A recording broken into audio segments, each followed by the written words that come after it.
for the follow.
Thank you for the follow.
All right.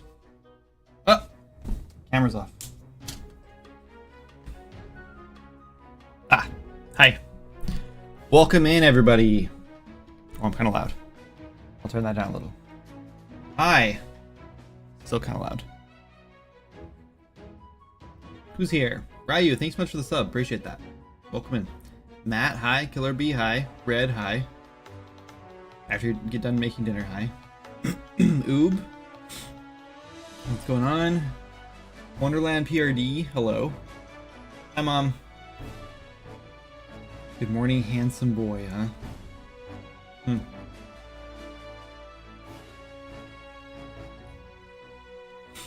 Good morning, everybody. It's 10 o'clock here. I'm drinking Mountain Dew. I must be getting older. We got Taco Bell. Not a good idea.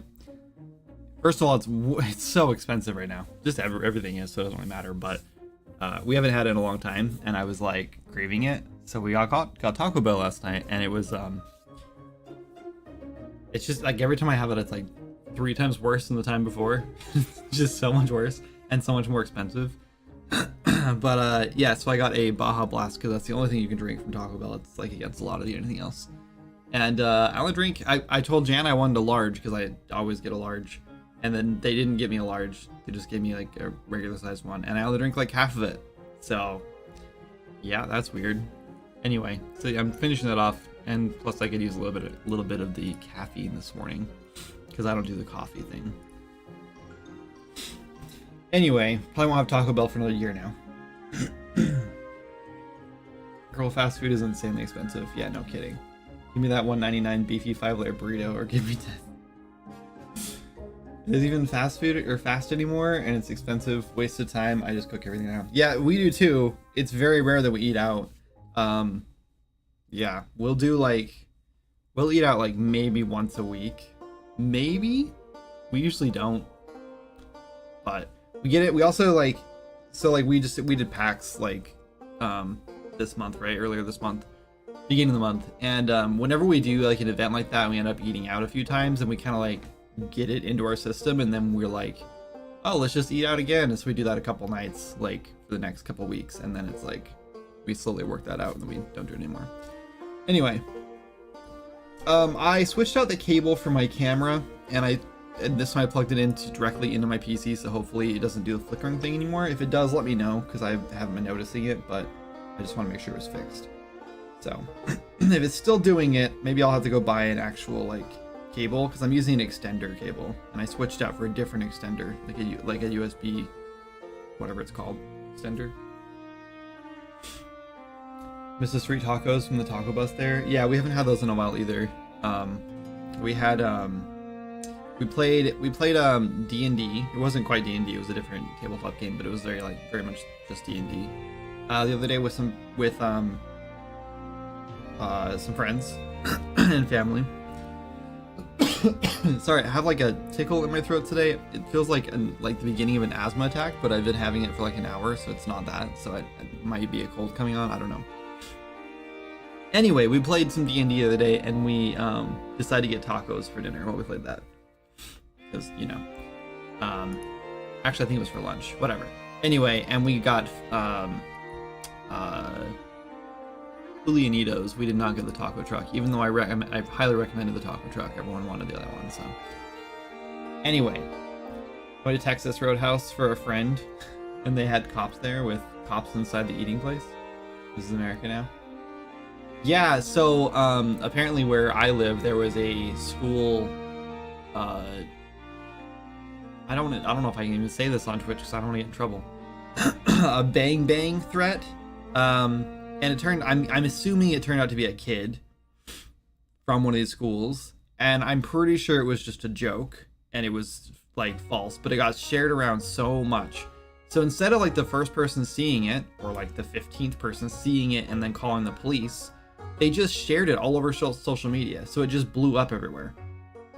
It wasn't Abby's school, luckily, but it was a very nearby school, like very close. And this is like the second time this has happened in like the last couple months. So I don't know what's going on with this country, but I'm just ready to go to New Zealand or something. I don't know.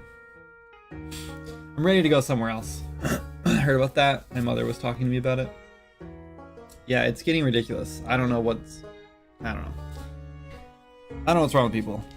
But Jana did just tell me this morning that they posted that they did catch up finally the person who did it, and they are going to be prosecuted. So thank God. And it was a false threat. They were just trying to be funny, but they're gonna learn that that's not a funny joke. Switzerland? You want to go to Switzerland? Okay. Gotta stay for the upcoming election drama? No, that's kind of the reason I want to leave. I want to leave before I can't, in case the election goes one way, a certain way, and we're not allowed to leave anymore. Oh, my camera just the flickering thing I think saw, so that sucks. We're just talking about how fast food is expensive and cops everywhere. It's glitching. Thanks, Ryu. Yeah, I think I caught it too. I don't know what the deal is. I don't know why that's happening. I guess I don't know if it's. I hope it's not my camera. I don't think it's the camera. In fact, I'm almost positive it's not the camera. I think it's Streamlabs. Maybe it's just time to switch back to OBS. But I think it's Streamlabs because I was playing with settings earlier and I had like the settings overlaid like in front of my camera, in front of like the actual like camera display. And I'm pretty sure while I was playing with the settings, which are showing my direct camera, I saw it in the background flicker. And I thought maybe I just blinked and I just thought I saw it, but I think it did. So I'm thinking it's just Streamlabs. And I don't know what they've done or what I have done, but I haven't like changed any settings until today, so I don't know why it would be happening. But anyway, what new stuff we're working on today? Well, I have a list of things that need to get done before the update is ready. I will admit that the update was supposed to go out on the 8th this month. And I crunched like crazy to get it out. And then when we realized like it was just not ready by then, we ended up crunching a little harder. And I sent the update out to a handful of people. Matt got to play it. CM Simpson got to play it on her YouTube channel. We sent it out to Pearl and Golfer to play on their Twitch stream. Just because like those are the people who like play the game the most on social media for us, and we love watching them play, so we wanted to send them out to them. And then I decided I'm not going to kill myself to get this update out, so I have slowed down. I'm not crunching anymore. I have a Canon EOS 90D. It's a good camera. It definitely is not the camera. Anyway, so I slowed way down, and I'm not crunching anymore. But we still want to get the update out by the 15th, because it's what we've been promising, so that's like the new goal. Which definitely has to happen. So, some of the big things I have to do, I actually put a bunch of stuff untested, fixed in the next build for testers to go up today or sometime soon.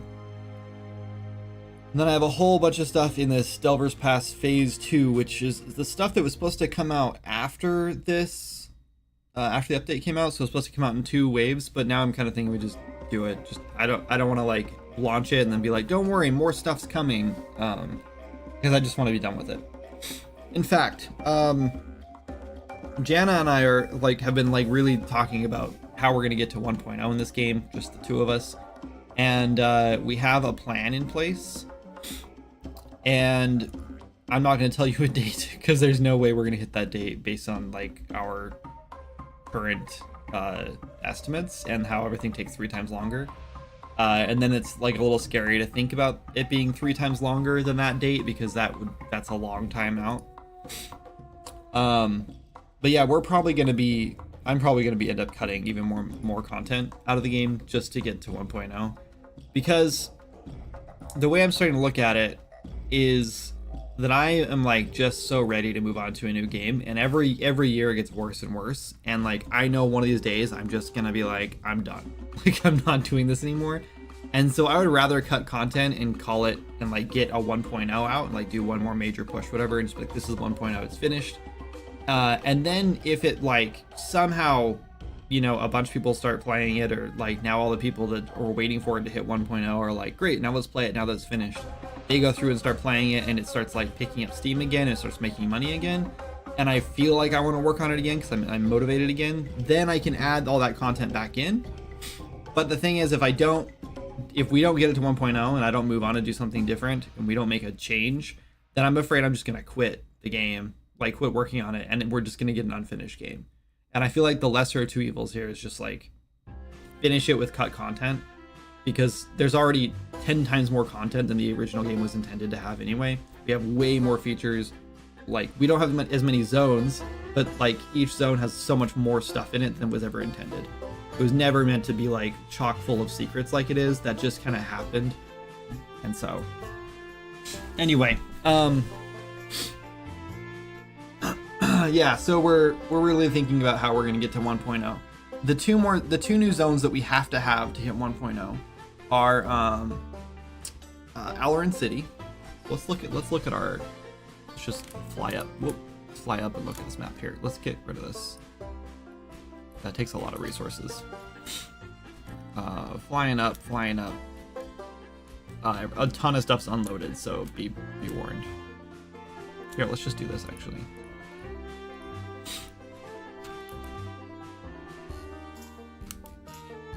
Okay. So we've already made a bunch of cuts because this used to go way down to here. I think we used to have more up here. I think we already cut a bunch out of here. Yeah, I think this used to go like clear over here. We cut a bunch of that out, and I think we had more over here. We cut that out. Maybe not. We just cut down here.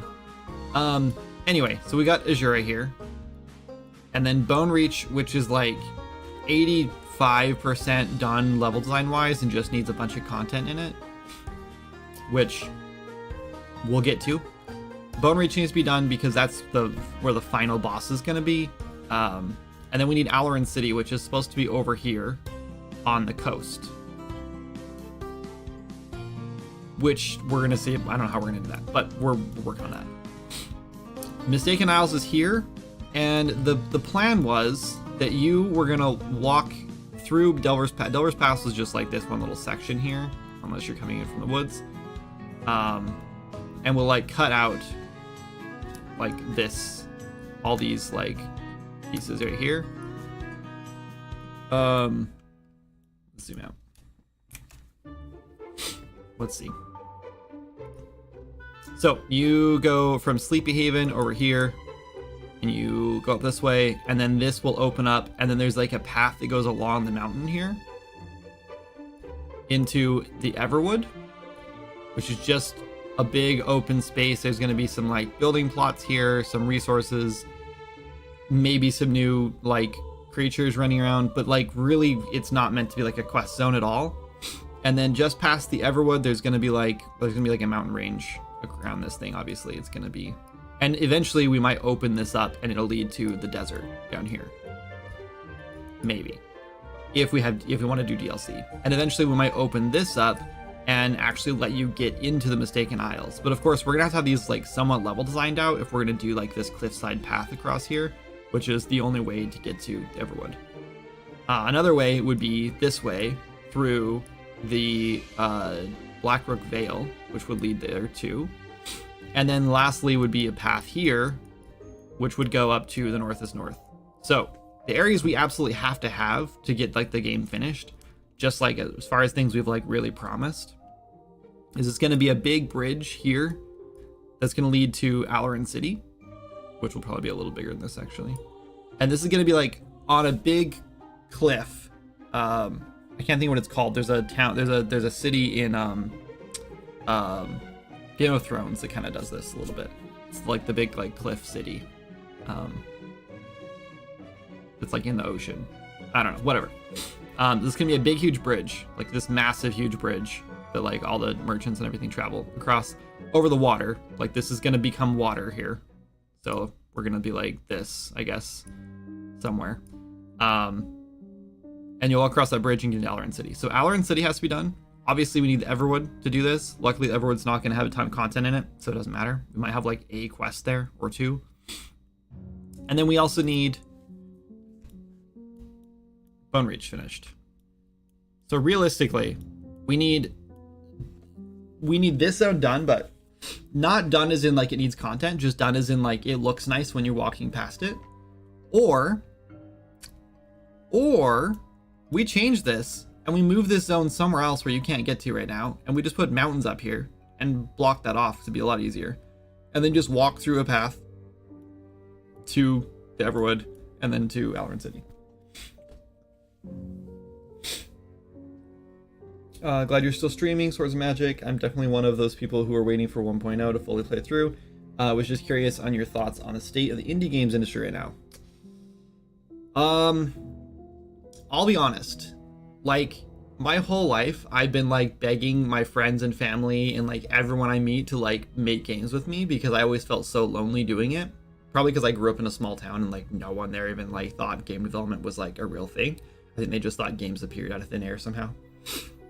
Or it was just like huge AAA corporations that made them, and there was just like no, yeah, whatever. They didn't like, no one like even knew what indie games were. So like my whole life I've just been kind of like pushing like, go make games, it's so fun, it's so easy, and like you're gonna love it, it's like it'll change your life. But now in the last couple of years, especially like after COVID, because that's when everything seems to have like blown up, I am quite the gatekeeper. Like I'm still pushing people who seem to be like really passionate about it. Like I'm still like yeah, you should try it, make games, it's really fun, whatever. And then like when people are like struggling like how to get started or whatever, I'll help them. But for the most part, when people are asking like, should I get into making games, should I quit my job to do this, I'm 100% telling them no. Because while I'm being a little bit pessimistic about it, I honestly think that game development, like indie games in general, is just like such a flooded market right now that it is practically impossible to like do anything or like to get seen. And like 10 years ago, you could have just released any game on Steam and made, you know, $20,000-$30,000 pretty much. It's like as long as you got it onto Steam. And now it's like you have to make a freaking masterpiece as an indie dev to even get like seen at all. Ads. Gaslight, gatekeep, girl boss. Sorry about the ads.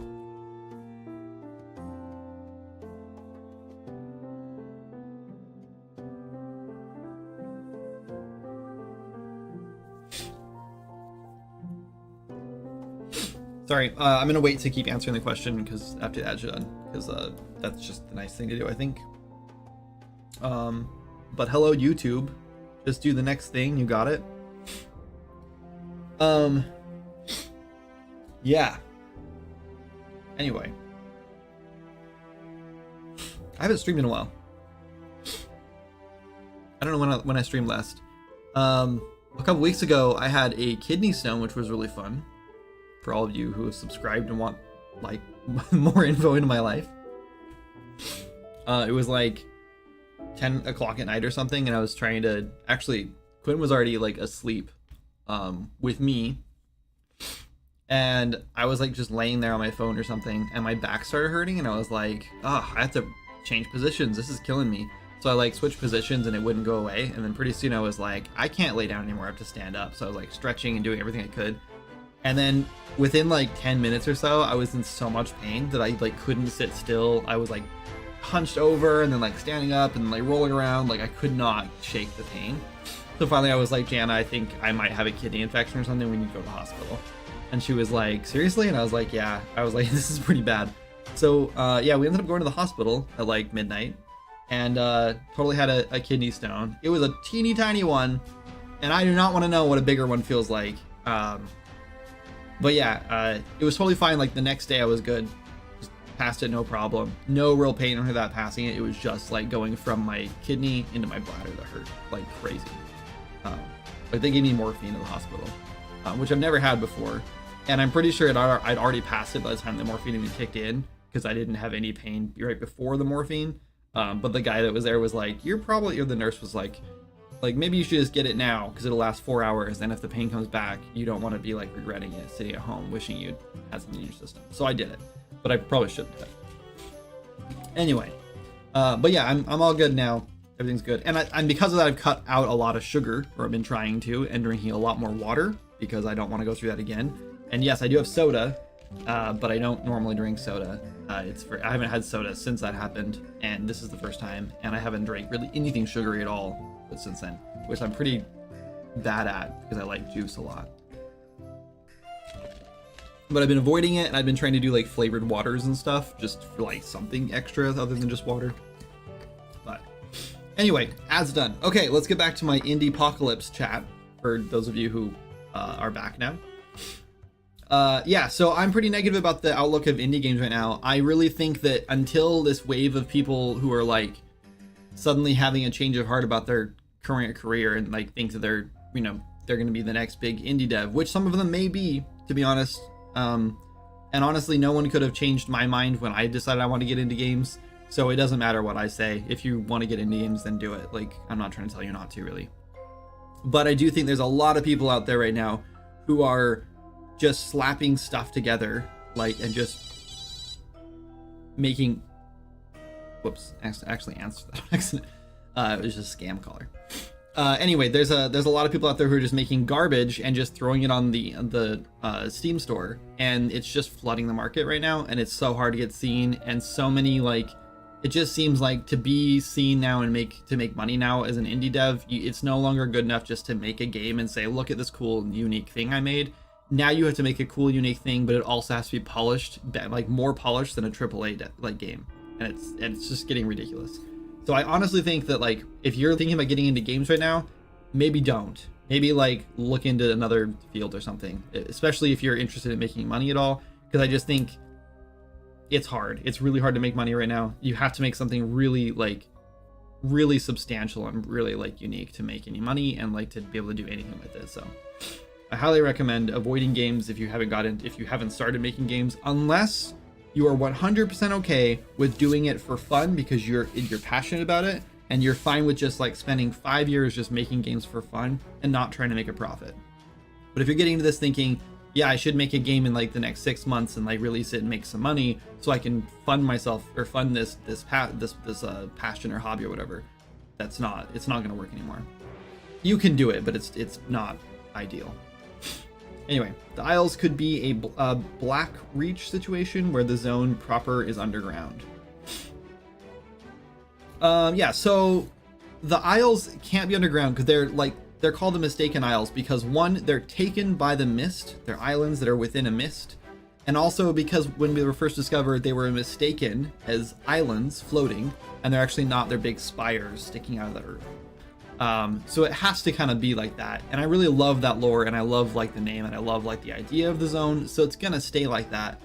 But the thing is, like, they don't have to be playable yet. Like, there's no way the player can glide all the way over there.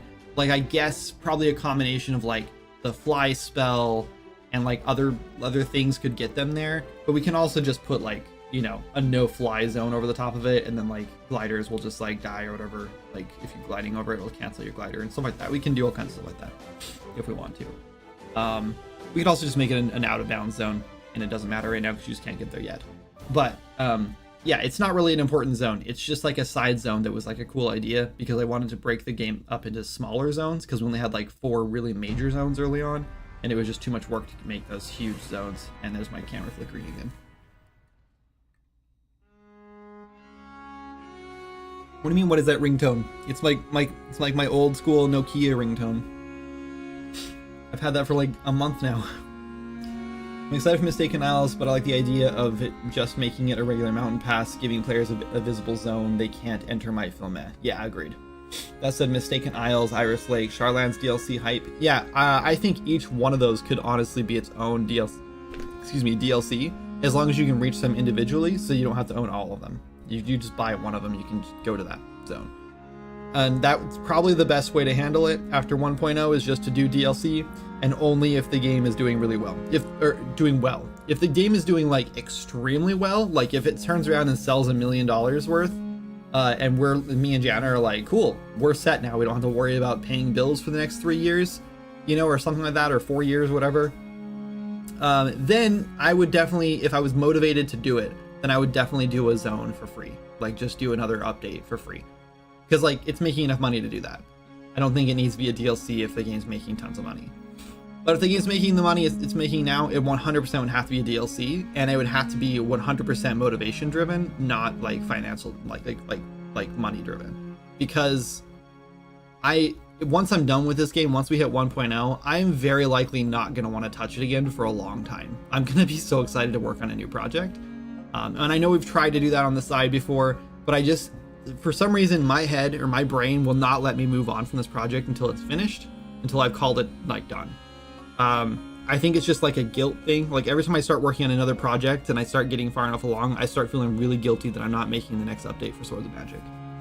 And I think that's a me issue. Maybe I need therapy. Maybe that would help. But every time I've tried, I just like immediately start feeling so guilty about not getting progress done that I have to give up, and I end up moving back to Swords of Magic. Just had 8 ads of like 15 to 30 seconds. Yeah, so during the ads, I didn't do anything. I chatted about the kidney stones. So anyone who thinks they're gonna be the next big, the next big have not done the research. The goal is to make multiple decent games. Yeah, if you want to be successful as a game developer, and by success I mean pay your bills and keep being able to make games, then yeah, you need to be making a bunch of small games, and the games need to be quality still. Like even like just because you're making small games, you can't just like churn out like a whole bunch of like Vampire Survivors clones anymore. That's just not going to fly anymore. Like people are not going to pay for them, and they're not going to get seen, they're not going to get picked up, so you're going to make like a couple $100 if you're lucky, and especially if you're not doing any marketing. But even if you market a poor quality game, you're not going to get anywhere. It doesn't matter. Like people are just going to swipe past you, right? Like on wherever you're marketing or whatever. So yeah, there's a lot. There's so much you have to do now to make money in games that it's difficult. What about polished demos that have successful Kickstarters? Yeah, I mean, if you put the time and effort in, then go for it. Like that's fine. Are you drinking invisible water? Oh yeah. This is my invisible water. I haven't had this on stream in a while. It's a yellow water bottle, but it gets keyed out. This is the cleanest water, literally the clearest water you can buy. It's so good. It's so clear that if you hold it in front of your face, it makes your face invisible.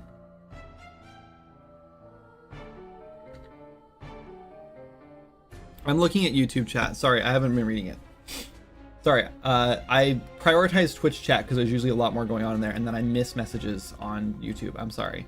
Suyin, I don't know why your messages were retracted. I assume you did that yourself. But you just said IO and then 2 retracted messages. Anyway, Tim, hi. Good to hear you're doing well. I've got the indie dev ick, but I'm definitely not being competitive, like not making this a career, and you've been a big part of that.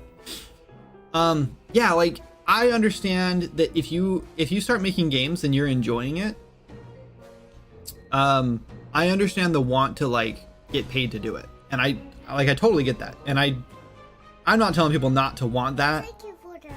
Like I 100%, like if everyone in the world who wanted to make games could do it for a living and get paid to do it, then I'm happy with that, right? Like obviously I think everyone deserves to get paid to do what they love. It's just unfortunate that there's just not enough players and not enough space to advertise all those games, right? Like Steam is really the only place to make money on games right now. And so, but you've only got so many spaces that you can like be shown, and so you're fighting so hard to get in those spaces to get seen. It's really difficult to do it right now. Really difficult. So anyway, yeah, if you're enjoying making games, more power to you. And it seems to me like the people who really enjoy it the most and are like super passionate about it and really have like a knack for it, they're the ones that by accident, even they don't even have to try, they're the ones that blow up and take off. So if that's you, then do it, right? Like keep going and have fun with it. That's all that matters. Because YouTube chat isn't integrated into Twitch chat. Yeah, no, I am reading YouTube chat. I'm sorry, I have them both on my screen. I just seem to focus more on YouTube chat or on Twitch chat because it's like ingrained in my brain to read the Twitch chat, but the YouTube chat is like a secondary thing. I don't know. It also doesn't move very fast, so I don't notice it when new messages are up there very often. I don't know. I just need to get better at YouTube chat. I don't know why. That is the clearest water. Yep. Anyway, so yeah, so like, what do we really need to get to 1.0? Alaran City and Bone Reach. That's it. So like, I've actually even considered, we've talked about this a little bit. I don't think we should do it because I think we've kind of decided against it. But I've actually considered making Alaran City like a separate level entirely, and you have to like take a airship there or something, right? Or make it like a floating city that you literally just can't reach unless you like teleport there or something. And then it just loads up a whole new level. Because the city's gonna be pretty big. It's gonna have a lot of stuff going on in it. It's gonna be like away from everything else, so a lot of other things should be unloaded, so it shouldn't be a huge deal. I think we're at a point where like our optimization works well enough that like the game runs decent no matter where you're at, because you're unloading all other things while you're there, like mostly. There's definitely still some things we could do better for in performance wise, like just being in the distance of Sleepy Haven and looking toward it is pretty heavy, pretty taxing, because a lot of things get like unculled at that time. Unculled at that time. That's a dumb word. Anyway, but yeah, I do think that because Alaran City's gonna be way over here, like off in the water basically, when you're there, you're not like, I guess if you look back toward the world, there's gonna be a bunch of mountain ranges in the way, so you won't really see anything. So I think everything should still be like view cold, like view frustum cold. And it'll obviously, a lot of it will be distance cold too. But we don't do a lot of level streaming because of multiplayer, and like the time it takes to like load in all those individual assets and stuff is really expensive.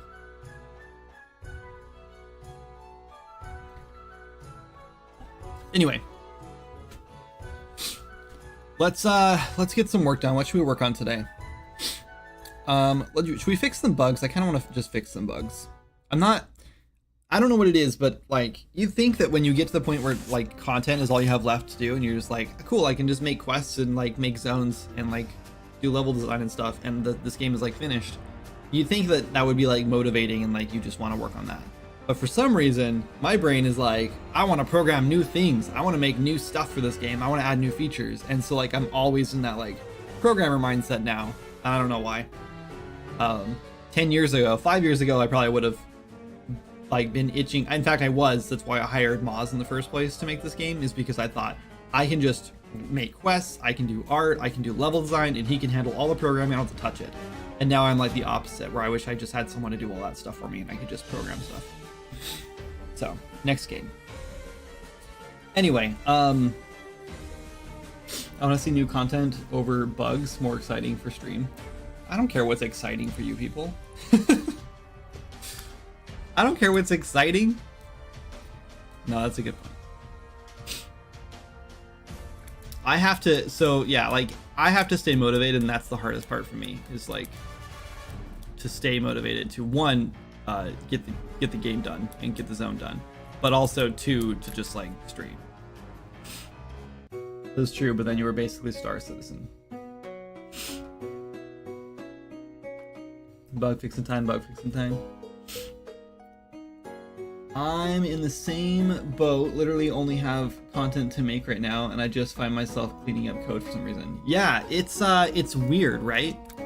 Like you do all this programming because you want to like build all this stuff so you can make content, and then you're like, awesome, I'm ready to make this content, let's do this thing. And then you like all you want to do is go back to programming. It's just weird. I think part of it for me is that I kind of like fell in love with programming along the way, and so now I really like programming, and I just want to do more of it. So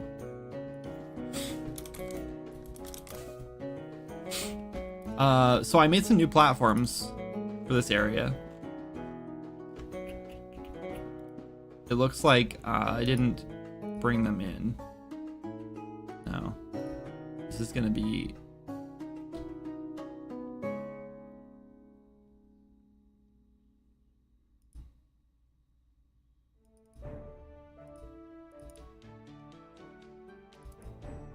structures.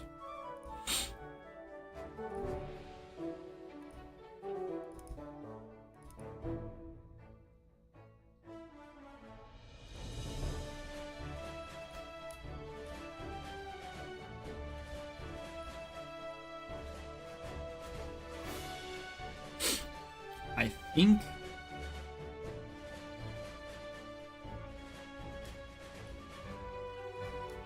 let's bring all these in and see if any of them I've already imported. I did a bunch of modeling. Oh, here's the flickering camera again. No to all. Yeah, it seems like whenever my CPU starts getting a little like taxed, then my camera starts flickering. Maybe it's Streamlabs, maybe it's just my computer getting old, and it like that's just one of the like symptoms, is like we're gonna start seeing like issues like that. Who knows?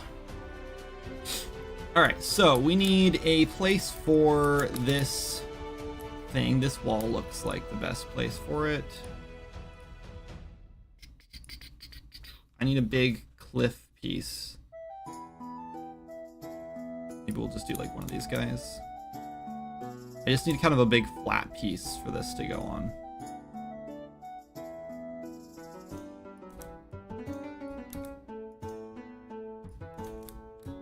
I probably could just use like a plane there. It's fine. Is this sticking out of the ground anywhere? Nope.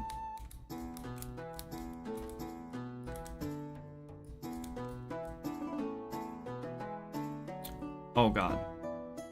That is so much bigger than I thought it was gonna be.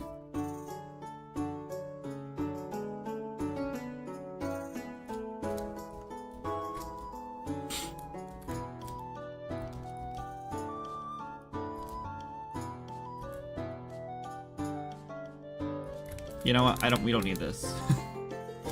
We don't need this piece. This is definitely big enough that it won't matter. This goes like this. This is gonna have to be a blueprint.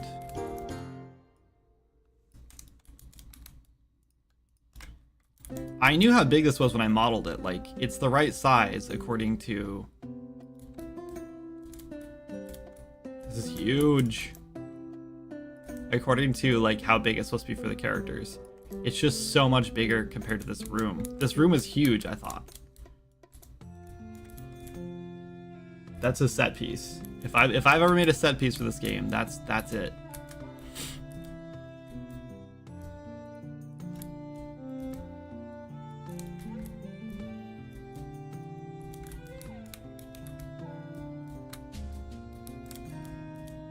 Sticking out there in the bottom. Let's just flatten this a little bit.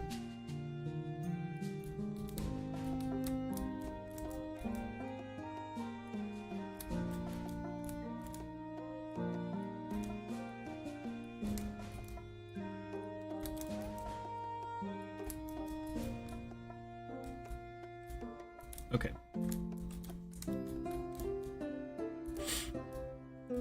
He's a big boy.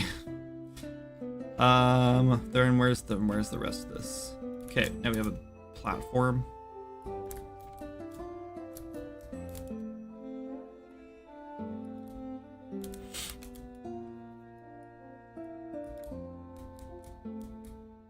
This is a giant hanging platform that sits sort of in front of it.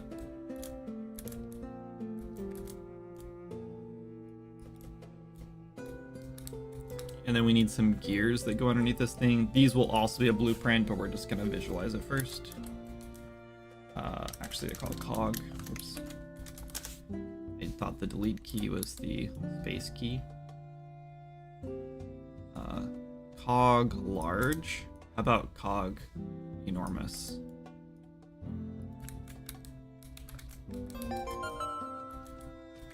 Let's grab. Oh, this is not centered. Yeah, it is. Grab this location, paste here, and then we'll just drag it straight down. These are too big. I like modeled cogs for this, and then I was like, why did I do that? I already have some cogs and.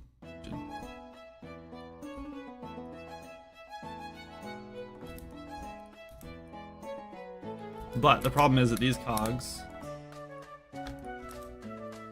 like, they need to be this big, because you need to be able to see them from underneath.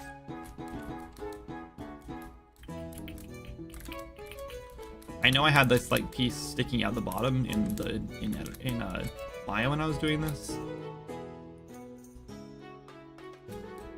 It's fine. If a player gets underneath of this, they're gonna be dead in a minute. So like, if they had to see what underneath that looked like, it's really their own fault, and they're gonna regret it. DD, thanks so much for the sub. Appreciate it. What's up, Monkey Socks?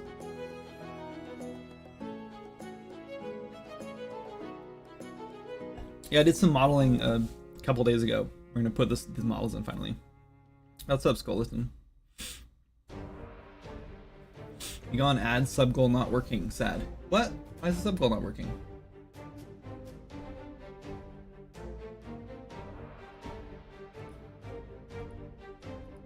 I don't know why that is. Thank you for the follow. Thanks for the follow. Mr. or Mrs. Vocal Com.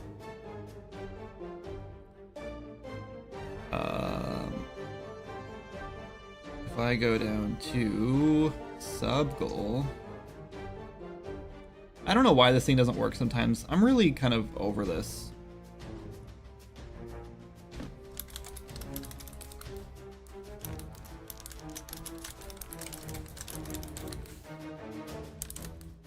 I think that's 2 today.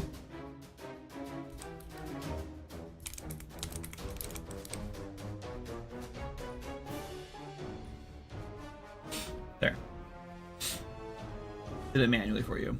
This is Swords Magic and stuff. People will wonder if there's anything hidden at the bottom of the lava just because it's there. Yeah, that's true. But that's okay. They can also learn that the hard way.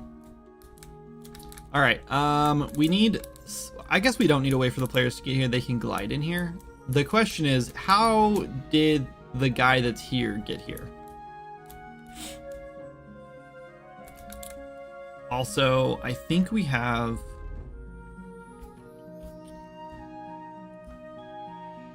We have like a platform called like lava platform or something.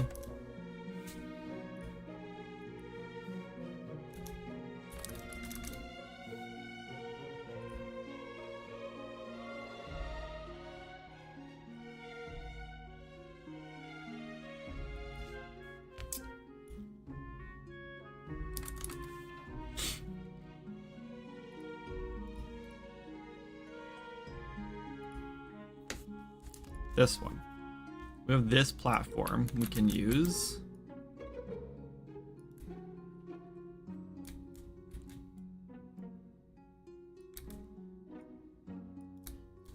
We are kind of stealing this because it is used somewhere else.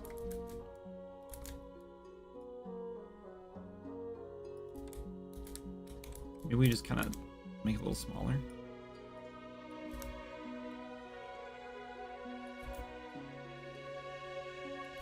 Let's just rotate the bigger platform to match this instead.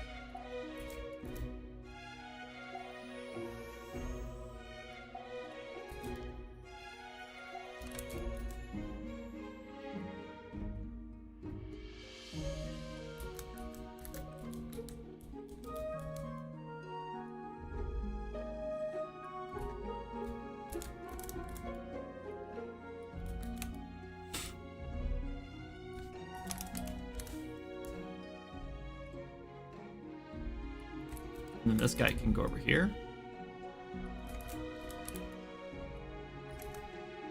We still need to figure out how this guy's getting in and out of here, though.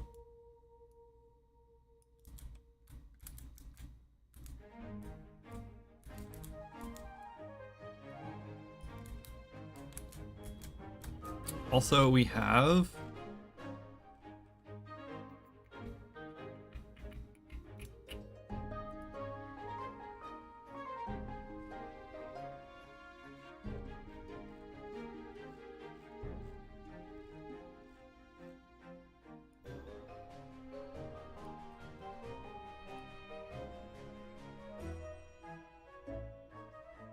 There's more. There's more models in here.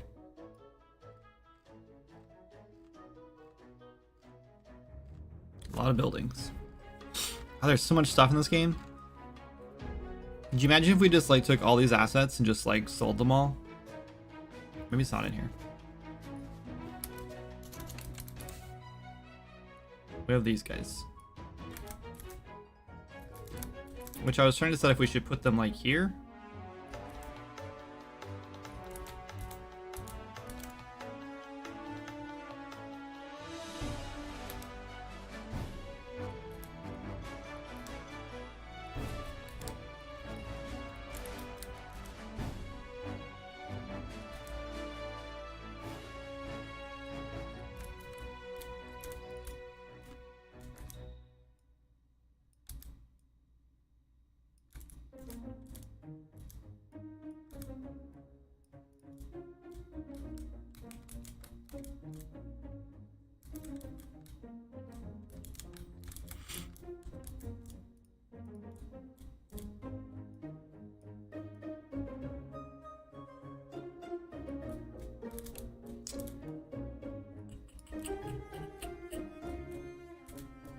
Sure.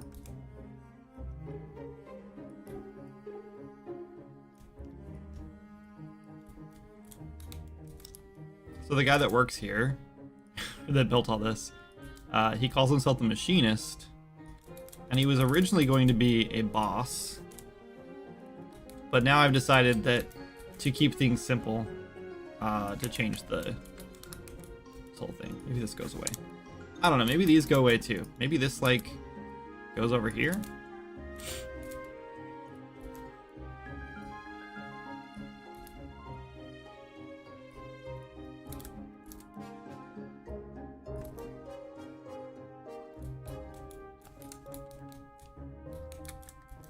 Should we just put some of these on this platform, maybe?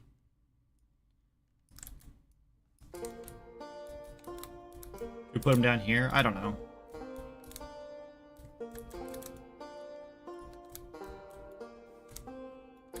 Maybe we just save these for the time. We don't need them. I joined the stream late. Have I missed anything? No, you're not that late. I guess you're 52 minutes late. 50-ish minutes late. But like, we haven't really done much. Just this.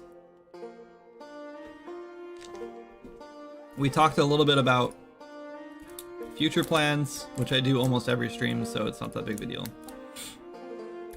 We talked about... That's really about it, actually.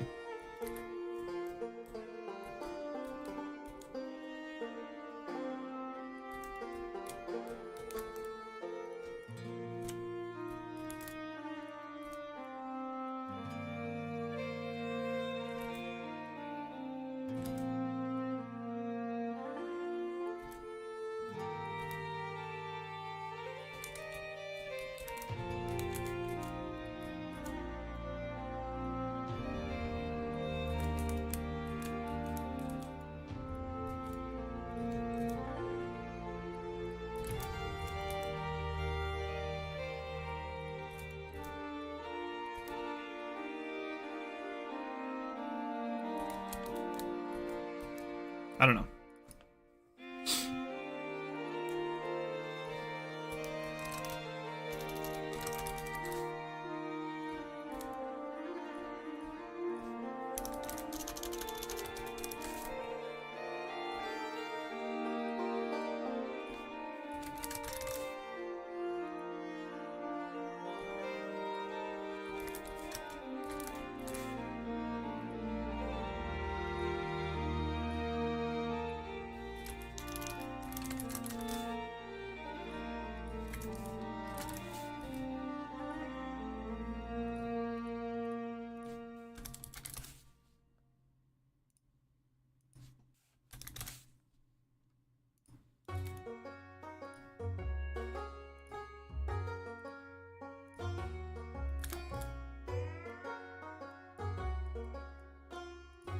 Try again.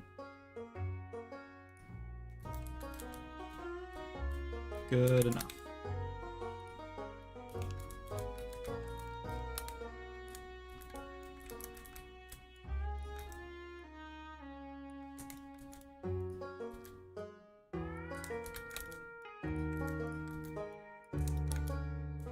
So what I'm gonna do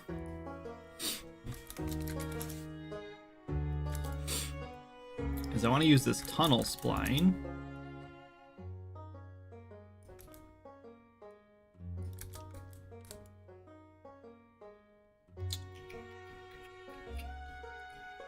There's no way to change the material of it. We should expose this. Let's expose it really quick. Expose it for the fraud is... Oh, I've scrolled way up in Twitch chat. Sorry. Hang on, let me get caught up.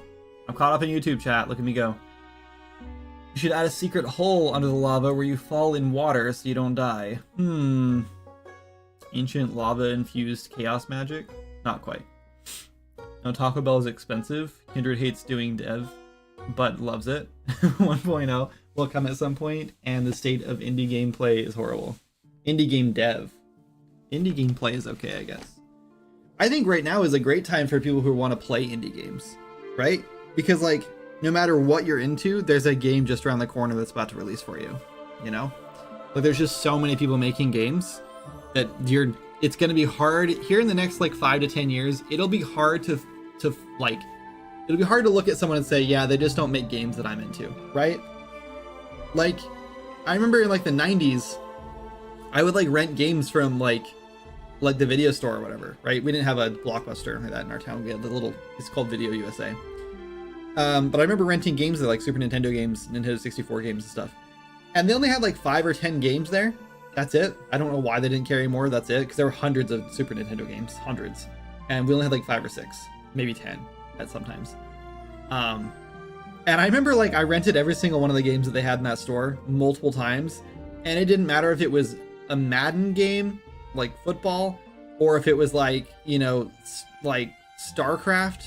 StarCraft, a Super Nintendo game? I don't think it was. But it doesn't matter what it was, right? Like, I would play the hell out of that game. It didn't matter. Like, and today you couldn't pay me to play a sports game. And I didn't like football back then either. So it's not like there's no reason I would have played that game. It's just that there were no options. So everyone, like, if you liked playing games, you were going to try everything, especially as a kid, because, like, that's all you had. That's all you had available. And you can only play, I can only play Link to the Past so many times, which is my favorite game of all time. But still, like, I couldn't keep playing that same game over and over again. So I just rent other games anyway. But now it's like analysis paralysis every time you open your damn Steam library. There's so many games in there, and so many games on the store, on the storefront, that, like, you're just like there's too many options. There's too many games that you would like. And so you're always now it's like you're looking for the perfect game, right? Now there's got to be one, like, you know, I really like My Time at Portia, but I wish that, like, the combat elements were just a little bit more in the combat thing. And now you're, like, on the hunt to find that same game. And it's just like, we're so picky now because there's so many options that we get to be picky, which is good and bad. But anyway, I don't know.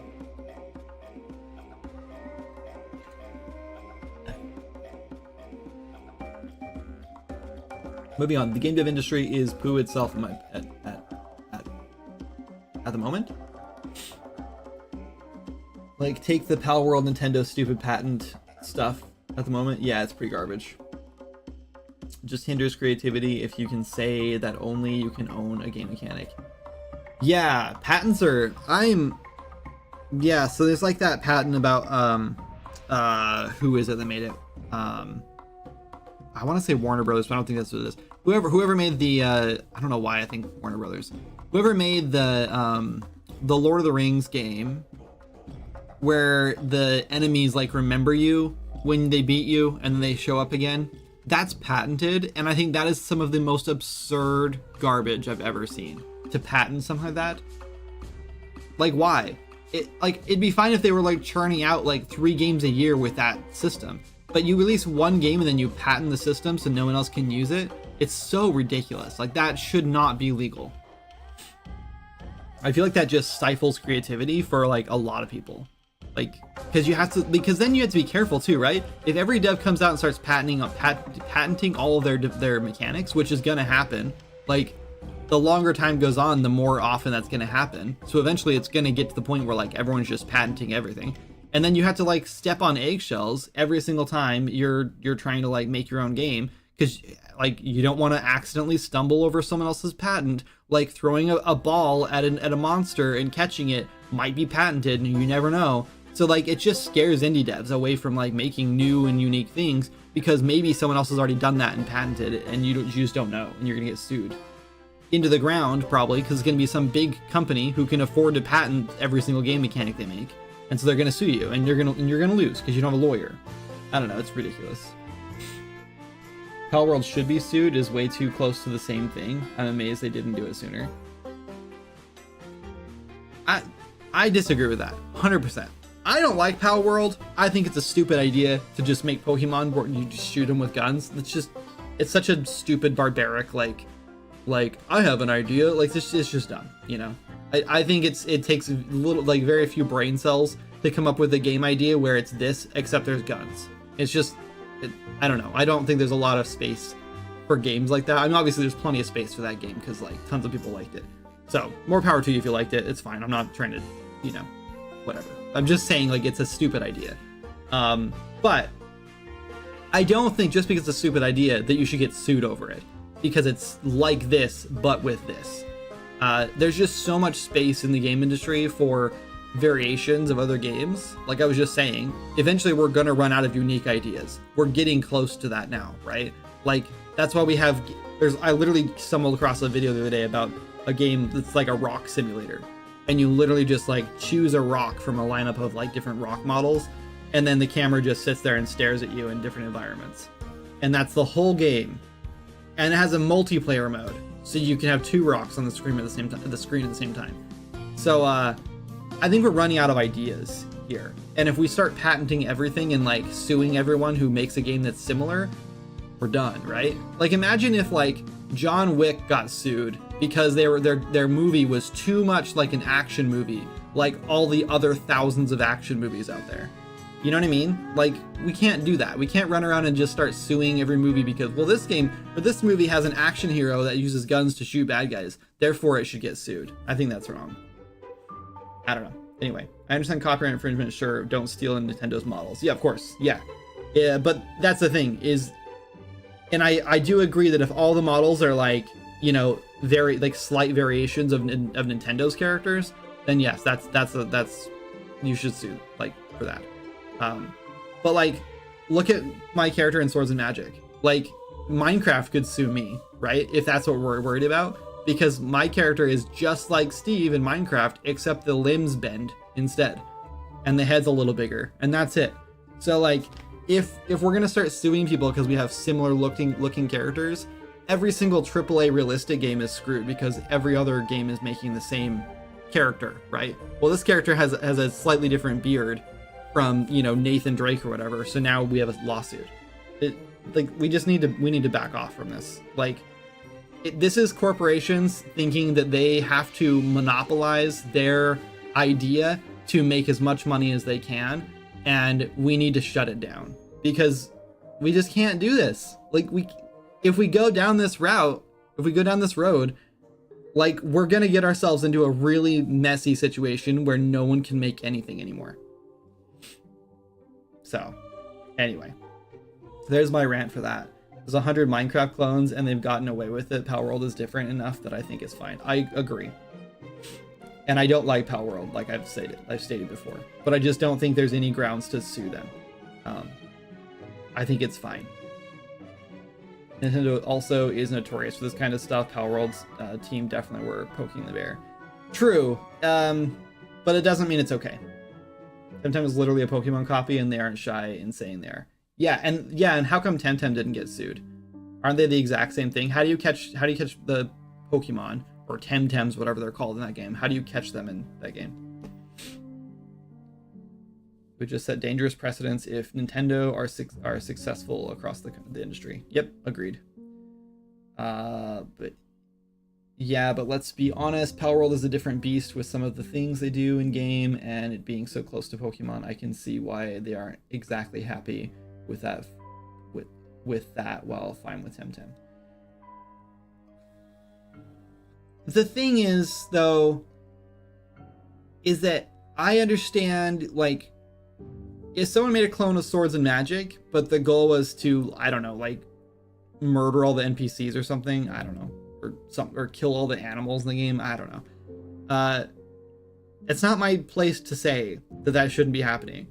People know that Palworld is not made by Nintendo. Like, they know that. It doesn't say Nintendo anywhere. It doesn't say Pokemon Company anywhere. It doesn't say anything like that on it. They know it's not made by them. So if the game is just to murder all of the Pokemon in the Pokemon franchise, it's not like Nintendo's gonna, get, like, they're not, like, no one's, there's not gonna be any backlash for Nintendo for that, right? The only issue is that a whole bunch of people went and bought and played Palworld, and Nintendo's looking at that going, hold on, this is our place. We're monopolizing the monster catching franchise. We don't want you in here stealing up all of our money. And I honestly think the reason they didn't go after Temtem is because Temtem was not as successful. Palworld blew up and made millions and millions and millions of dollars, and Temtem did not. I don't think. I'm pretty sure it might have made a few million, and that's probably it. But Palworld made lots of millions of dollars, and because of that, Pokemon wants a cut. They want a slice of that pie that they feel like they own, and it's wrong. Didn't Nintendo file for that patent over Palworld after Palworld came out?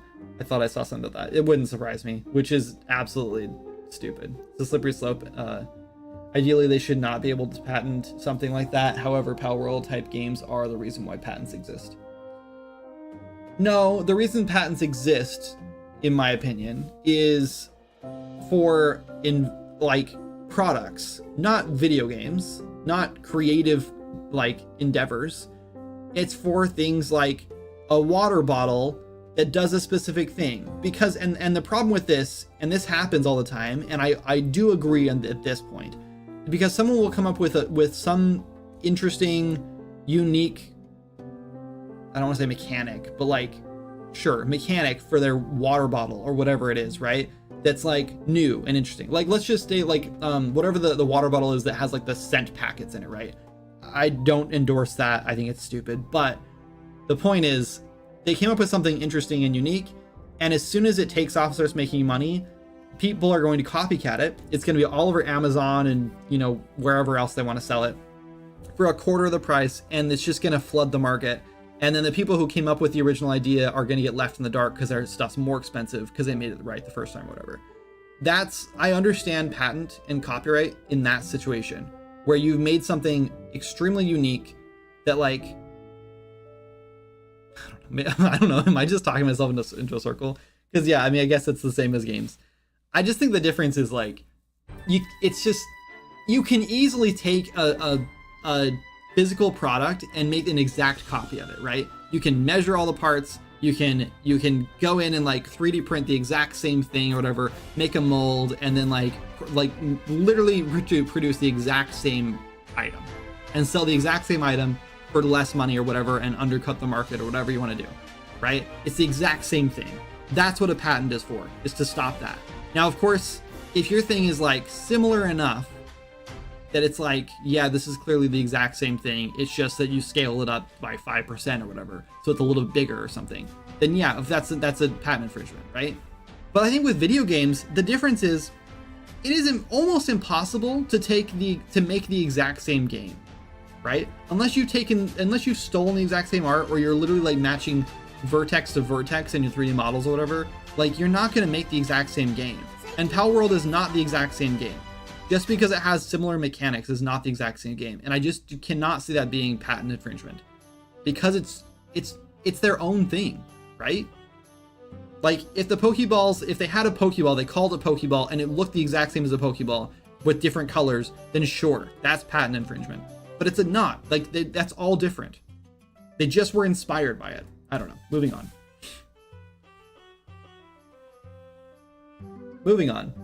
I didn't hear that. That would be crazy if that was the case, and then yes, they would have no grounds for it. Could just put in a corpse and spirit mask. What?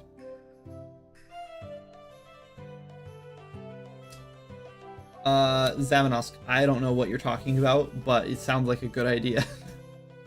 People also forget we're dealing with 2 different countries, to which makes this way more complicated. Yeah, true.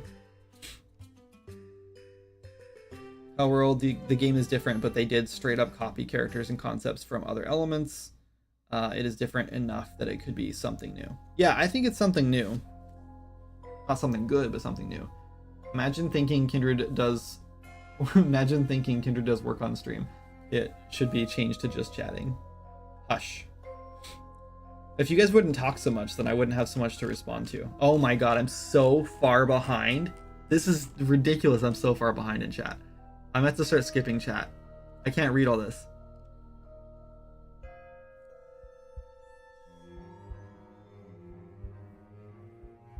Taking it back to Kindred, I'm really liking the look of this new area. Thanks, Monkey Socks.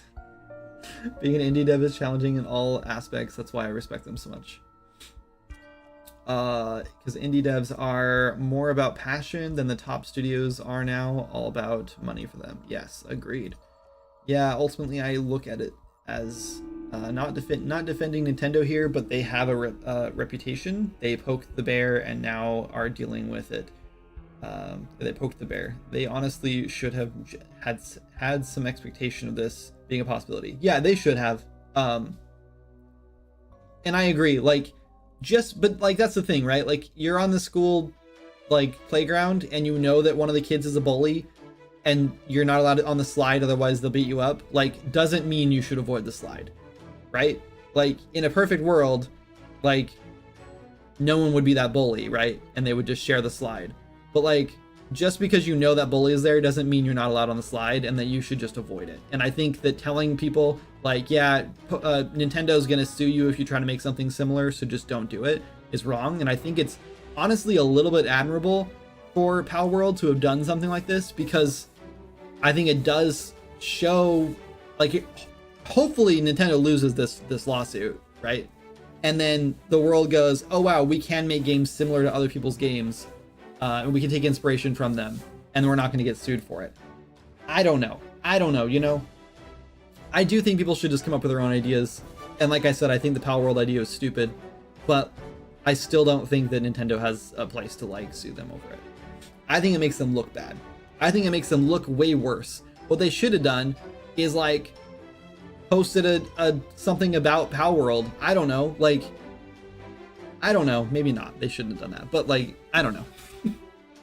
Indie games are slowly creeping up in price. Good old inflation.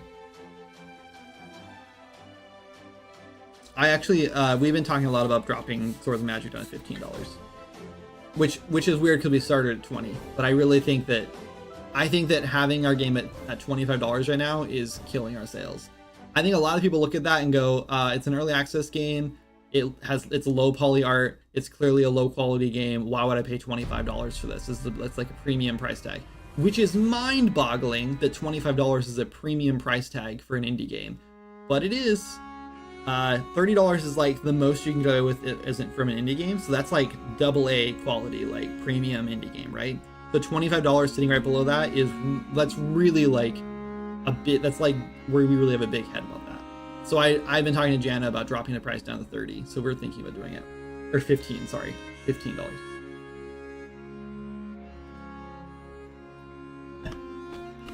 The goal was at launch it would go to 30. I think maybe at launch we can go back to 20, but I think in early access we should stay at 15. How many games do you own? Then she asked, how many have you played? She did not like the answer to either question. Yeah. Yeah, I probably have only played 50% of the games I own. And I bet of that 50%, I bet I've actually finished 1%. And I bet I have more than like 5 hours in less than like 10% of all the games I own. The Nemesis system. That's the one. It is Warner. Okay, I was right. I'm skipping much of chat. Sorry, guys. If you have something important that I missed, or if you asked me a question specifically, then ping me. I'm playing Core Keeper, and it's been amazing. I actually just started playing Black Skylands again. I think I kickstarted it, and they just came out of early access, so I started playing it again, and it's actually really good. There's a lot of jank. Like, there's a lot of islands that just, like, randomly don't have any collisions on the walls, so you can just walk between walls and, like cliffs and stuff, and just whatever. And there's also a lot of places where, like, there's randomly just missing a floor collision, so you just randomly just fall off the island when you're standing on the island. You have to hook shot yourself back on. It's weird. But anyway, that game's really good, though. Regardless of that, I love it.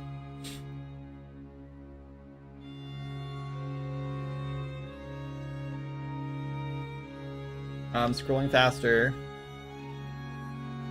My time at Sandrock is too similar to my time at Porsche. I'm gonna sue them. Oh, have you guys seen my time at Evershine yet? In 11 hours, my time at Evershine made $800,000 on Kickstarter. And they are now, I think they're over $1.5 million now in like 72 hours.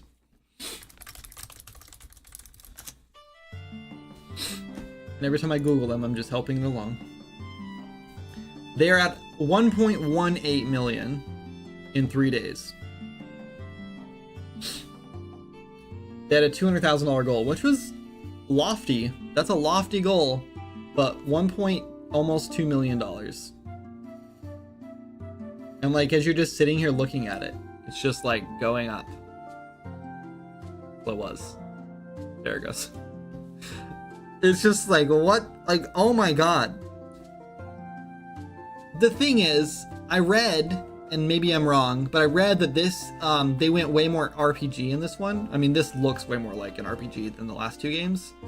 And so now I'm like, so they made an RPG, it's supposed to be multiplayer from what I've heard, with life sim elements. And it made almost $2 million so far, and I'm just going, wow, this game sounds really familiar. An open world RPG multiplayer with life sim elements. Oh, maybe that's because that's exactly what Swords of Magic is, except we didn't get anywhere near this amount of money for our Kickstarter, or near this amount of this amount of attention. I don't know. Why are we looking at code? Oh yeah, we were gonna expose this thing. Okay, hang on, let me get to my chat again. Will Swords of Magic soundtrack be on Spotify at some point, or is it already there? Oh, I looked into that. And I talked to the composer, and he's down for it. I just need to get it on there. So yeah, I think eventually we'll put it on Spotify. I technically have it on my Spotify, but it's just because I have the local files, obviously. But yeah, I think we'll eventually put it on there. Restore. I think, like, honestly, I think we'll make the same amount of money on Spotify that we're making on Steam selling the soundtrack, because it's like $5 on Steam. I think it's $5 on Steam, and we sell like maybe 1 or 2 copies a month. And we split the proceeds 50-50 with the producers, or the composers. So yeah, like, we may as well put on Spotify. I think it'll just get more listens on Spotify, which would be nice. How long do you think it takes to get into Unreal? Like, if you can use other engines already. Depends on what other engines. If you are used to visual scripting, like I came from Stencil, Stencyle. I don't know why I would spell that. It's just spelled differently, so. And I used that for several years, and I got decent at the visual scripting aspect of it and making my own games in it. And so when I went to Unreal Engine, I kind of felt like right at home. It only took me like a couple weeks to get like to the point where I could kind of make things in Unreal Engine. And then it took me like probably a couple months to like get to the point where I was like, I felt competent in it. Like I could like probably make whatever I wanted to. I couldn't at the time, but I thought I could. And that's what's important. If you think you can, if you think you know how to like work your way through any sort of programming problem in an engine, then it means you're good to go. Like, even though you probably couldn't.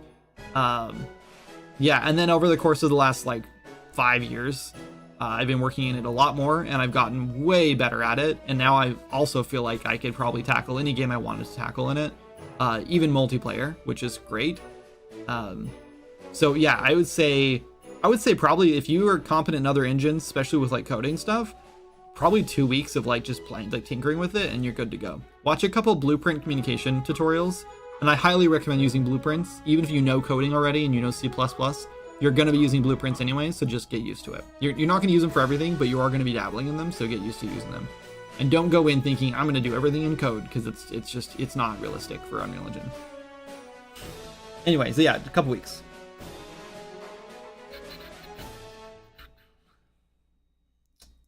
The patent is for fidget spinners. The patent is for how it works. So if you make a fidget spinner that doesn't use a bearing that was patented, then you are good to go.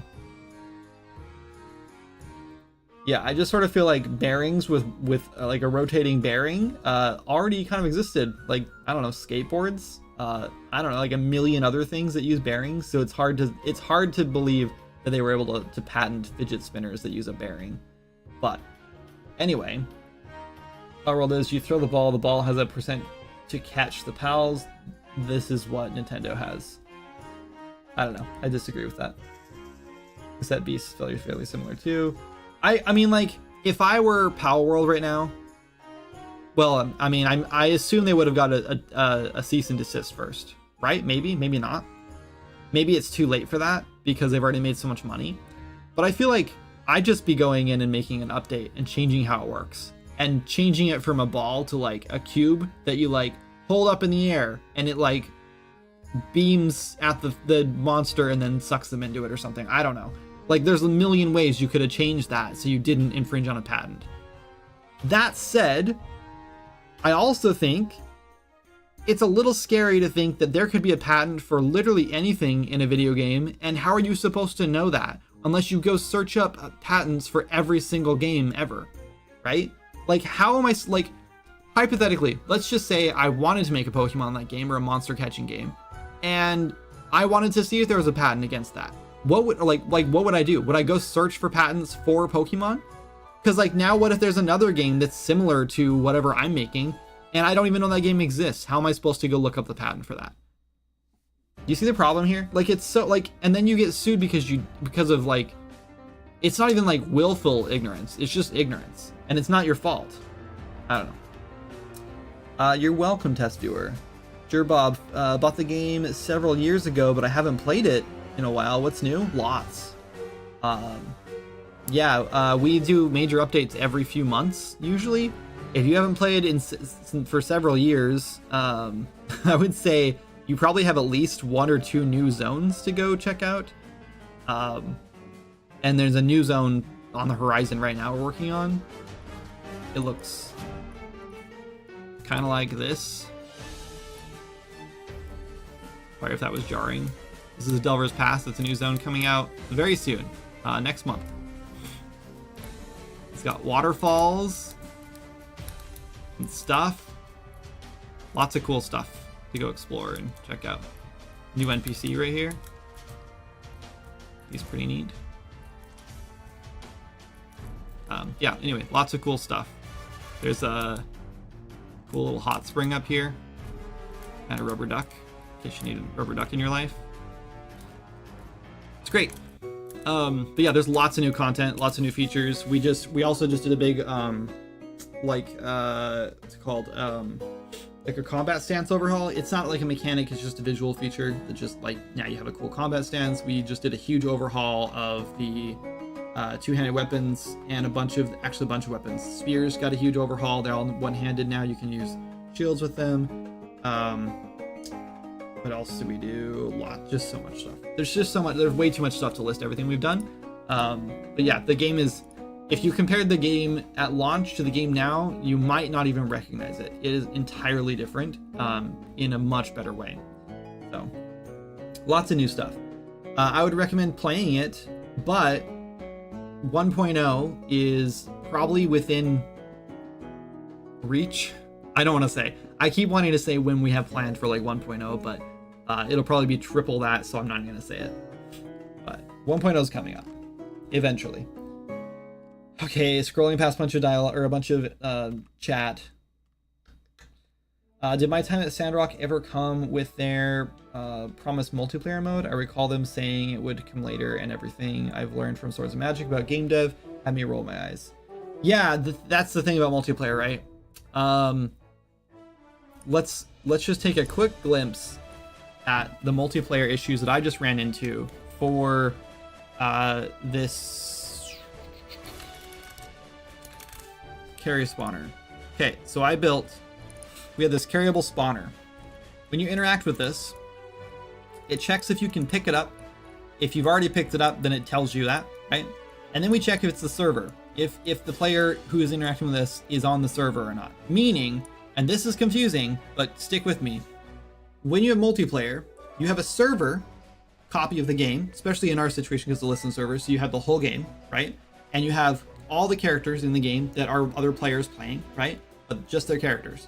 And then you have the client, which also is like a copy. It's like a ghost or like a mirror image sort of the server, right? I'm probably going to explain this like incorrectly, so don't correct me. You can correct me, I guess, if you want to. But like, just know that I'm being very vague and like general with this. But anyway, so you have all these players running around, which are now copies of that. And then your player gets sent, like you send input to your player, your character, and then that sends it to the server and says, hey, I want to do this. And the server says, okay, that's cool. And then sends it back down and says, do this. And then allows it to do it, right? So it's like our game actually has a lot more stuff on the client that just allows it to do it and then tells the server what it's doing rather than asking permission. But a lot of games ask for permission. And in our case, we do that a lot still. Anyway, so we're checking to see if this is the server version of the character that's actually interacting or the character this is the carryable spawner that's being interacted with. If it's not, then we say no, and this goes back to the controller that's like interacting with this, and then goes through this again. So basically we have to like wrap all of our code around multiplayer to make sure that different things happen on the server than the client. So if you built an entire game that's single player, and then you say, you know what, let's add multiplayer to it, you're basically gonna have to not rewrite, but like wrap all of your code and probably rewrite a lot of it in multiplayer code. And depending on how much content your game has, that would be like basically making a whole new game. So if I were making a game like My Time at Sandrock, or even I haven't played that one, but I played My Time at Portia and I know how big the game is. Yeah, you're basically just making a whole new game. So it wouldn't surprise me if at My Time at Evershine is like their whole like, okay, we're gonna start this one multiplayer in mind, because when we tried adding it to Sandrock, it was impossible. Because it's impossible. Peter, don't compare yourself to My Time games. They have massive teams. Do they? It's not indie in that sense? No. Well, so my comparison was actually a good comparison. A lot of the time I do compare myself to other games, or my game to other games, and then I feel bad about my game because I'm like, man, I should do better, or I wish I had more polish, more content, more whatever. But in this case, I was just saying, like, I've played the My Time games, and I think they're a little janky. At least, okay, not My Time and Portia. I didn't play Sandrock like I just said. I felt like Portia was a little janky and a little clunky to control, and a little clunky to like manage your homestead and everything. And I feel like Swords of Magic is so much smoother and cleaner to play. There's still a little bit of jank in Swords of Magic, don't get me wrong. It's an indie game, there's a lot of bugs. But like, the bugs are pretty much negligible for the most part. There's a couple that we should be resolving faster than we are. But regardless, I just sort of feel like I would rather play Swords of Magic any day of the week. But I'm also a little biased. And I think Jana would too, because she played My Time at Sandrock and she actually didn't like it. She played for like a couple hours and she was like, this feels bad, I don't like this. And she gave up on it. So it's just, I guess I was just being comparative, like, by saying, like, it sucks that this company is making an art, like, they're basically making Swords of Magic, right? They're like, you know what we could do? Let's take our same concept, but let's make an open world RPG with multiplayer, because that hasn't been done in a while. or maybe ever. And it's just sort of like, wait, you guys, this game already exists. We already made it. It's just that no one knows about it. And so it just kind of sucks seeing them make what's probably going to be close to like $3 or $4 million by the time this Kickstarter is over, just to produce the game. Not even talking about the millions they're going to make when they actually launch it. So yeah, I don't know. That kind of just sucks seeing a game that's like basically Swords and Magic and stuff like being so successful when Swords and Magic has been like around for 6 years now and it's still just kind of dead in the water. Okay, 4 years now, I guess. Anyway, but this whole thing, I had to go back through and add a pop-up to this Caribou spawner thing to confirm that you actually wanted to pick it up. And I had to rewrite the whole thing because all I wanted was a dialog box to pop up and say, are you sure you want to do this? But because of how the code works, it took me like basically 6 hours to like figure out a way to do this because I tried several different methods and then eventually I just kind of like gave up and then built like my own system and like rewrote the whole thing. So now like it creates this pop-up here, which is nice. And then it binds to it. And then instead of doing all the like normal stuff we did on this one, like where we actually do all the junk, like the carry stuff where it like spawns a thing and you carry and everything. Instead, now we handle all that in a different function over here that gets confirmed, and then we actually do a server call, which is really stupid, but there was no other way to do this. I tried. So that opens a whole nother thing on the player component and then says, hey, run this as the client and now tell the server to do it. And then the server says, okay, cool, I'm doing this now. And then the server spawns the pickup, which is a different function. It's like, it took 6 hours to like build this one feature just so people would not be confused when they picked up the thing and they had to spend 500 gold to get a new one because they lost it or logged out or whatever. So yeah, I don't know if the time was worth it, but like, I'm starting to call it baby proofing. Because we've had a baby in the house. So anytime I have to go through and like build a system, like spend hours like making sure players don't break something because they are not reading or they just don't understand how games work in some cases. In their defense, not their fault usually. It's usually just because like it seems obvious to me because I built it, but it's not obvious to the players. But I've been calling that baby proofing. So that's a new Kindred Games term that I'm coining. And making a tutorial is not baby proofing, but making sure that every little feature in your tutorial doesn't like break or like players can't mess it up by abandoning a quest and then starting it again or dropping an item and losing it or whatever. That's baby proofing. Soupy, thanks so much for the sub. Appreciate it. 13 months. Jeez. 38 months total. Jeez. Dead, more like floundering. Yeah, Sandrock was fine for like 30 hours, but the whole time, I just subtly felt like I was fighting the player the whole time. Yeah, see? Exactly. So Matt, like, tell me the truth, and be brutally honest with me. Do you honestly think that Sandrock, or just any My Time game, like, do you think Swords and Magic feels better to play? Like, just get up and go. Like, does it just feel better naturally to play and run around in and explore? Just game feel wise than the My Time games, because I think it's like night and day. Like it just feels so much better. I don't know. It doesn't matter what I think, right? Because hey, Boss just got a sub. Back from the ads. There, no more ads, Boss. Oh, sorry there were ads. Good thing we were just doing nothing. No and yes, it is clunky. Wait, no and yes, which one's clunky? Your character is too slow. In Swords and Magic? My friend. There's a reason. Let me show you the reason. Here's the thing. This is like, a lot of people are upset about this kind of stuff. Like, they do think that our characters are too slow. But let me show you why. They also think they don't jump high enough. They also think that like, there's just so many things that like, players complain about this.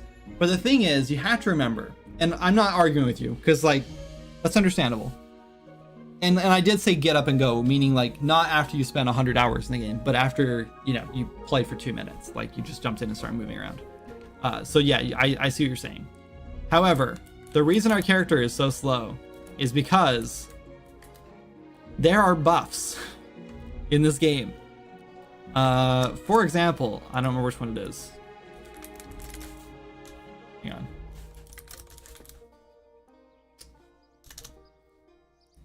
I guess I have to, I think it might be Peach.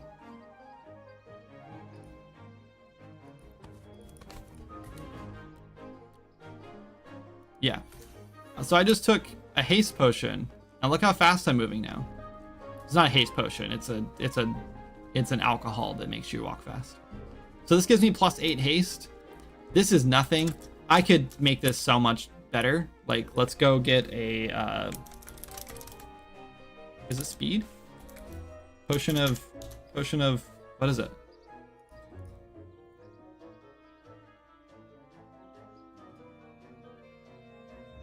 Quickness. Now we're going this fast. I can also just jump on a mount. Oh, I don't have a mount. But if I had a mount, I could jump on a mount and go faster too. So like, that's the thing, is like, if we give the player too much in the beginning, then we don't have any room to grow, and they don't have any like meaningful progression, right? You know how to trigger me? I'm not triggered. I'm just trying to explain that like progression is important in games, and you have to. Oh, also, this is an interesting dilemma. Your dodge roll is slower than your run speed now. We might have to fix that. I might have to multiply it by your movement speed, like your movement speed rate. I will probably have to do that.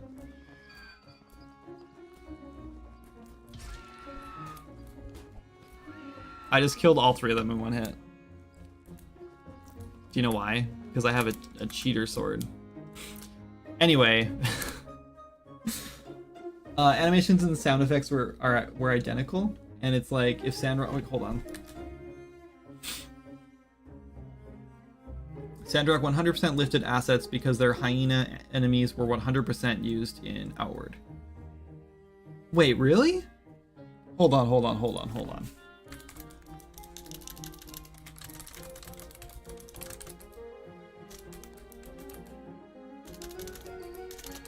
I don't know how to spell hyena for some reason.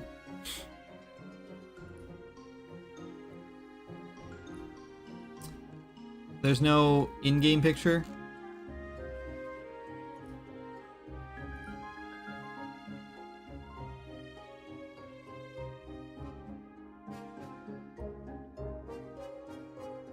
I don't see it. Is it not called the hyena? I have to know if this is true. Here. And they were in Outward?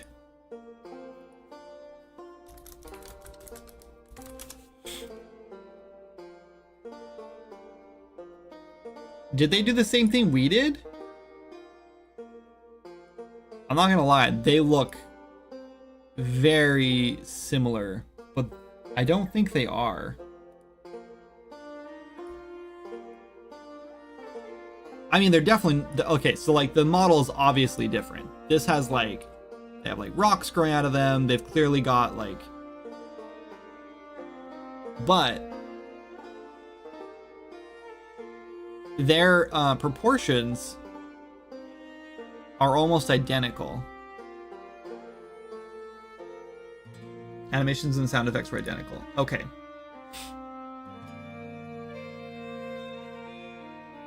So we say lifted assets, but they just bought assets.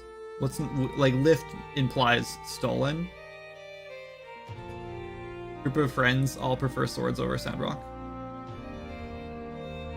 It's like, it just sucks because like I bet a lot of people do, and I bet a lot of people who played My Time at Sandrock, or you know, My Time at Portia, or whatever, or Portia, or whatever you want to call it. I bet a ton of them. Oh, you know what's funny? Oh my god, I just realized the screenshot that we just found was actually CM Simpson, which is awesome because she is the one that makes Swords and Magic videos too. That's funny. Shout out to CM Simpson's channel. Anyway, yeah, like I wonder if they do the same thing, if they like rip animations. Interesting, but it's interesting that their hyenas are the same, or their sound effects are the same though, because that's a different like game, like that's a different ballpark. Because that means that they probably just went somewhere and bought hyena sound effects, which is fine. That's what most games do. That's what we do. I'm not hating on that, but I do agree. If you have millions of dollars to work on a game, why are you cutting costs when you could be like hiring an artist to like do this? Then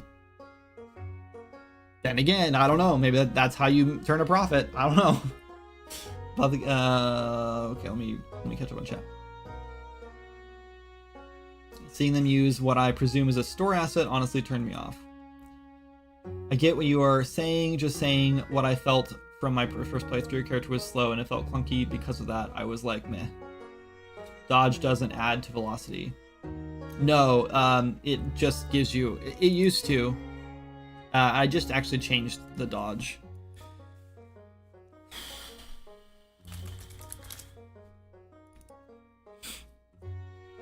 So what did I do? I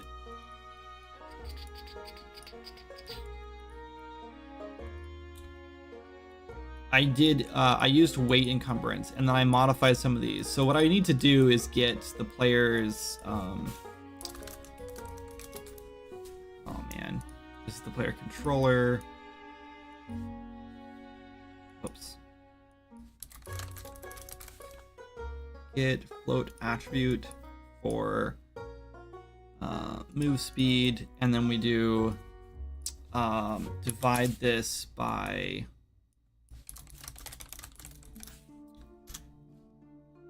I wonder if this gives us what I think it gives us. If we divide this by the base, that'll give us a 0 to 1 value, I believe. Well, unless we're over that. Right, so let's say our move speed is, it's not, but let's say it's 500 and our base is 1000. That would be 500 divided by 1000, which would be 0.5.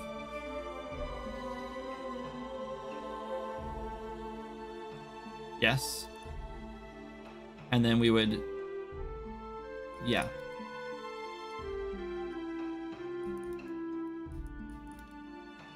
If that's how it's working, I am not positive that's how it works, because I think the base is going to give us like 0.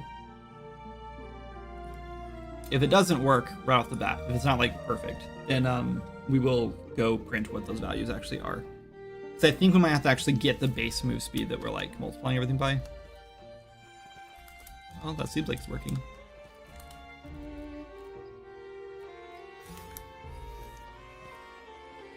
Oh, it still slows us down. That might be... We are a little encumbered, which is probably the issue here.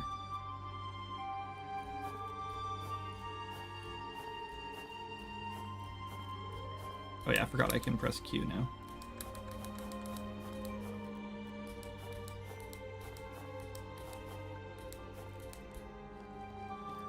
No, it still slows us down.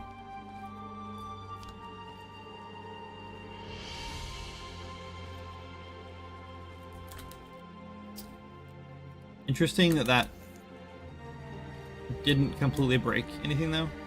I wonder if the base is just like 1.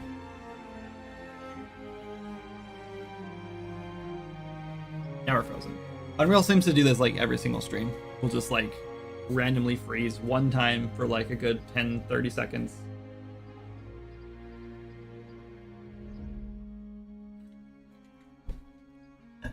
We're gonna get back to work here, though. As soon as it's unfrozen. Even AAA studios will buy assets. I hardly consider it a knock. Yeah, I don't think it's an issue to buy assets. I guess I'm just surprised. It is surprising that My Time at Sandrock, after My Time at Porsche did so well, just bought assets. But it honestly, I thought what I was doing, where I'm just like buying a model and just like stripping the animations from it, basically, was like pretty clever, and I figured not a lot of people were doing that. Don't know why. I just did, but I'm really surprised to find that they did that. Because clearly both those characters in both those games have different... let's actually... Should we look? Should we look for that hyena? No, let's not. It's not worth the effort. Hey, what's up, Odd? Sorry, I didn't see you come in. Who needs hyena sound effects when you can steal WoW null sounds? Right? New World. Also, you know the sound effects for bears in World of Warcraft? Apparently there's like one sound effect or like 2 or 3 sound effects for bears that are used in every single game because you can only find like 10 bear sound effects out there. Like it's so hard to find bear sound effects, and the ones you do find are like low quality or recorded in the field, so you have a lot of like background noise and stuff. So like there's like a handful of them that every single game uses. We did not use them because I happened to stumble across an owl bear sound effect pack that had a bunch of other monsters in it too, including like a hawk sound or something. So we used that too for our eagles. But it happened to have this owl bear sound in it, which did have like a lot of hooting and like tweeting kind of sounds. But there were like 3 sounds in it that were just like bear growls. They were totally unique than anything I've ever heard, and that's what we use for our bears. They're not great, but they're okay. At least they're not the same sound effects as every other game.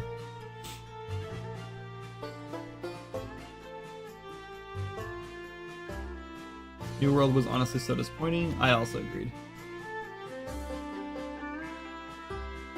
Side tangent, but I hate games that let every player max every crafting skill. Agreed. Also agreed. I don't like games where you can max everything for many reasons, but mostly just because it doesn't, like, I don't know. I don't like the idea that every single player just is the exact same character, because eventually you are, right? If you can max everything, then you have nothing makes you unique, and nothing makes you feel like, and you have no weaknesses either. Like what I love about Skyrim, at least the way I played Skyrim, was that I would only pick like one. I would like basically just pick a class that I wanted to play originally, and I would just only do that, and I would never like put points in everything else.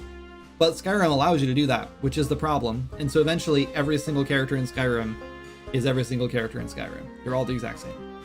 And like you have no weaknesses, because no matter what situation you're in, you have something that counters it, and it feels bad. Oh look, Kendra doing game dev. I don't think so. Let's print these.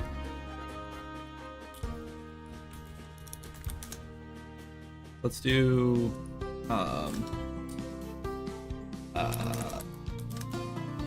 attribute print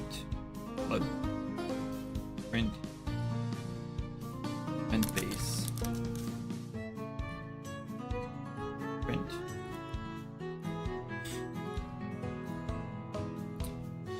I have a feeling that the base is just 1 and that's why it's not working.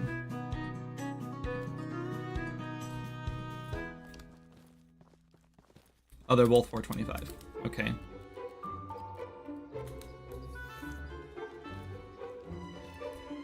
Oh, wait. 585 over 425. So that is working. So what's wrong then?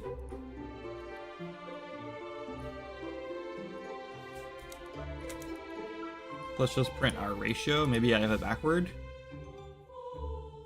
I feel like this should work, right? Like this should just work. We should just multiply this by our speed. That's 1, right? 1.37, that's right. I don't understand. This should be working 2.1. So we should be multiplying it by 2.1.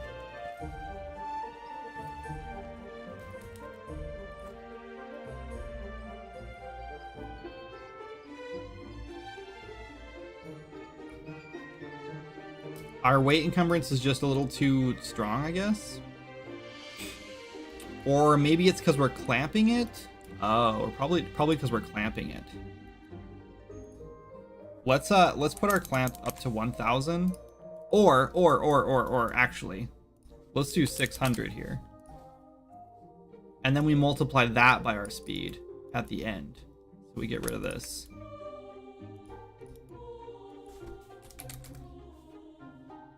We're gonna override our clamp. And I bet you that fixes it. We can get rid of this.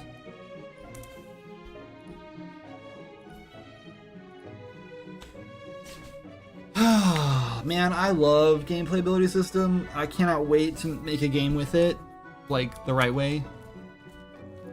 Feels great so far. Feels perfect. And we hike up the move speed. Still feels great. So that does, okay, yeah, I think we fixed it. that does mean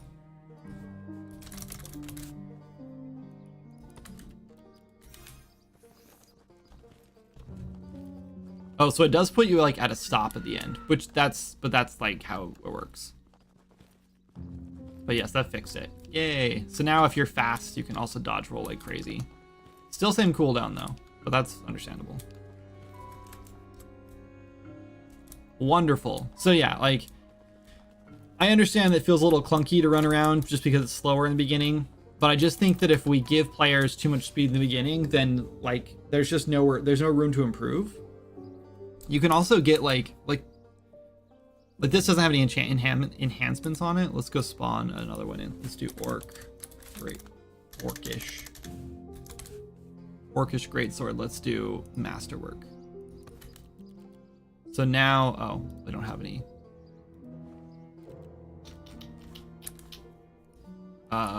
We want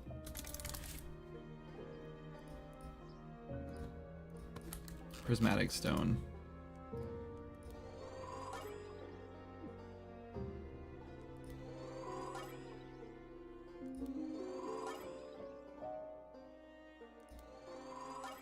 Anyway, there's haste. So we just got +4 haste on it. So now I'm just automatically faster just by holding this weapon. Like, look how fast I am now. It's insane. Look how fast the animation is going. And this isn't even it. There's so many more things you can do to make yourself even faster than this. Like, we're probably gonna have to nerf this a little bit because it's a little too strong. And you can glide that same speed because it's just momentum based.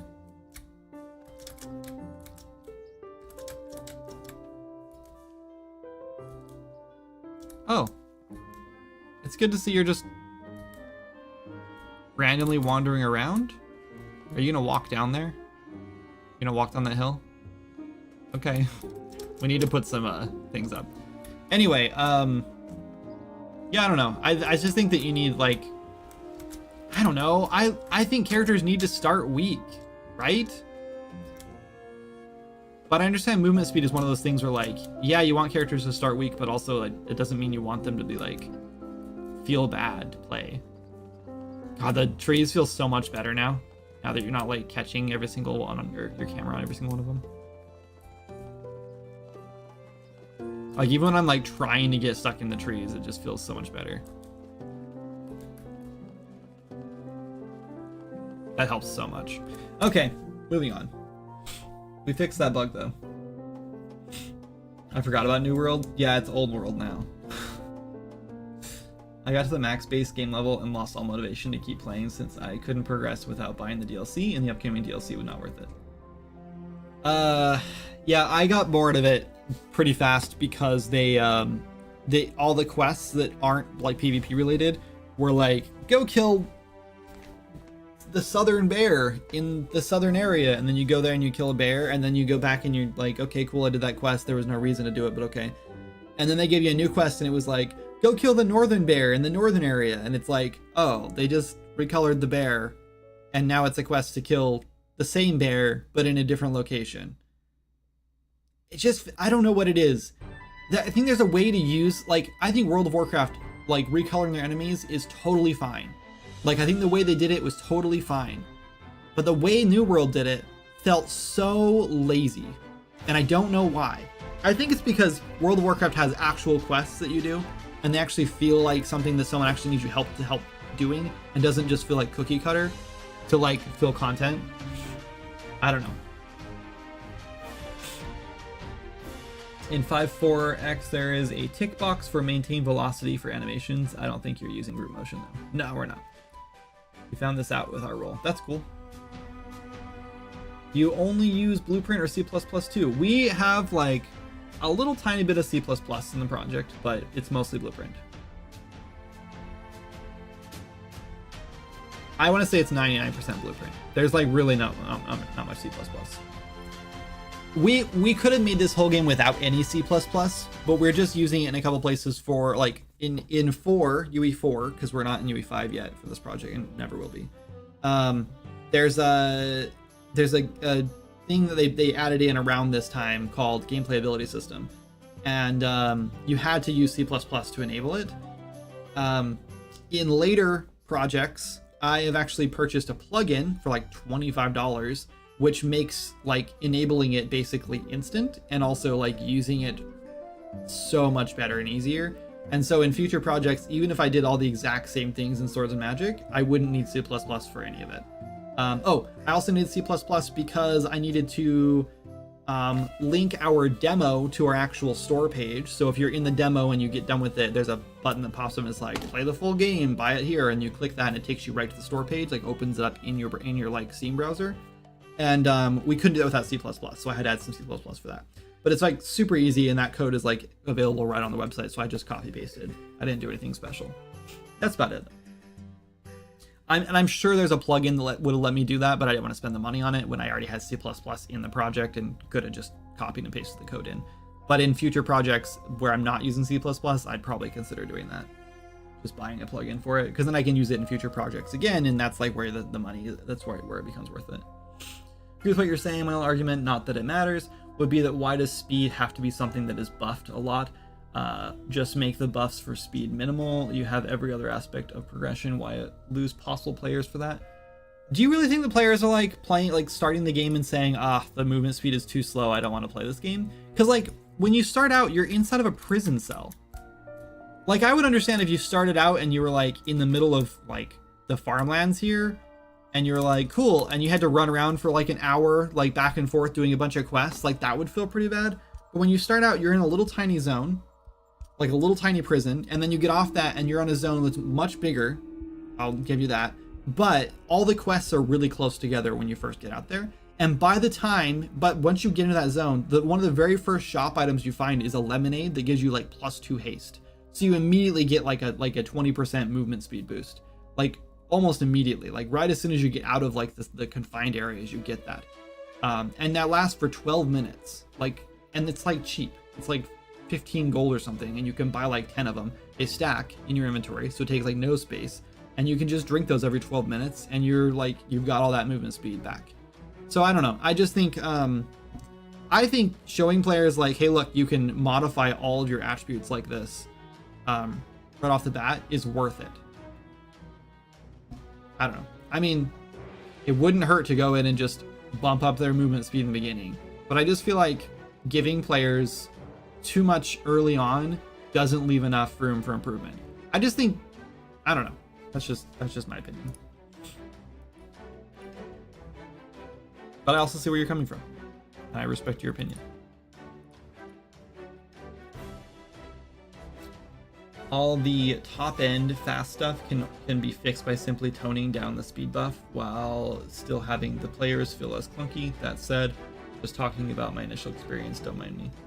I love it when I start with a rusty knife and a potato sack. Yeah, same.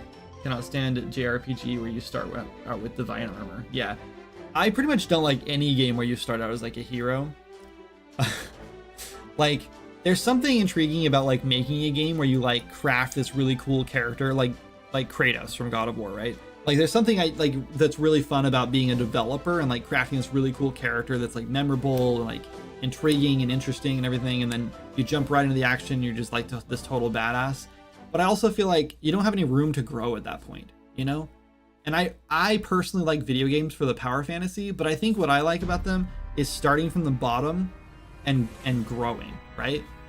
And same with books. I read a lot of lit RPGs, and the ones that like I can't finish are the ones where like they just do like a training montage in the first like 2 chapters, and suddenly the character is like level 50 or whatever, and like they can just like kill everything, and you're just like, well, why didn't we just like write this book? Could have just been a series of adventures about getting to that point, rather than just being like, I adventured through the wilderness and killed everything I could for 400 hours, and now I'm much stronger.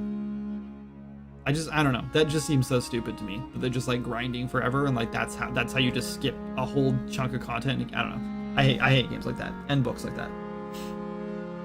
It seems like they do that a lot in lit RPGs, which sucks.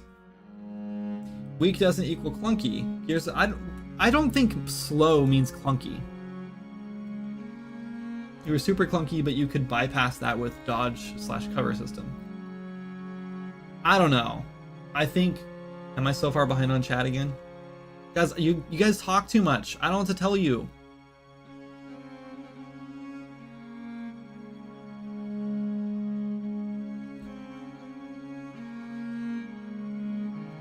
Yeah, odd when the phasing system was really interesting. We've considered doing something like that in Swords of Magic. It's just it's tricky. It's tricky to pull it off because you have to like change things, but like different players have to have the same collisions. So if you like, oh no, yeah, okay. So actually in World of Warcraft it's easy because they can like phase players into like different like versions of the server or whatever, and then just transfer them between like servers. In like a game like Swords of Magic, we can't do that because we only have one server. So we can't like change anything that affects collision. Like if I spawn in like, for example, here, let's go back to what we're actually working on. Way over here in this lava, we were gonna have a thing where there's 4 chains that are gonna be connecting this to like hanging up here. And okay, so hold on. There was gonna be a big orb instead of this big safe on the wall. There's gonna be a big orb above this thing, or actually just over this thing, and there wasn't gonna be a platform here. And you were actually gonna do your content stuff in here, and you could see it in here. And then the thing was you were gonna have to glide over here with these wind whirlers, and you were gonna plant bombs on all 4 of the chains on this thing. And then when you went back and talked to the guy, he was gonna have a plunger ready, like a, that thing ready, not a toilet plunger. And you were gonna push it, and it was gonna explode and drop the thing down into the lava. The only problem with that is that if one player does it, and then another player comes in later, they have to be able to see that thing still.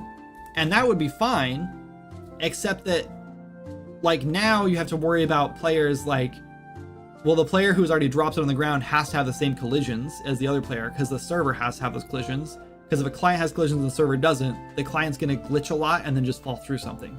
It's gonna look really bad and feel bad. So the server has to have the collisions all the time, so the players have to have the same collisions all the time.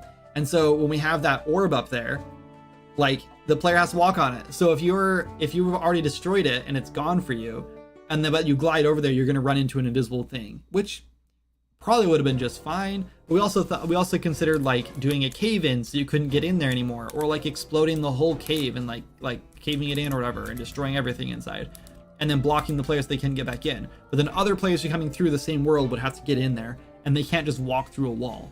It's just, I don't know, it becomes a huge mess. So the phasing system is a cool idea, but only if it doesn't change any collisions in our game. So we've definitely considered it, but yeah, anyway. Scrolling past all of this chat, 100% agree with progression. I just don't know why it's needed for movement. For example, Space Marine 2, the movement is super clunky, but lots of people love it. So don't use me as a judge. I think it's different when you, okay, so if you're a big badass who can like tank a bunch of hits and like you hit super hard but slow, then it makes so much sense to be slow, to move slow. And it makes up for it because you have strengths in other places. Personally, I just don't think that the character's base movement speed is that slow. The thing is, like, we've already moved it way up from like the basic like movement speed of the player character. I guess I do have this weapon equipped, so I'm a little faster. So yeah, it's a little, I don't know, like, what do we start at? Hold on. What's our actual like movement speed? 600 is default, I think. You think I know that by now? I guess I do. So I'm pretty sure 600 is default for the character movement speed. Oh, so we start at 450. Never mind. So we do start slow. I can't change it here, but I don't know. I have to change it in C++ if I want to change it. 400 is default, 600 is sprint. I don't think so. I think 600 is default. Unless they change it in UE5. I'm almost positive that a fresh like player character, in fact, we might even have one. No, it doesn't matter. I'm pretty sure like the fresh like UE4 mannequin like character movement speed is 600. I'm almost positive.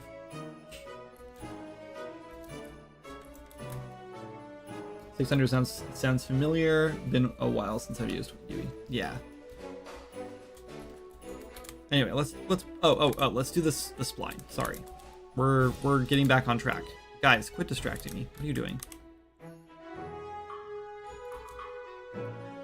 spline. All I want to do is grab the spline mesh. And before we do any of this junk, pretty sure this just has one material. Yeah, so we just want to set the material. Actually, we should just make this a dynamic material and change it, maybe? Nah, we'll just set the material, it's fine. Static materials. Alright, why?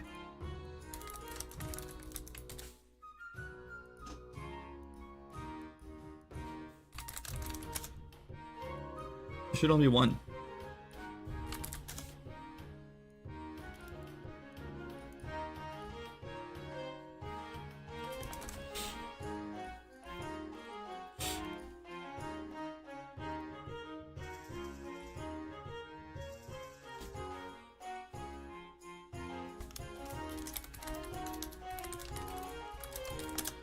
Oh, I also realized I think I need to make this two-sided.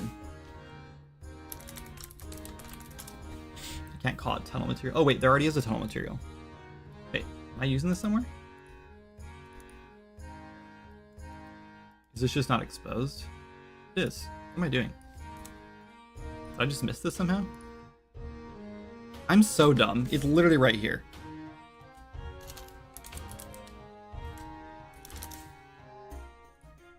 I'm so dumb.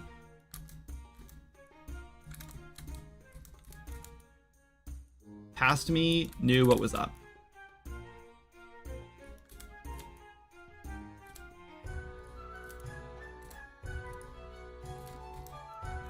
Where is... I need to grab the spline. It's too small, I can't see it.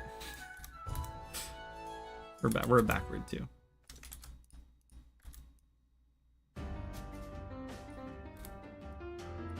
There we go. Also, it's inverted, which is probably fine. But that means I need a material that's two-sided.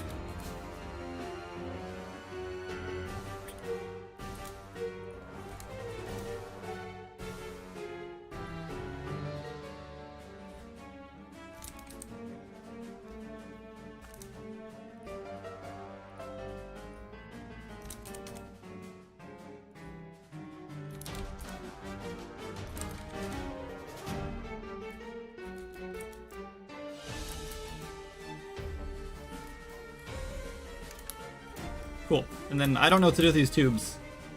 They were supposed to go like somewhere. Because there was gonna be a big sphere up here, so they were all gonna go like into that sphere, like across the ceiling or something, but now I don't know where to put them, so I haven't decided. But 500 UE5. Okay. On a fresh new project, and I think that is too slow. Sounds like Final Fantasy VII battle music. I think this is... Oh, hold on. That's the, Is this the Gatekeeper battle? I think it is.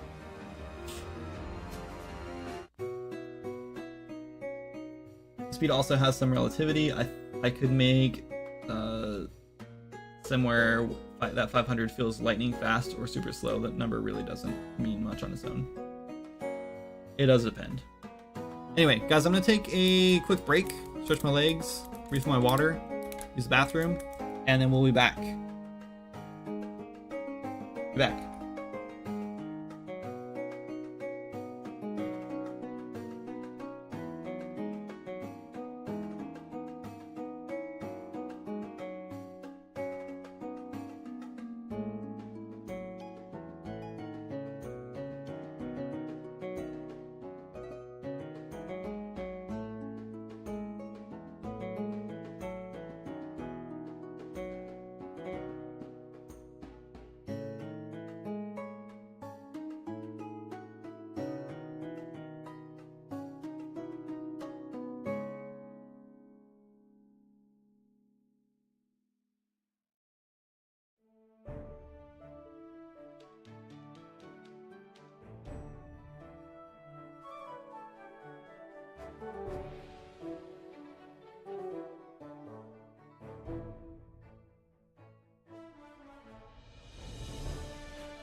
Hi.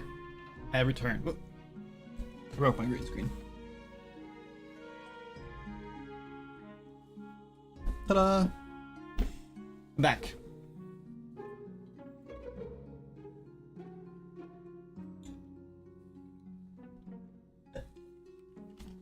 Okay. So let's get this thing done because I want to work on the actual content of the zone. Or the content of this thing. How about we just run these like...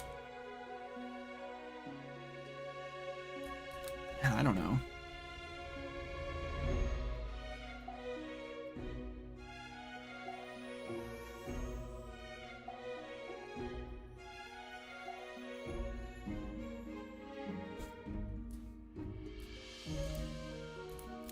Where do we put these? I really want to use them because I think it'll be cool to have like a bunch of like tubes coming out of here.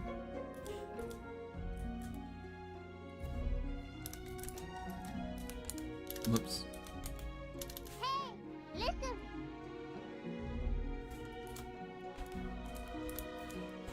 What? What does this furnace thing do, by the way?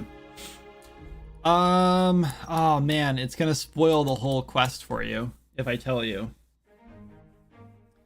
I can tell you guys, but it's actually a pretty big spoiler. Okay, yeah, then I won't say anything. I don't want to spoil it. It's a serious spoiler. It's just know that it's just a special forge where this guy makes special weapons. That's it.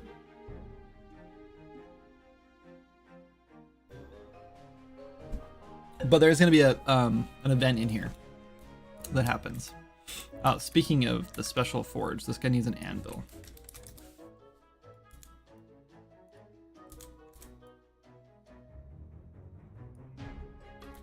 I know this seems quite like small and inconsequential compared to everything else, like it's so big in here, but it does need an anvil in here. And I know this is gonna look like it's floating. It just is what it is. I don't think there's a way to like balance this on multiple things.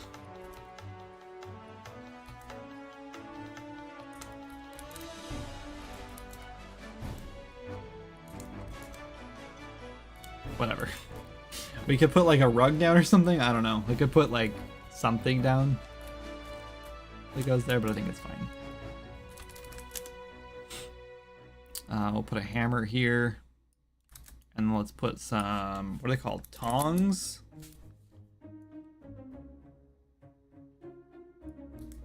Here. Partially in the soot.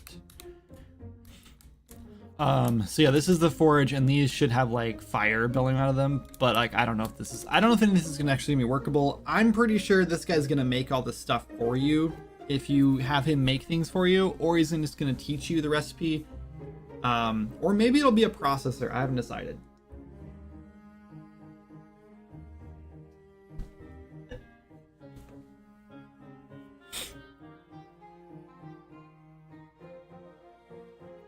I don't know. It would be cool if it was a processor so you could process things here, because there's like a special thing you need to use this for. But it might be better if like he just does it for you. Like he might just have you like bring him things.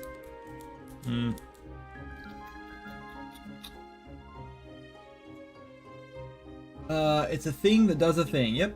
Put cardboard down or a bear pelt.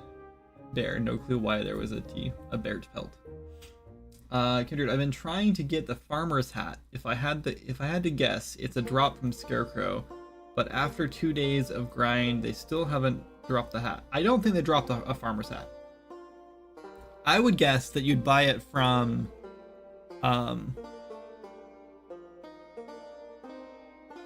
Irma in Azura. And I don't have a way to look that up for you. Unless it's in this data table. I might be able to search it in here. Oh, maybe it is in here.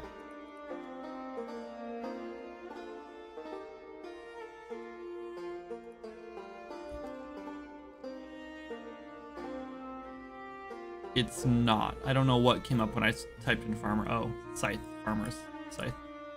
They do not drop a hat. I'm so sorry you spent all that time. Do you want them to? I can just add it in here. Because I'm pretty sure you get it somewhere else. I'm assuming the farmer cap, this one you want? I'm pretty sure Irma sells this in her store. Who's making the Swords and Magic wiki? I don't know. That's player run. I said from the beginning that I will not add things to the wiki. I do provide assets, icons for them sometimes.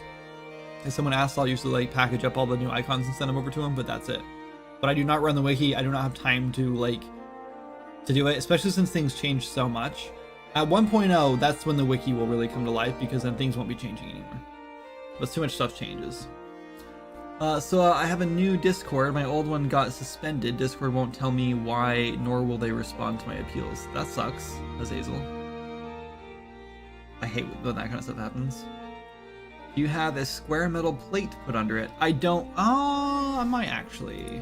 No, I don't think I do. But I need to make one for Bone Reach anyway. Plate.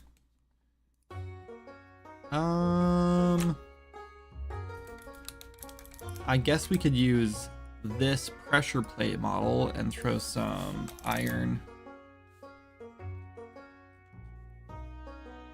Let's do the dirty iron on it.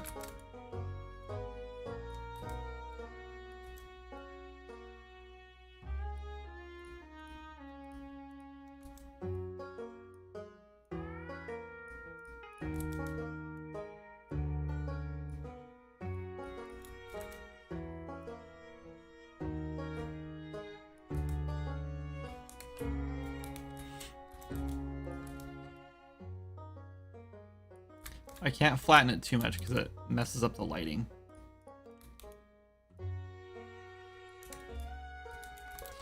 I don't know, maybe do I have a bolt? Nope. Do I have a nut? I thought maybe I would have named it wrong. Do I have a screw? A nail? Nope. I never made a mod for this. Nice if I just had one of these, but I don't.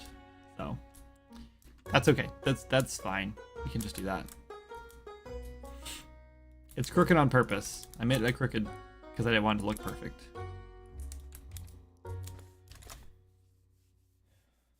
There's your wiki.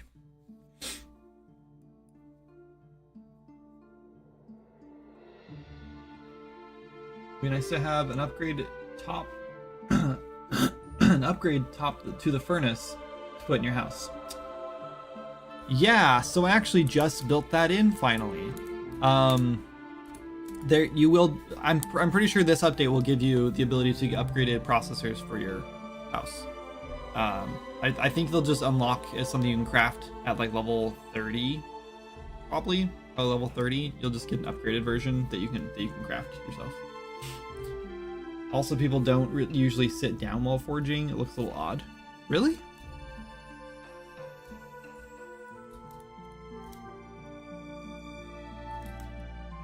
I guess, I mean, the anvil is pretty small. I guess we don't have to have a stool.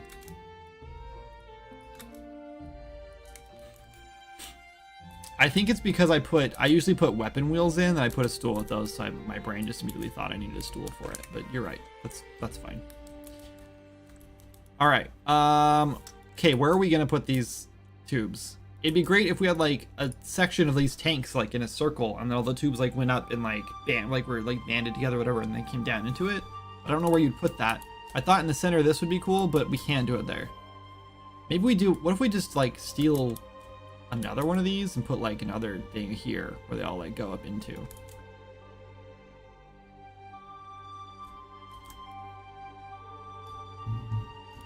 Or maybe we just do this.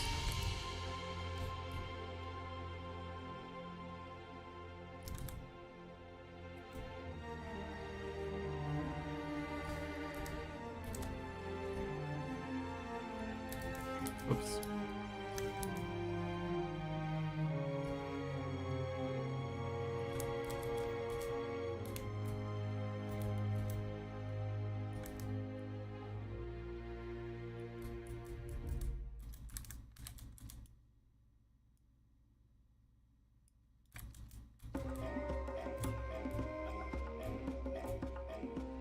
Should we just put it like on the other side over here and all the tubes like run across the ceiling into it? I don't know, that seems weird.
Maybe we just do like...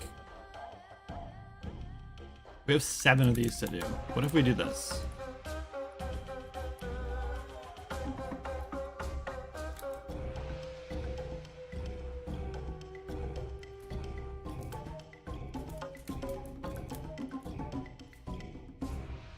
Oh man, I hate to move this one because it's clearly like... I don't like how that looked.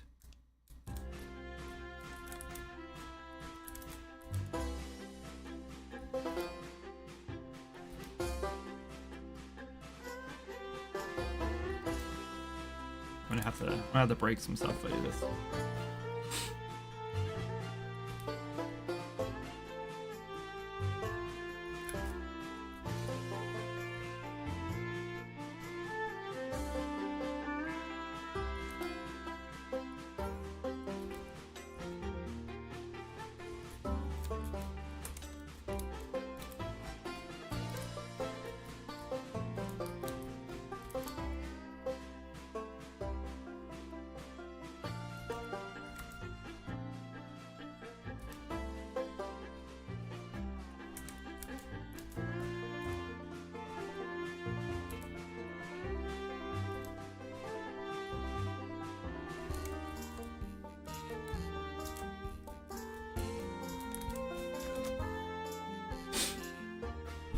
Actually, just use that site to create the wiki for my game before somebody else does.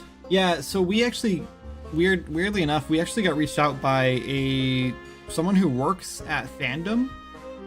And they reached out and they asked if we wanted a wiki for the game, and I was like, yeah. And then he just made one. He like made one for us and then gave me like ownership of it. And then I gave ownership to someone else, I think, or something. I don't remember. So they can like control more of it. I think it was like close range or something. I don't remember. Maybe I didn't give them ownership. I don't know. Anyway, yeah, that's kind of how that went down, and then now that's where we're at. I don't know. I need a... What if we did this piece? But smaller. But bigger.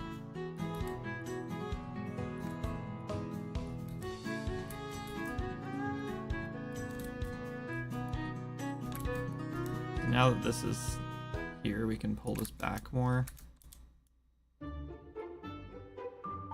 We just do that. We don't need this. We do.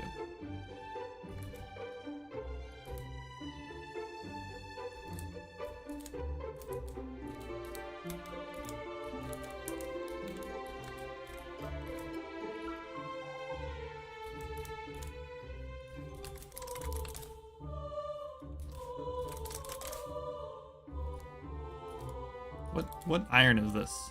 Oh, it's stone. Oops.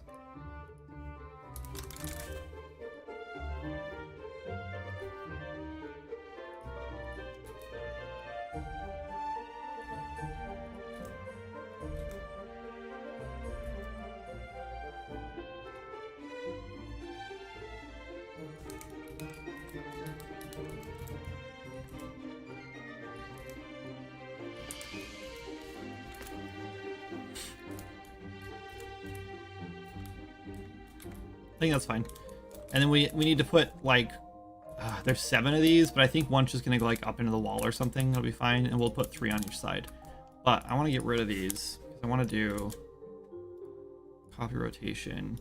I lost them now. Tank. Paste rotation. Yeah, like this. And then we'll do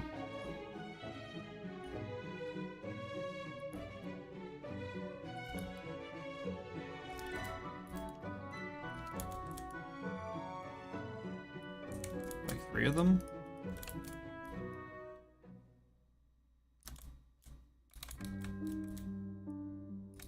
Whoops.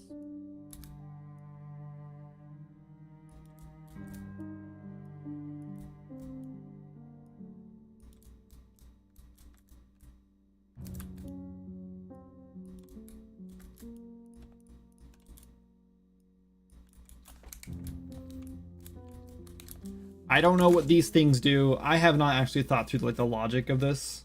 Errol's gonna be so jealous. Yeah, I know. This really is just like Errol's dream, right? Which is really funny actually. I have honestly considered just like covering up that part of the cave, or even just like covering that whole thing up and just scrapping that whole quest when I get back to the Azura stuff, because this kind of just like takes that whole thing and like does it on a much bigger level. Like I'm really tempted to just close that up because it doesn't add anything. It's just empty content right now that players are like waiting for me to fill.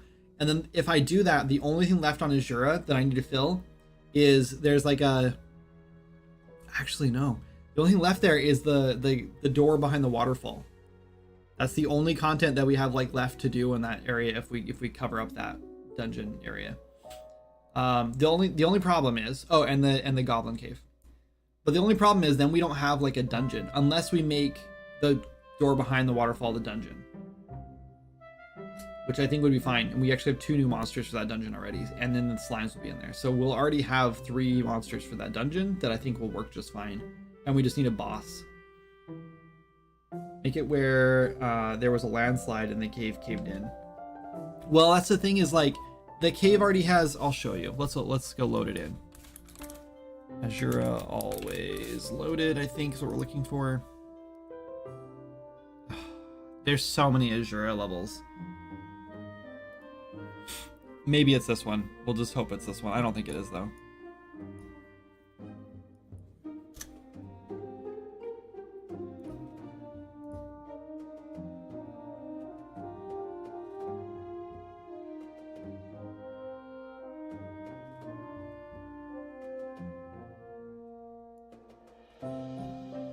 Okay, let's assume it's one of those 2. Let's go over there and look at it.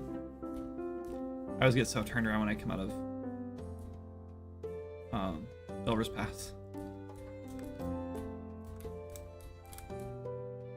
Yeah, we're definitely missing something here. What is it though? Azura lava entrance? There we go. So you go in here and you're like, whoa, what's this thing? And you come over here. I don't remember it being such a drop off right here. Whatever. Anyway, this is already here. So my thought was, let's just put a wall here, joink, and cover this whole thing up. And then you can't get in here. Oh, we gotta do this heat effect. I forgot about this heat post-process effect.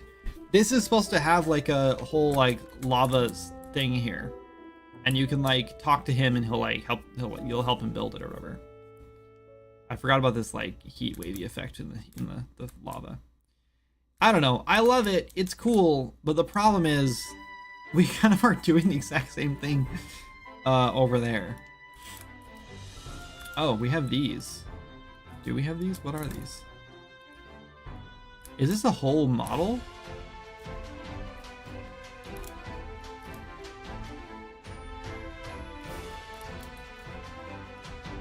Oh my god, we merged this whole thing into one model.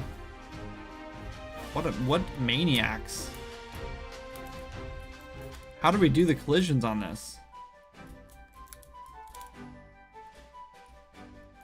We're just using complex as simple. Oh my god. What a mess. Why did we do that? That was a stupid idea. Anyway, I think this was the time when we like merged everything. We were like, oh, we need less models everywhere. So yeah, we merged everything into a model. Such a stupid idea. I don't know why we thought this was a good idea. We should never have done this. Anyway, but yeah, these could be like the Azurian warriors because they have like Azurian weapons on them or whatever, and this whatever. This could literally just be a wall here, and we don't have to have any of this. I know this would then be like a pretty big waste of time that I built all this because there's a whole thing here too that's not loaded in.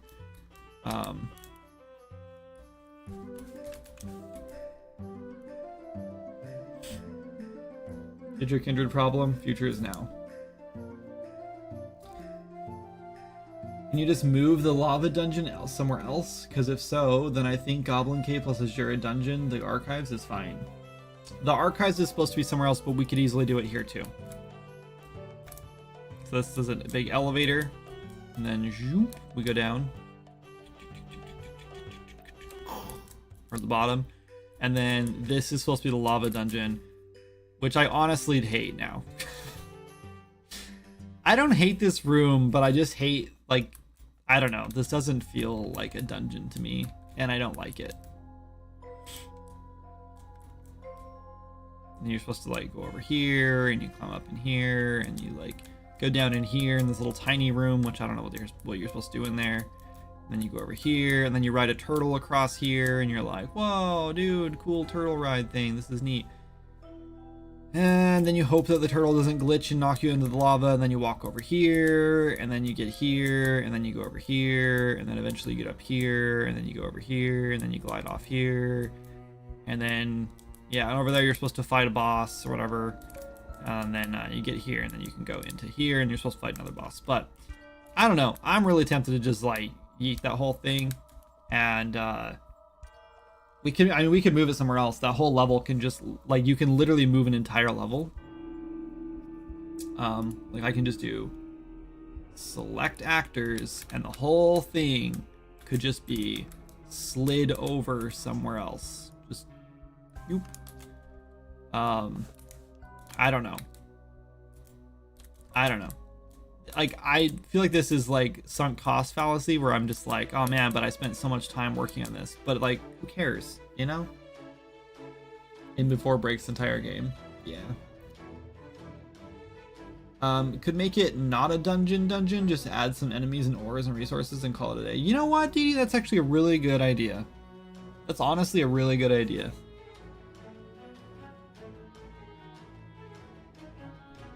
And we just throw a couple of quests to go explore it, and we're done. I kind of like that. Have it just be a room you need to navigate to get to the fire spirit. What fire spirit? You mean, oh, you mean you think we should reuse this for Delver's Pass? Move it over here? I mean, I don't know. I wouldn't be opposed to this being like this is all cool. Then you get in here and you're kind of just there, right? Like you're just here now. I wouldn't be opposed to having like a much bigger open area where you have to like explore through to get to that point. The problem with this is then you'd have to go through that whole ordeal, that whole trip every single time you want to come in here to talk to this guy to make another weapon, because he makes a bunch of weapons for you. But you have to gather a bunch of resources first. So I don't know. That might be really annoying. Get a door below the machinist cave. Make the zone bigger. Thought you had Fernthal further in. Shh, Matt. These are spoilers we decided not to discuss on stream. Oh, Red, sorry. Oh, wait, no, wait.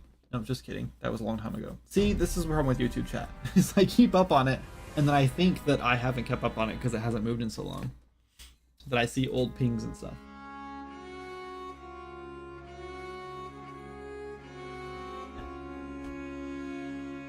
Make an entrance you can fast travel through once you do the major stuff.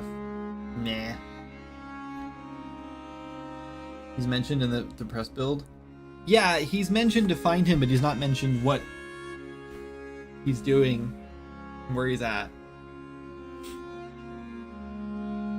Put it behind the big door as an offshoot.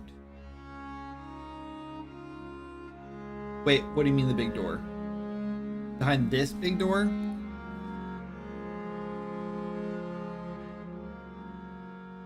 I have a, this already has all, like these already have all plans.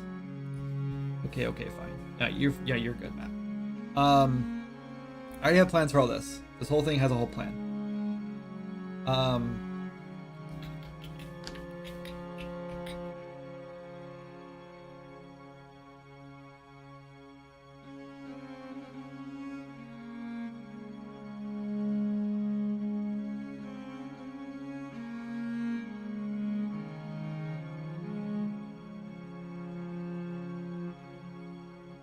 So I'm just thinking about fire and lava. I don't know what this area is about, but I'm so ready. I think it'll be fun. If the event I have planned in here turns out how I have it in my head, it'll be really fun, I think.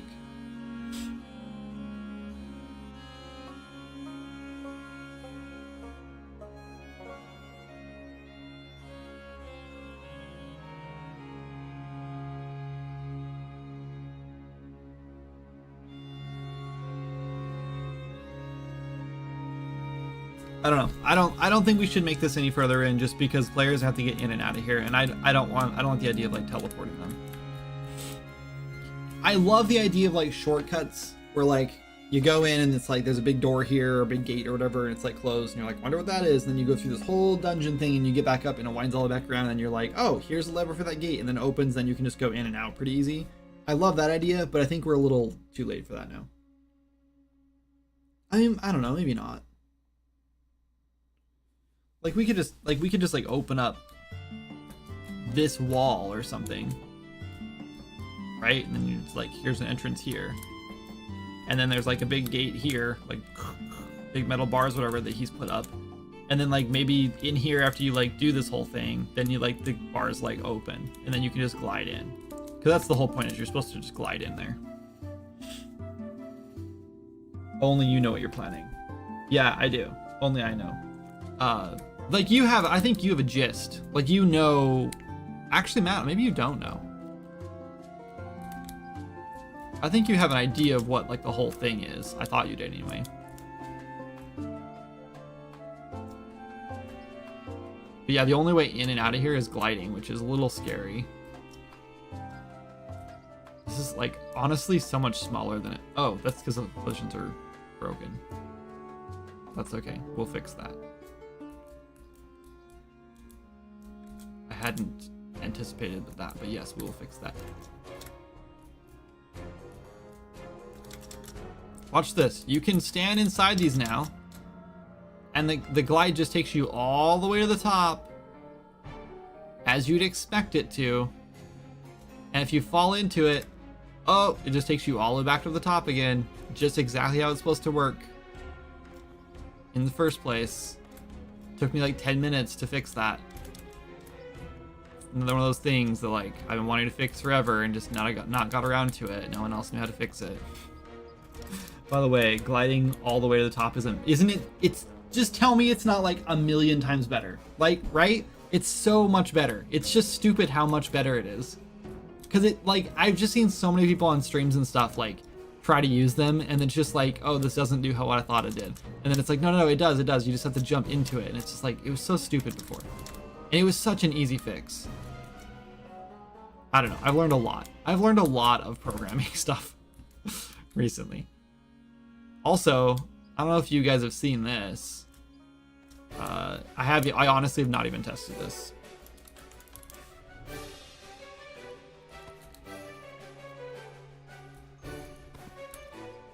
New Wind Whirler. I know it's floating. It's because the collisions of this thing are broken, but new Wind Whirler, which takes you higher, and it has like 3 times the amount of uses, so it doesn't break as easy. But it does still break. Though I have considered just making it not break, because I feel like, but maybe we have like an even better one later that's like a super like powered one or whatever that doesn't break. It's like permanent. Because I like the idea of just having like a third one. Anyway, I think getting in and out of here is pretty fun. And we just like put some cool, like treasure over here. Some fire sprites in here to fight. We can also make the fire sprites fly if we want to, which means you'll have to use ranged weapons to fight them. But they can totally fly now because I know how to do that now, enemies. A fiberglass rider? Yeah, that'd be fun.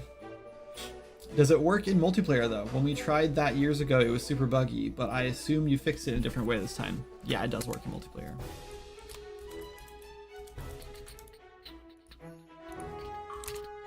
Yeah, I learned a better way to handle it. We were doing, this is basically done the exact same way. We're just listening for the glide, and then we're continually giving you the glide each, like every, like, 0.25 seconds or something like that. You're just getting the same glide. The difference is that it's overriding your Z velocity, not adding to it. When we tried this last time, we tried adding to your Z velocity, so the longer you stayed in it, the faster you went, which was fine, and we could still do that technically. Like, we could just give the player like an ability that's like glide momentum or something, and then add to it every 0.25 seconds, and then it would just like make that go faster and faster and like launch you up, which would work. But like, there's no need to do that. Did I not hit play? I swore I hit play. But yeah, it does work in multiplayer. Okay, I have to put some hours into work. See you later, Ryu. Thanks for hanging out. We're about to craft guns with this new forge. Yeah, not quite. Though I honestly, I love the idea of like boom barrels, not boom barrels, boomsticks in like fantasy games. Like, it's the only thing I've ever been okay with like guns in games. It's like the boomstick idea. Works just fine. Do. Hello. It's so good, and then just glide right back down. As soon as I hit it again, it'll just pop me right back up. Bounce back up. So it would be nice if it had a little bit of give, but like, that's way trickier. And I'm sure with enough tweaking I could get it working, but it's fine.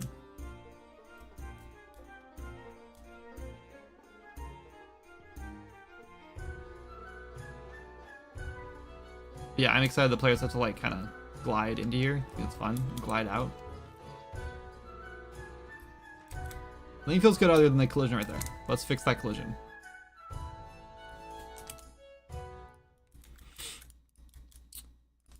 Let's see if we can just do an auto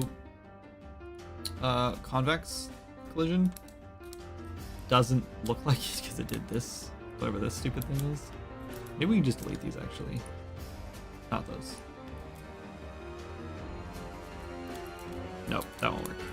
Okay, I'm tempted to just try this first. We just crank this bad boy up and go for it.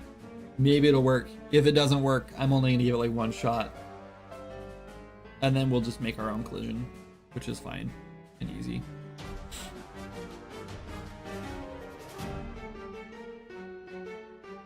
We can just use like one. Oh, it looks like that kind of worked. You're gonna like kind of like ramp up onto the edges of it, but maybe that's fine. We can get rid of these. I don't think it matters if these have collisions. There's going to be big chains attached to them anyway.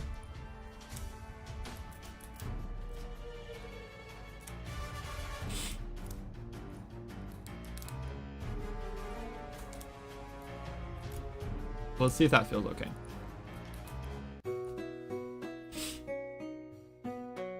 But yeah, no, you're not crafting guns. It is just going to be a regular set of weapons. That's better, much better. No, it's not. That's not okay. Not okay. All right, so let's open Maya because we have to fix our collisions. We could also just cheat and put no collisions on it and then make like throw like collision boxes on it in here.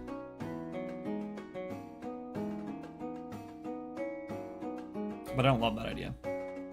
I think we're just gonna use a bunch of box collisions for the edges, and then we'll do, excuse me. And then we'll do one like complex UCX collision. Let's import.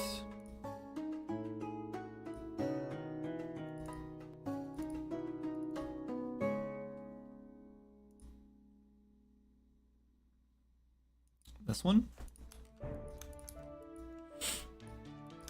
Okay, let's make a cone. No, sorry, not a cube, a cylinder. A cylinder. Players should not really be underneath of this, so I'm not gonna worry about the I-beams under here.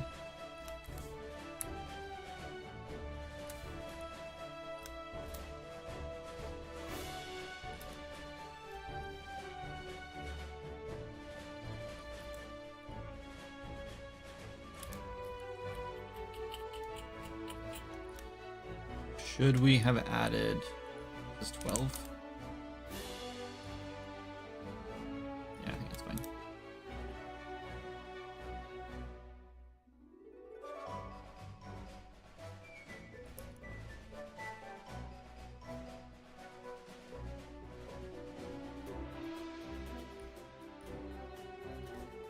Okay, this is going to be called platform. So this needs to be called, hello? I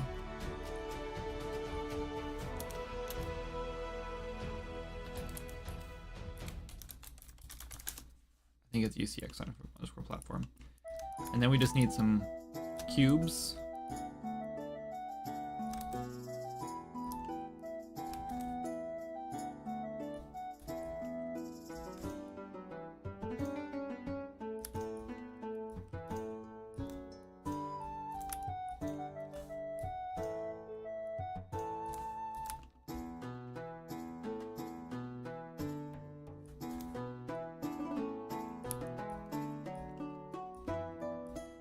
Actually, let's go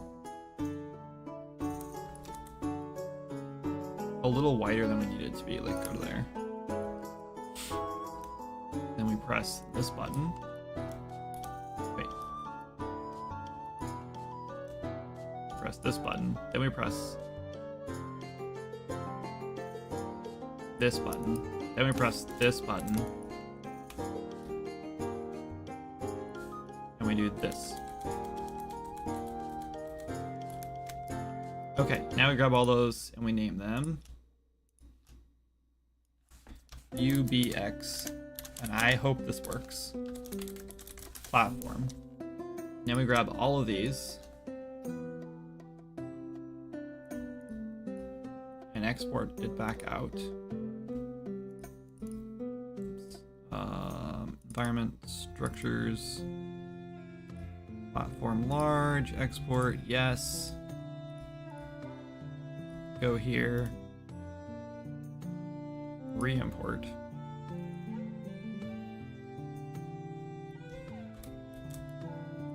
Test.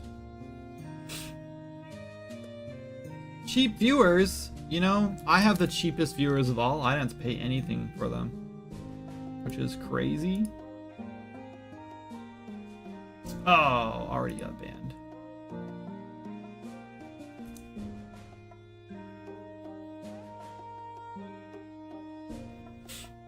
Wait. Oh, good job.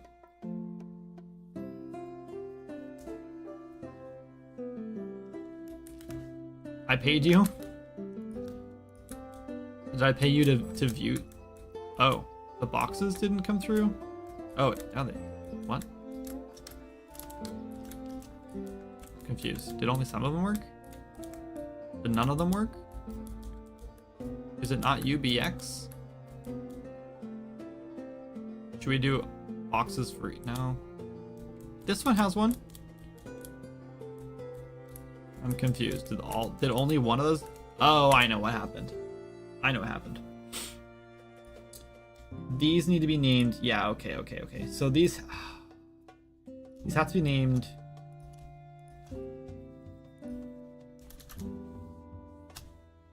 I think it's _01.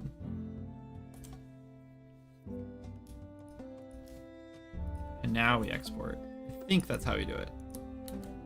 So I think only one of them worked because it didn't have, because it was just the UVX. God, my allergies have been so bad lately. I think it's like season change, and we just like did a bunch of yard work the other day, but just like still hasn't like got better.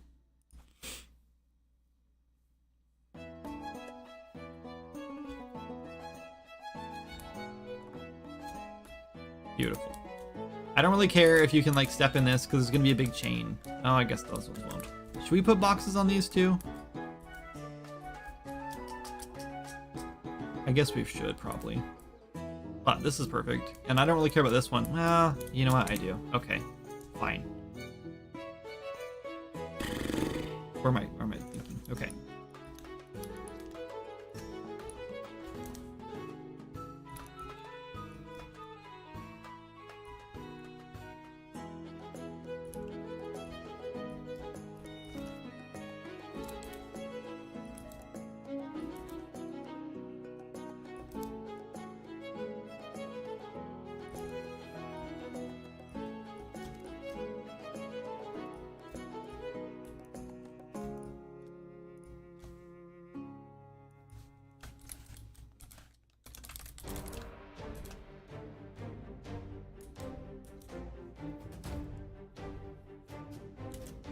Okay, good. And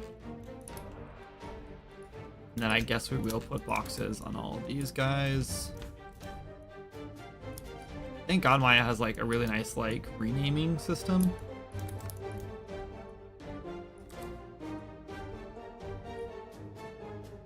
Not too concerned about the corners of these.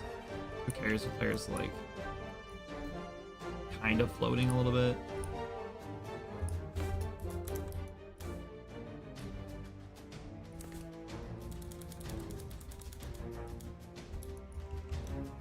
Grab all these, rename all these.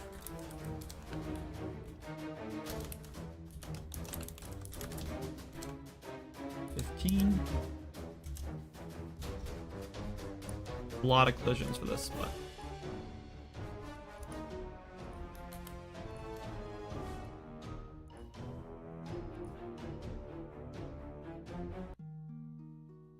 Frozen? Okay, there we go. What soundtrack is this? It's so good. This is the soundtrack for Swords and Magic and stuff. This is perfect. Who cares? Like, yeah, a little bit of floating on the corners, but it's fine. No one cares. You can even step up on those.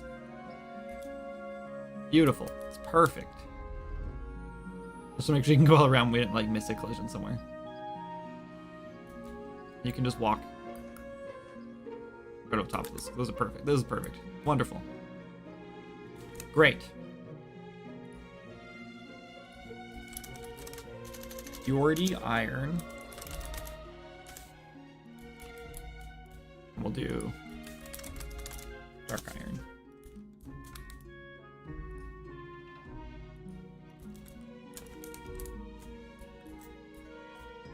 Tempted to change these.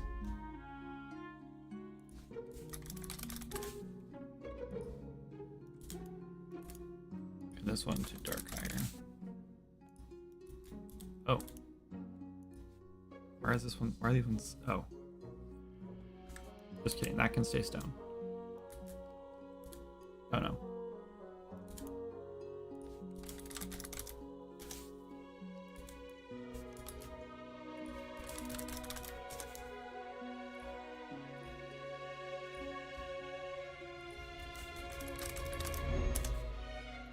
That's better. Okay, that looks good.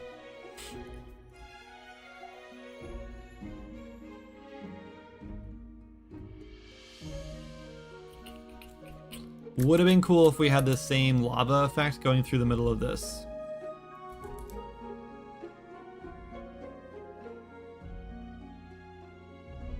Should we?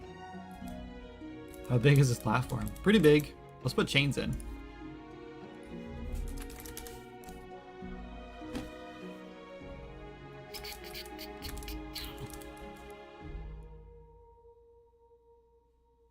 Hello?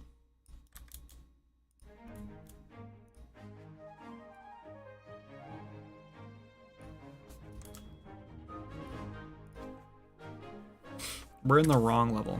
Okay. Let's copy this. Paste.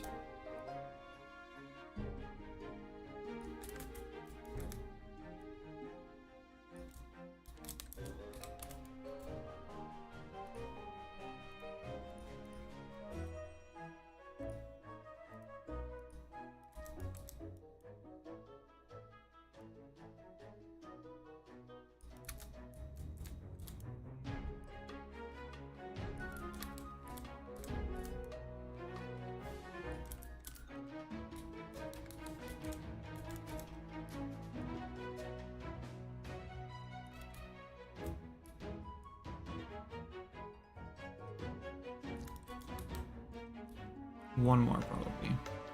And I can't see that one goes, but that's okay.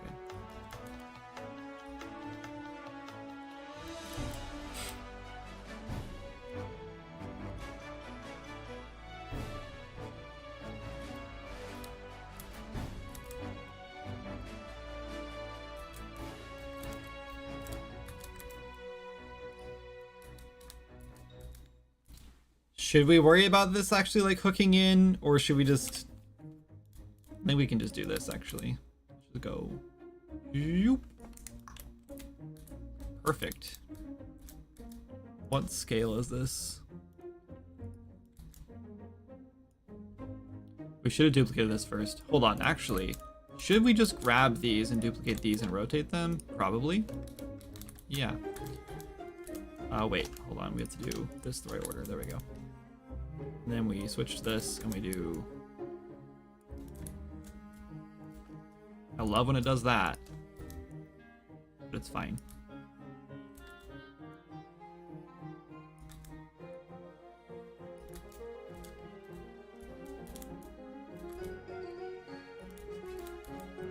It doesn't need to be perfect.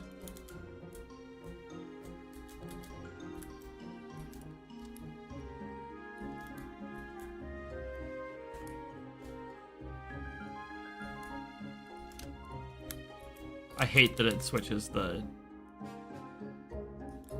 last selected every time you do that. Because these chains, I'm pretty sure, have complex. No, why would they have complex simple? That'd be stupid. They don't. They better not have. Anyway.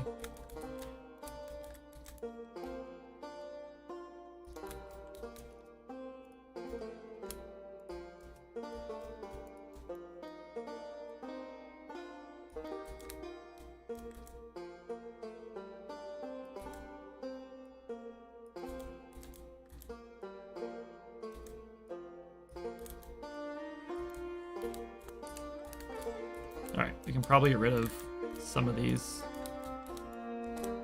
external pieces. Oops. That one's fine.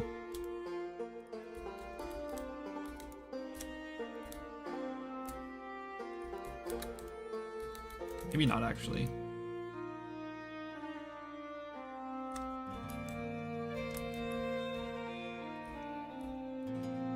Can't justify that much of a stretch. This one maybe?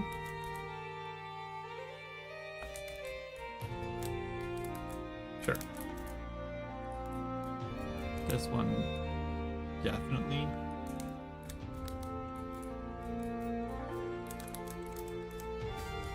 What do we think? Would you be able to climb the chains? Let's find out, shall we? I don't think so. I think the chains have a simple collision on them.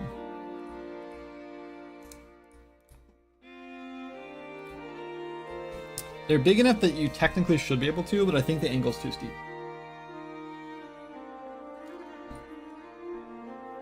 Which I'm banking on. Yeah, too steep. Which is great, honestly. I don't really want players to climb on them. It would just create like cheesy mechanics.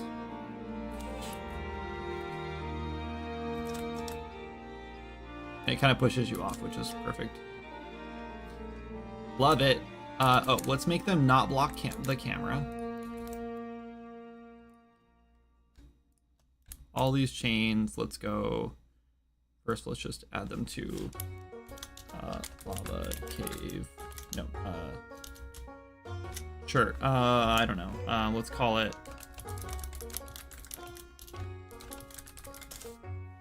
Sure. And then we go to custom and we do ignore camera. Okay. What's next? I guess our tubes. We do all of our tubes now. Pipes or whatever we're gonna call them. So now when your camera swings through, it doesn't get in the way. Like it might be a little annoying like this, but I doubt that's gonna happen very often.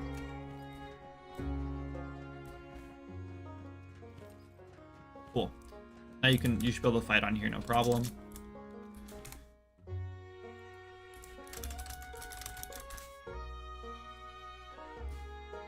Damn it. That's so annoying. I don't know what the deal is. Like some meshes, like some static meshes, when you drag things out, like it doesn't like recognize or whatever that there's a mesh there or something, and so it doesn't let you like drop things onto it. I don't know why that happens.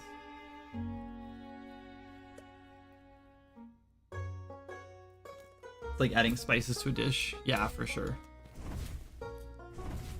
Okay, cool. And they can still attack. Because you're going to be fighting some on this. Google's telling me what attack means. Like, the best thing about ranged enemies is that even if a player does find a way to, like, get up on here and cheese. Oh my god. They still die. That's great. Perfect.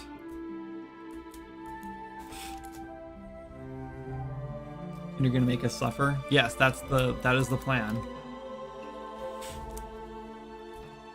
All right. So now we need to make some blueprints. Oh no, let's do this. Let's do these guys first.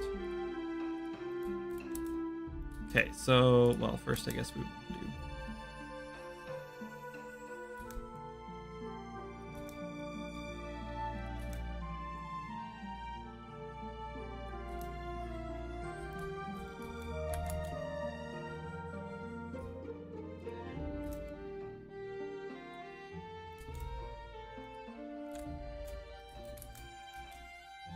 I want to like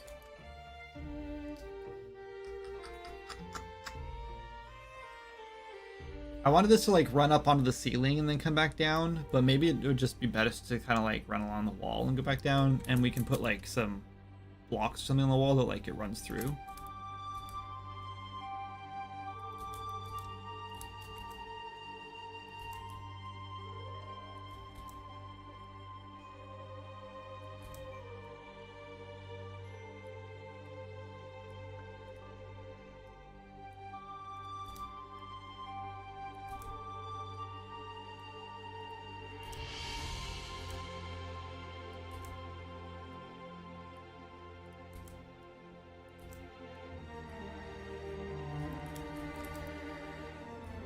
This track right here, this has to be my favorite track in the whole game, called Whispering Grove.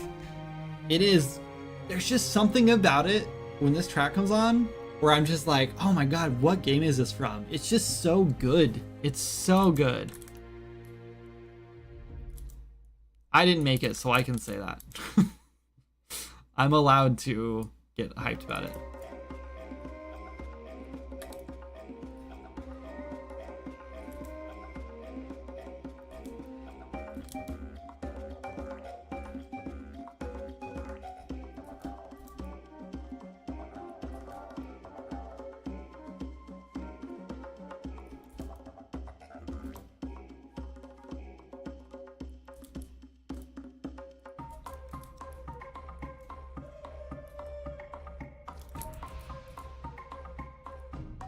As well as a lot less here than I thought it was, I guess. I'm probably gonna duplicate this and then just readjust where it attaches so they can all just kind of run together. It'll just be a lot easier that way. So I'll just go to the third one probably.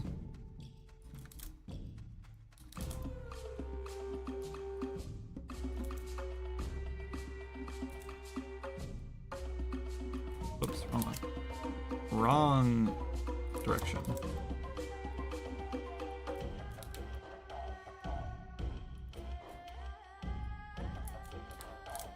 This got twisted somehow, and I don't know how.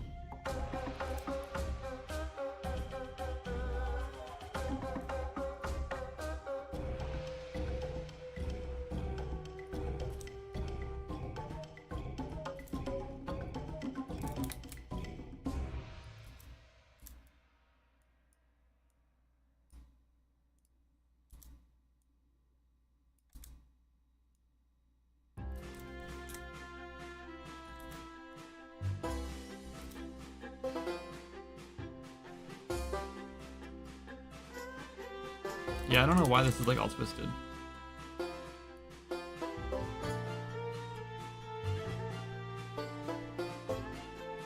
Yeah, when I get to there, it twists for some reason.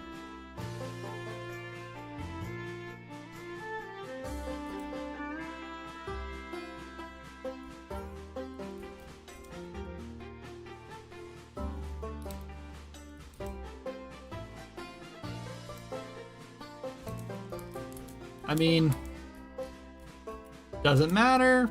Probably not.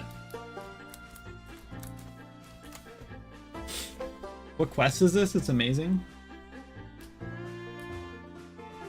What quest is this? Oh, hold on. Bert died? Who's Bert? About a secret blueprint that can only be taught in that area? That's pretty much what's happening. That's almost exactly what's already gonna happen in this area. Well, will we have to power these machines for the forge to work? Probably. It was me complimenting myself for my amazing quest, since you couldn't for the music. Oh, but I didn't make the music. Oh, I see what you're saying. Yeah, I get it. Some of the quests in Windless Woods are definitely the best in the game. I will give you that. Especially the main storyline. Just kidding. That one I did kind of make. Actually, I don't even remember who worked on which quests. To be honest with you, I really don't. Actually, I should leave this where it is. Actually, we need to move it a little bit though, so we can see what we're doing. It should go like this, yeah. And then this guy. And can I grab this guy too? Nope, just one at a time. Maybe? Yeah.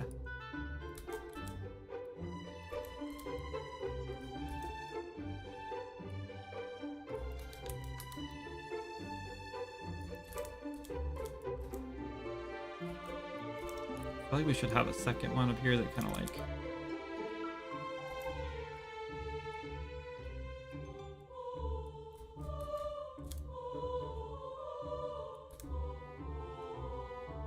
pulls it out of the way, you know?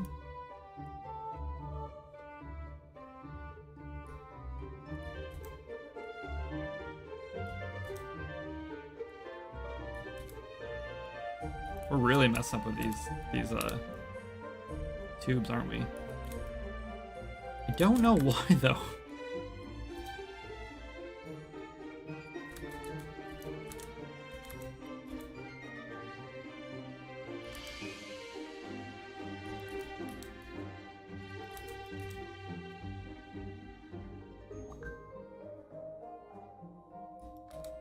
Really don't know why they're getting so twisted.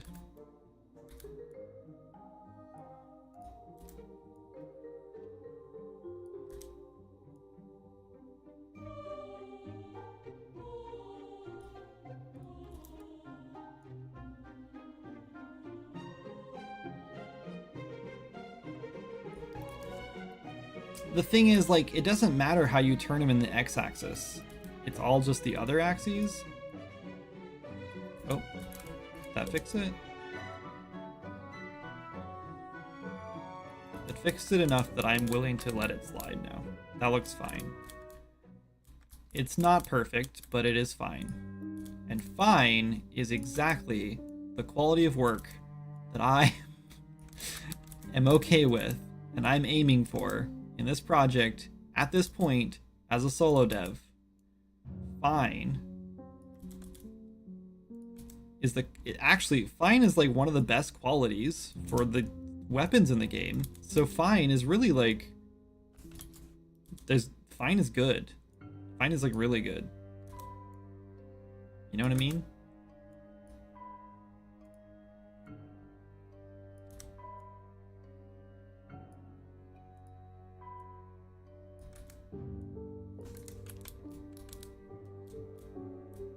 This is looking good. I'm kind of liking it. It's looking very machinist. Fine is fine. It's funny because like it's just so weird that like we've evolved language to mean like one word can mean so many different things. Like if you ask someone, "Hey, how you doing?" and they said, "I'm fine," like that's not good, right? That's not good. That's a bad thing. But if you say you're working on a project and you say, it's fine, that's not good.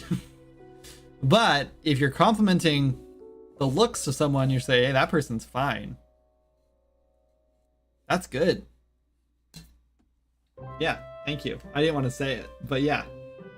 Right? It's so weird. It looks very steampunky. Good. This is basically the height of the tinkerers. This technology in this room is basically going to be like the peak of like, this is like the tinkerer of all tinkerers. This guy calls himself the machinist, and he's maybe a little over in his head about this, but yeah, like I'm not even gonna give him an actual name. He's just gonna be the machinist, which I love. I think that's really cool. Feels like a boss fight. Really was gonna be a boss fight, but it's not going to be anymore. I don't appreciate you talking about me on stream. Oh, sorry about that, Wizard. Though I am fine. Apex tinkering. Yes, exactly. So yeah, you won't see anything more complex than what's going on in this room anywhere in the game. At least you shouldn't. We need a third one. Oh. I'm dumb. I'm not dumb. I'm extremely intelligent.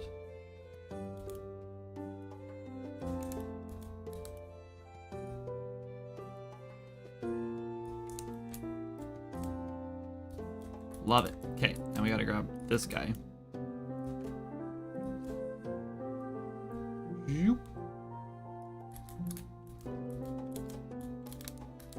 Why did I do this? Why didn't this one go in here and this one go in here, and then they all would have like ended nice instead of overlapping each other? Who's Remember when I said Apex tinkering? Or remember when Matt said Apex tinkering? I don't know. It looks more interesting. Should we just leave it like this? The tinker has lost his mind. It's fine, he says. Didn't even notice. I didn't notice until this one was so easy, and I was like, how come I don't have to wrap around this one? And then it clicked for me that I'm dumb. I kind of want to just leave it because it just makes it more interesting looking, I think. Like, I'm already gonna like mess these up a little bit so they're a little bit different.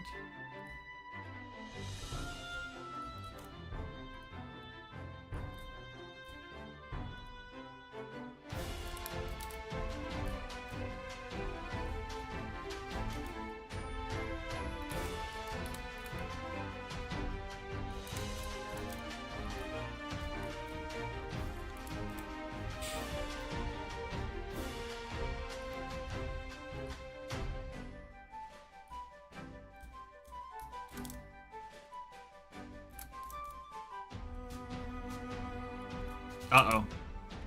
We introduced a kink. Not the kind we wanted to. Shh.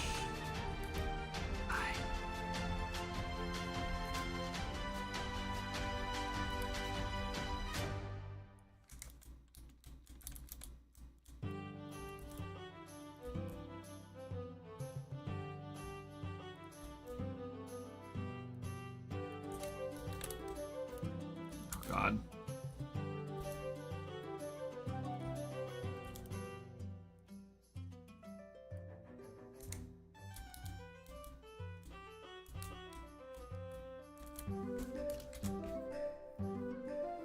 Looks cool to me. Okay, so now, since this should be symmetrical, should we just duplicate and mirror all three of these and do the exact same thing? Like, just like, oh no, well, it's fine. We're gonna have to change this part of it. What if we do that? What if we just duplicate and we do negative?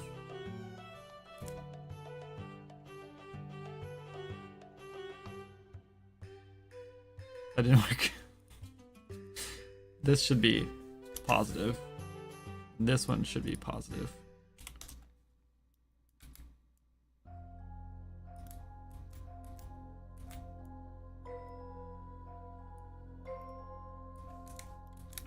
Booyah. Okay. What? How are these off so much? Oh, are these all crooked here?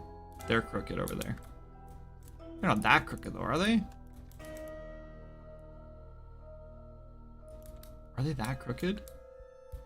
They're not that crooked.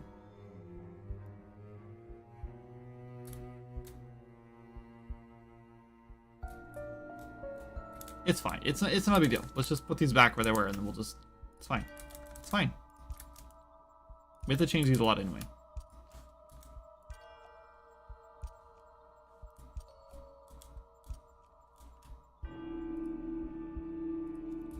Not a lot, but a little bit.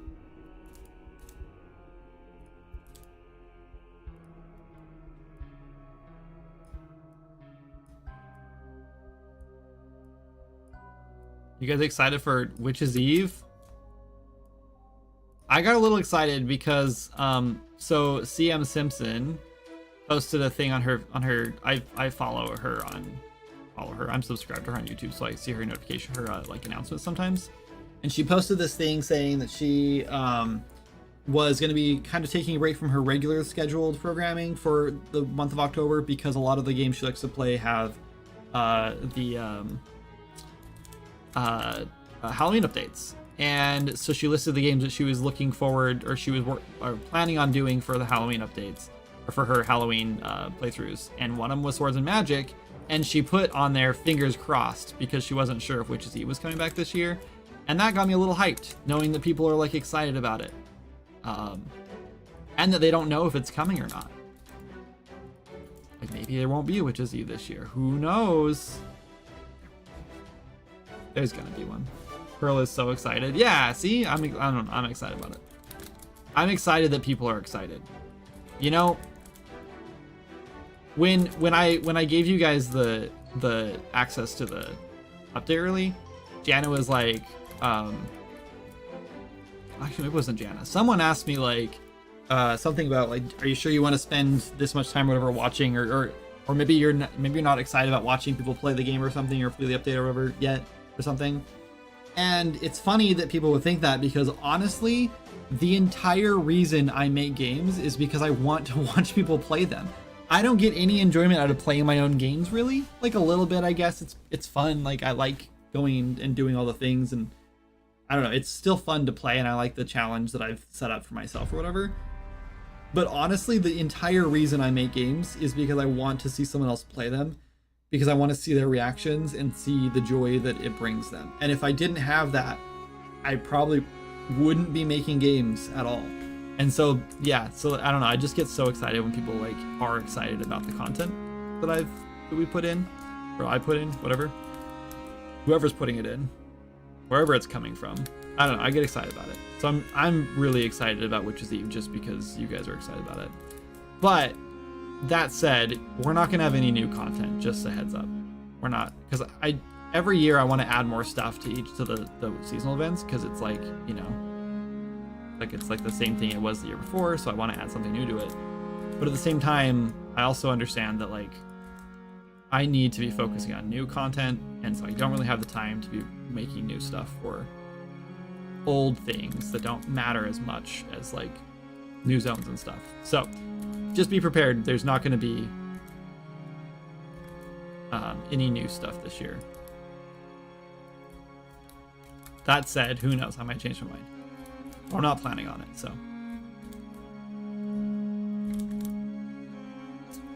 I think I can just get rid of like, I'm gonna pull pull this one out here and get rid of this one.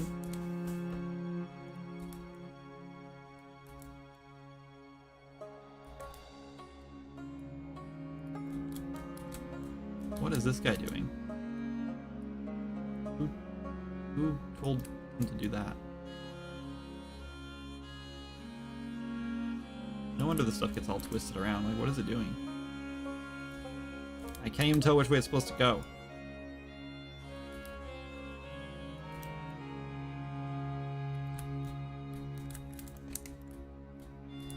It's fine. It's definitely twisted, but it's fine.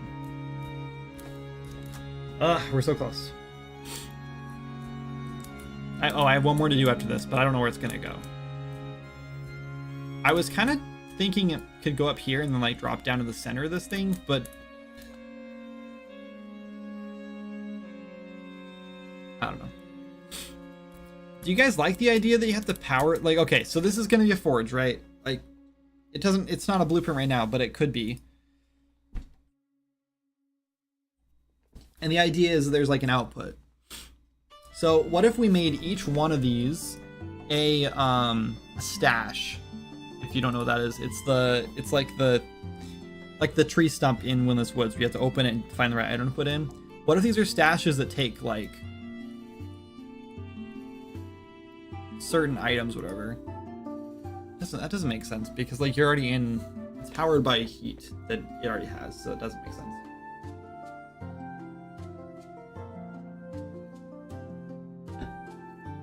It's fine.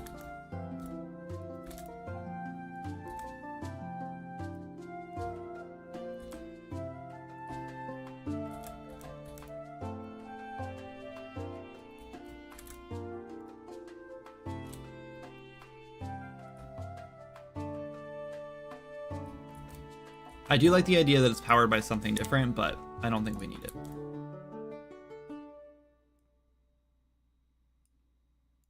I mean, I like the idea that you have to put something special in it. Is that what I'm trying to say?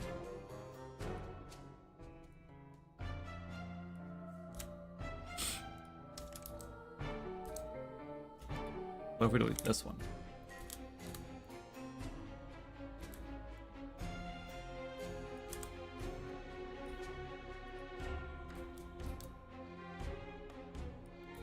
Excuse me? I can't oh, I can't, like... Wait, what is happening? Why can't I... What? Why is this crooked?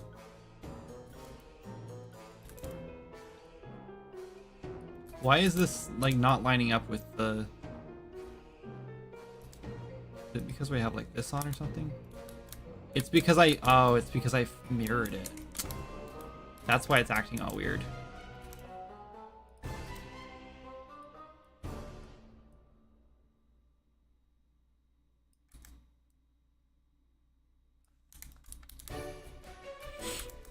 Well, I like this better.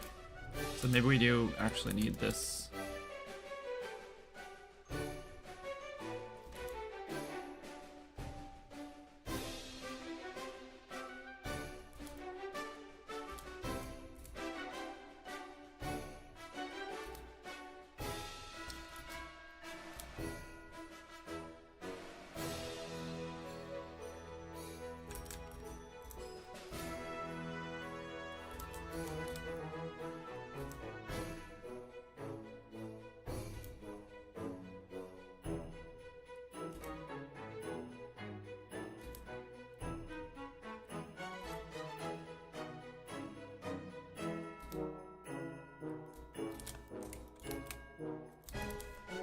Okay. We need some sort of like clamp or something that like holds this here. Should we just model that real quick?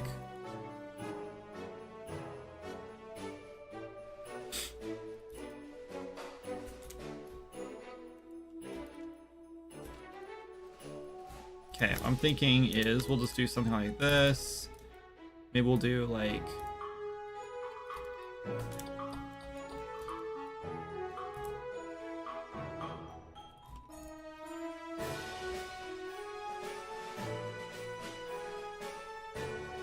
this. And then we'll do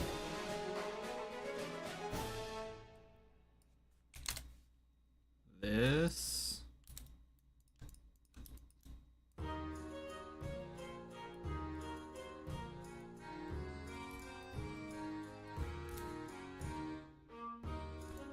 It was such a lazy way to do that.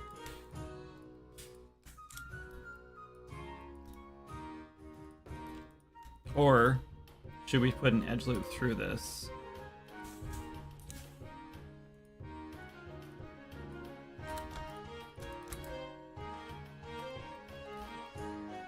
Yeah, probably.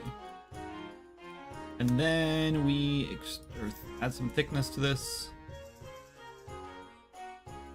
way.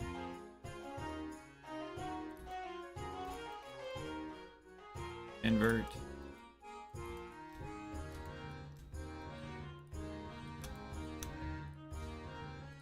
Bevel. Nope. Add a cylinder.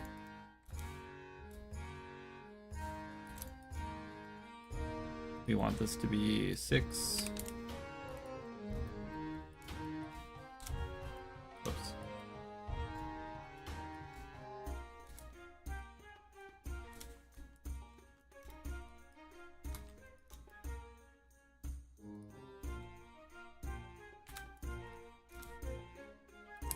Just you.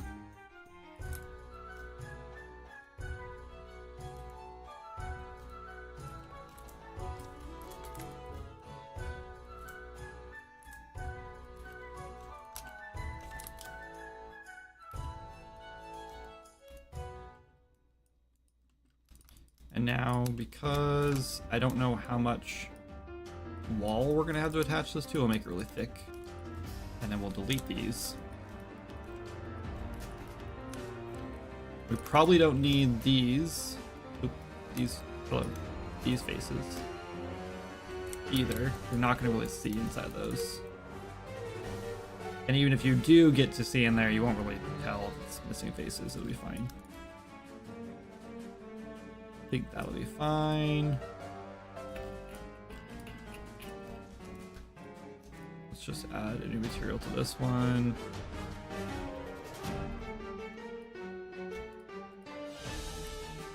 Merge these, center the pivot, snap it here, and there, and export it. Let's just call this pipe bracket. Sure. I should have been bracket underscore pipe, whatever. Let's find this guy and import it into this thing. Make a bracket in like, did you just make a bracket in like 3 minutes? Yeah, I did. Was that too fast? Too slow?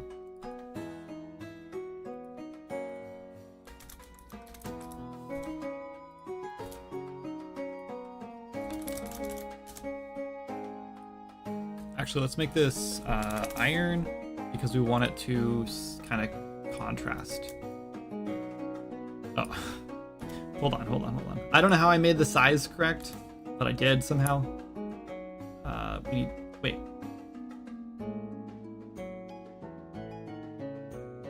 Do we not want that facing toward X?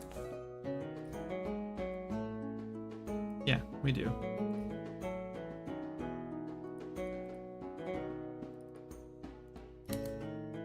This is why I look like this is why I like low poly art, because it's just so much faster. It's so quick to just like knock this stuff out. Yeah, and I don't know how this worked out. Like the sizing was like almost perfect. That was 100% just like guesswork. I want this to fit into like probably here, wall. We're gonna have to rotate a little bit. This is gonna be kind of the pain to like get these in here probably, but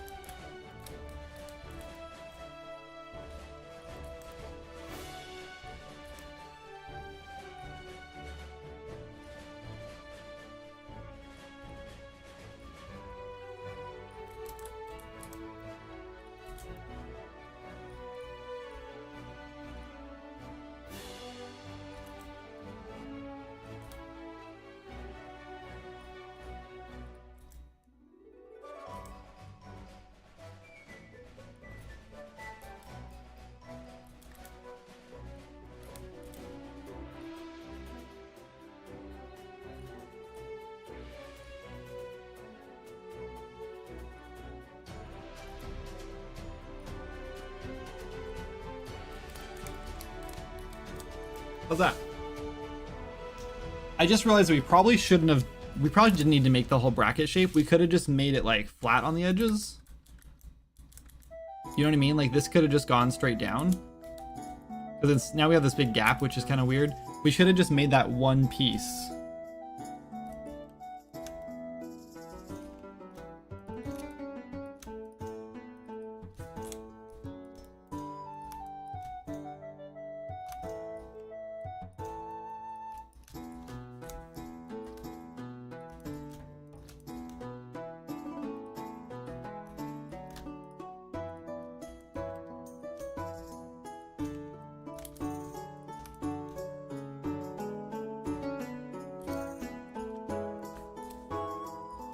Like this.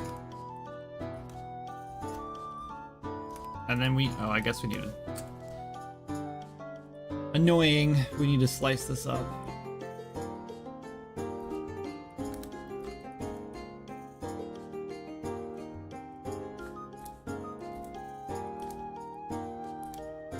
Yep, that one did not merge. Why are you not merging? You merge to this. Why are you not merging? What are you doing? Why are you not merging?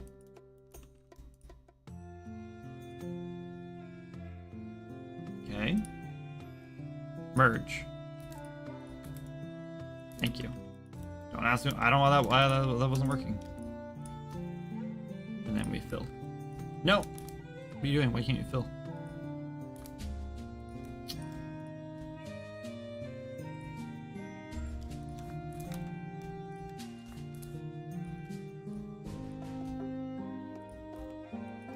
Son of a bitch. I don't know why it's not just filling these. It doesn't know what to fill, I guess?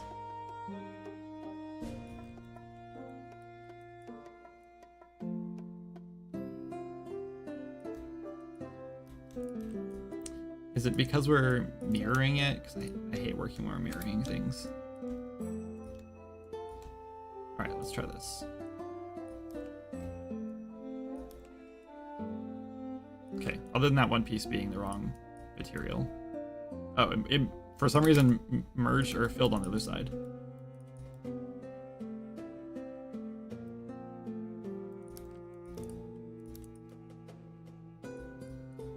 We could clean that up more, but I'm not too worried about it. It's already pretty low poly. Now when we re-import it, boom, that looks much better. And now it doesn't really matter so much if these are like not lined up perfectly right. Now it can go wherever it wants. Yeah. Cool. So now we just do another one of these somewhere else. Well, this kind of sucks because it'd be nice to do a bracket here against this wall. I guess we can just do another one right here.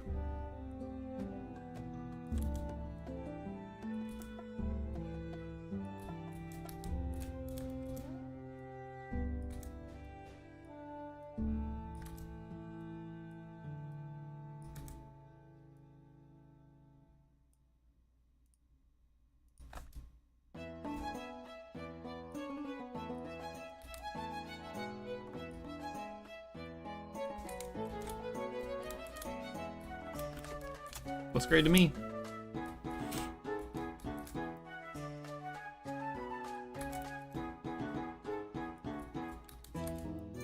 Ideally, we don't have to do a lot of maneuvering for this one. Looks pretty good to me. Could be a little cleaner. Oh yeah, for like in the wall there. It's fine, who cares? No one's gonna see these.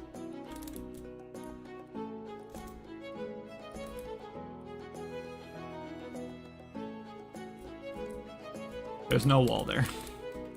So we can't put another one on this side.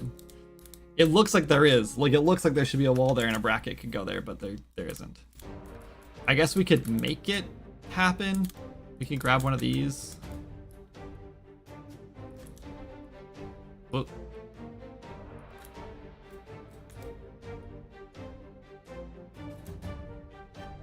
maybe even this way?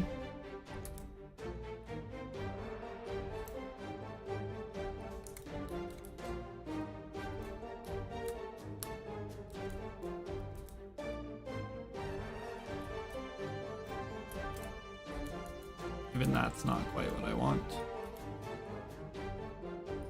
Maybe like there.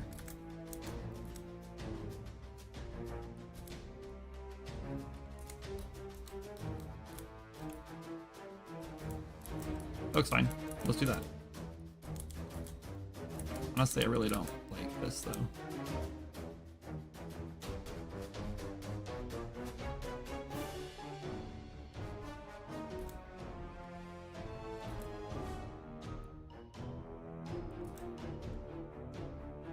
Yeah, I'm moving the entire cave to make the bracket fit on the wall better, which is really stupid.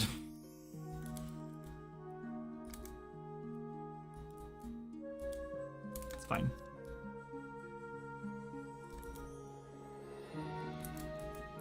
This is the joys of game development. When I was a kid, I always wanted to be an architect. And then I learned that like how much math and how much like effort was involved in making like plans so like, you know, your buildings didn't fall down and stuff.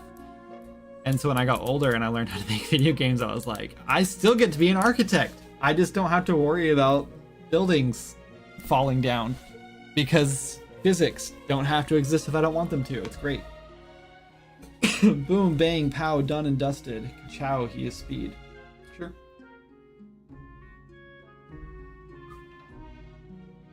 You tried 3D modeling and you're slow? I've been doing it for years. Once you like learn the tricks, it's pretty fast. It just depends on what you're doing.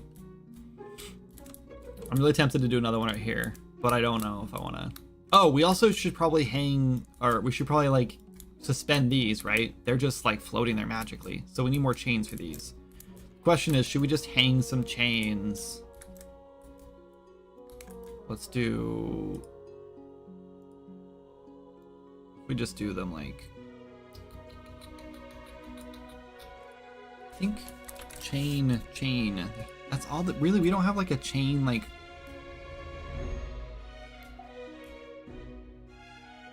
What's this guy? Nothing.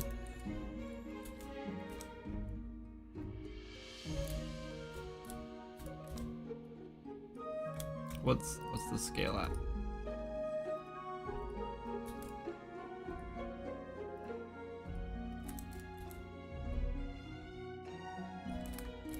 Let's just do this. Let's just put it on this thing. And we'll just like sync it through.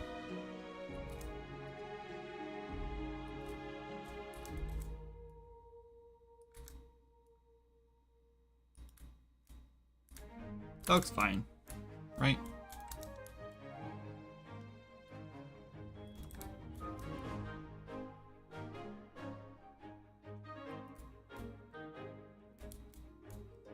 And then we just do that.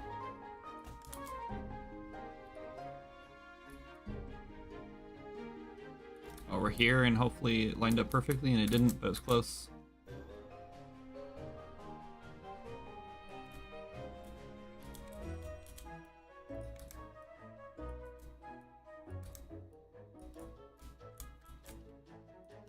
Good.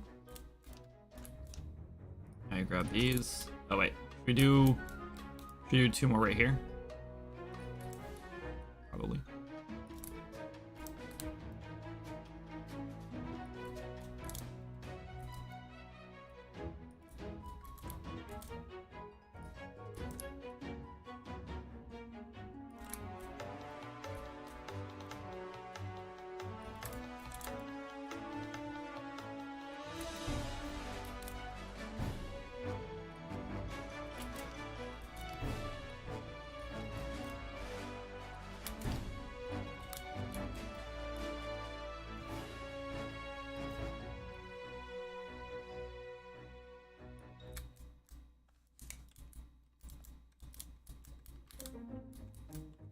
Is this too much now? Is this too many chains?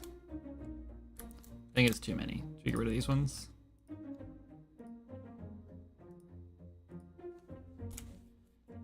What if we just do one behind here and behind here instead of two on the sides? And we'll just assume this one's like stuck on the wall, which makes sense. But I still feel like this is too many chains. It's like a bad rap group. Reminds me of that early 2000s rap song. Does your chaining? I like that we both went there. That's fun. Yeah, I think this is too many. So let's just grab this guy and let's just go back to like in the center here.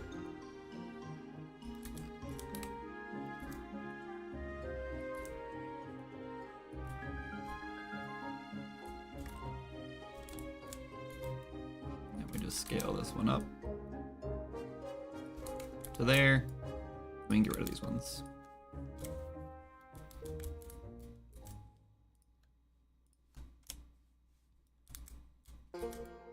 I'm a little upset that this is like going into the... I guess we can just move this though.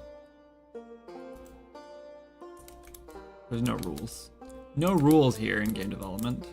I'm also kind of tempted just to like straighten this out. Yeah, let's just do that. Who cares? It does look crooked. Doesn't it? It's not. Is it crooked? It's not crooked. Why does it look crooked? It's just an optical illusion. It really does look crooked though. It's fine.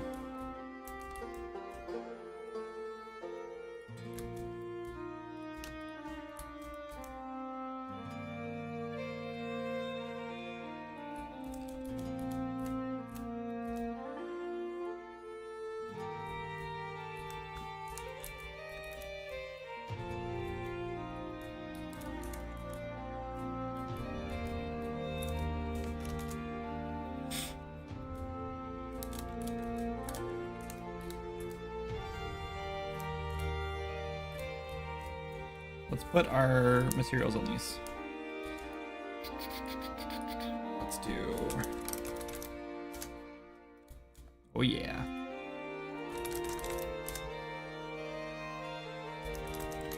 Should we make this one glow? Oh no, let's not do that.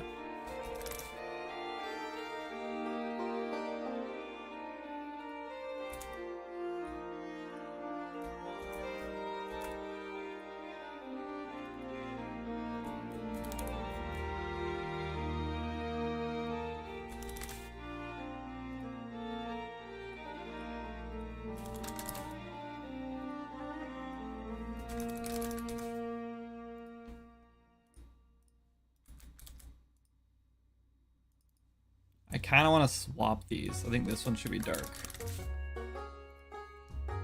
This one should be... Yeah, look much better.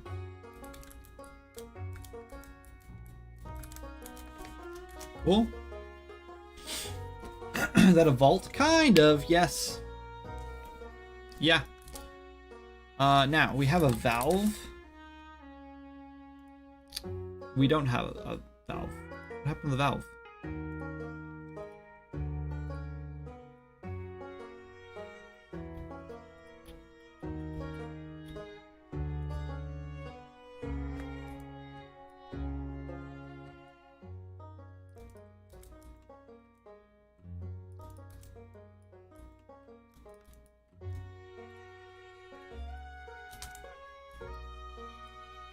I know I exported this.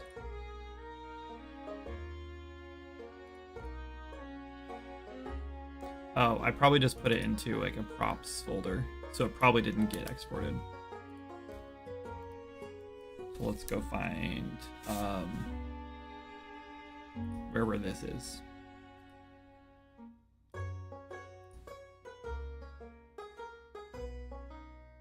Static mesh environment props.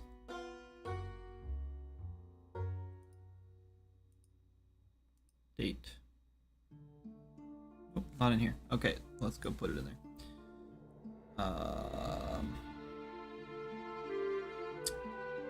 Props. Valve.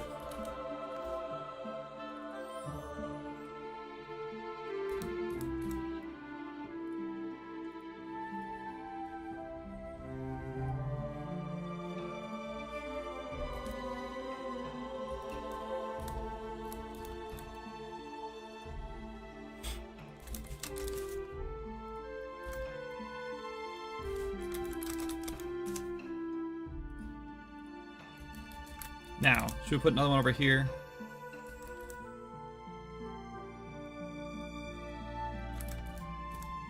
But we grab this. Copy. Paste.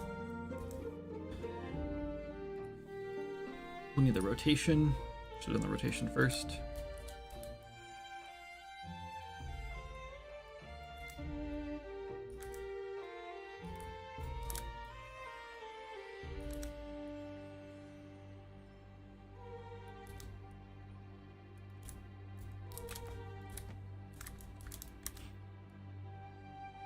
Dude, scaling is so annoying sometimes in Unreal.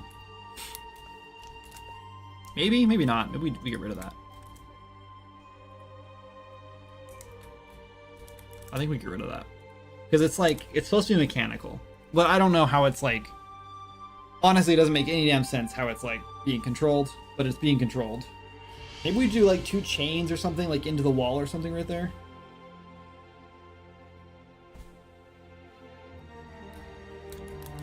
Like maybe we put like the gears on here again that we took off. And then we like put 2 chains that are like going into the wall. So like, and they'll like twist back and forth, right? So as you turn this valve, because you're gonna be able to turn this valve. I don't want to like spoil this. But I kind of like, if I want feedback, I kind of need to spoil a little bit of it.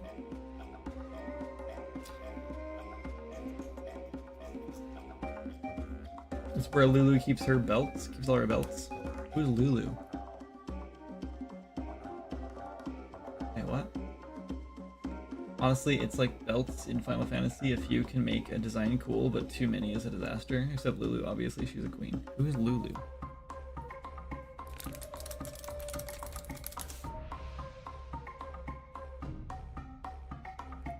From Final Fantasy X? Oh yeah, she is Queen of Belts, isn't she? Whose idea was this? Like seriously, who is like, I know, let's make her entire dress of belt and made of belts. Why is this a thing? I played Final Fantasy X, but I do not remember this.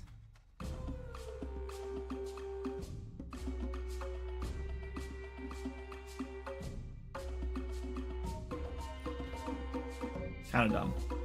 Kind of dumb. A little too much. We're gonna add archery while riding mounts. No, I'm not gonna do that.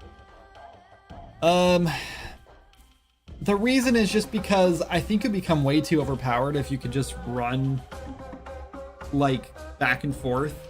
Like you just, I don't know.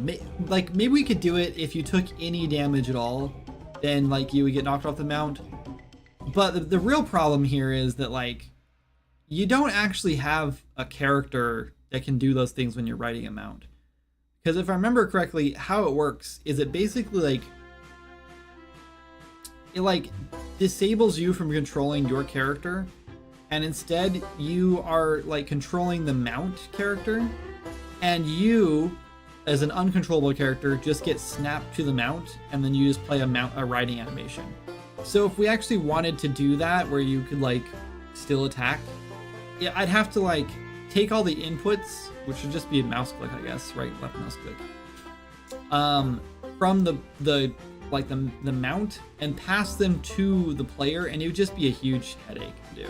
It wasn't designed with that in the beginning, and it's probably not going to happen. Mounts were 100% designed on like mounts in like World of Warcraft, where they're not really meant to be like action mounts. They're just there for like navigating the world. Some fine craftsmanship. Thank you. Wow, hold your tongue, sir. Don't diss the queen. We need a belt outfit. Listen, I'm not gonna fight against any outfits that you guys want to put in this game. I let the Kindred Rangers go in this game, so like obviously it doesn't matter what I want. Oh, we need one more tube. What do we do with the last tube?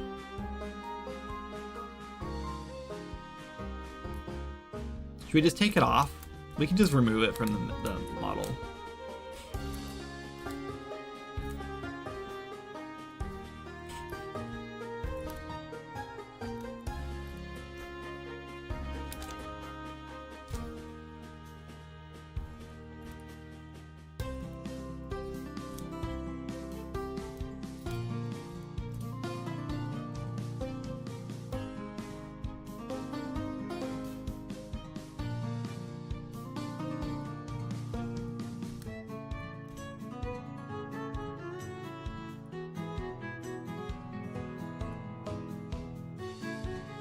Oop, ta-da, all gone.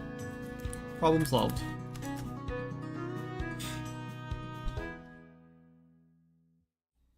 Make an outfit with literal all belts. I've been playing Final Fantasy 16, and a lot of their townfolk outfits could be easily adapted into Swords and Magic. The key word there sounds like it's easily, but I don't know. The problem is that it just takes hours to make one outfit. Ask Soupy, I'm sure he could tell you. And we just don't have the time. I don't have the time to make all these outfits. Oh no, this is not on the wall. Is it because I moved the wall for the other one? Yeah.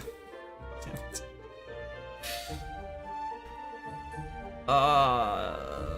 We just can't win. Okay.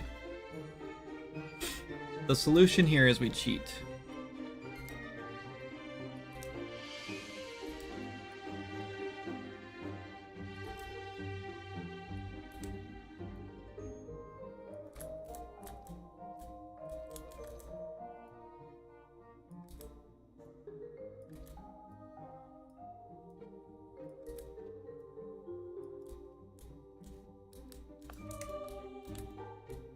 Honestly, it just made it look more interesting. It's perfect.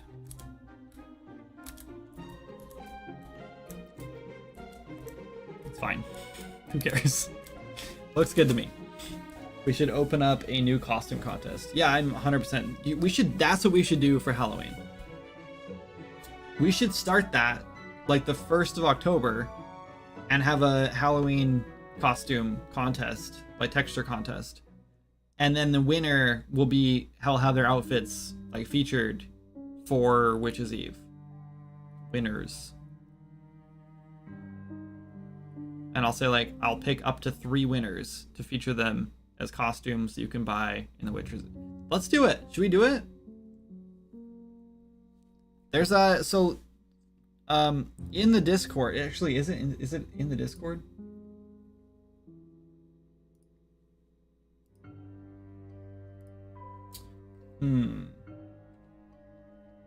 Where is it at?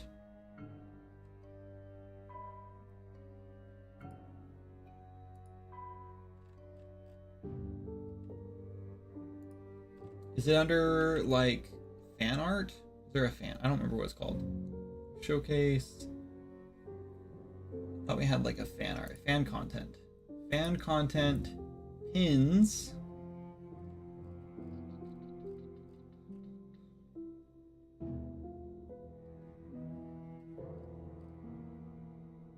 Yeah, okay. So if you go to the Discord and you go to the fan content channel, there's a link there for this.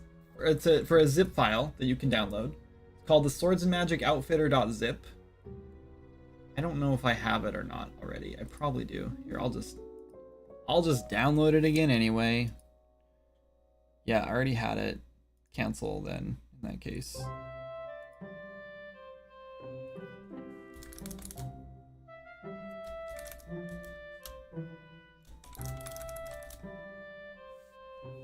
Outfitter.zip.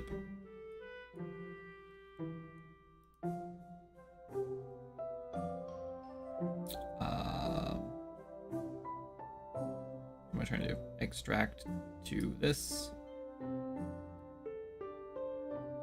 No to all, because it already exists.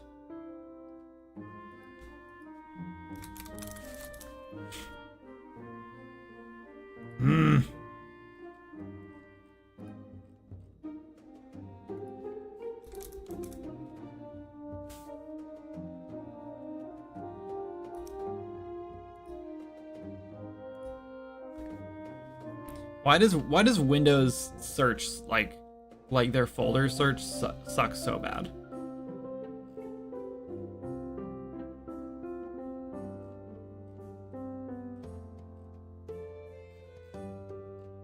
Like I'm searching in my downloads folder where I know this thing is at because I just tried to unzip it here and it's telling me that it already exists here.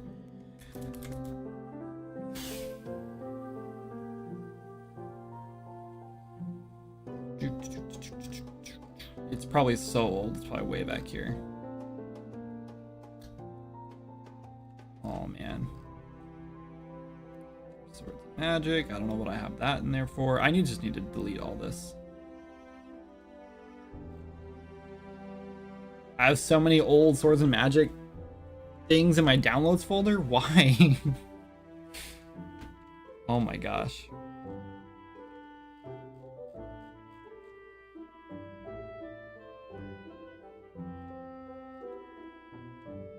Hold on, we're getting there. Maybe not, because I don't know what it's called. Adventure platformer. I'm really tempted to open one of these. But I don't want to break my save games again, because I've done that before.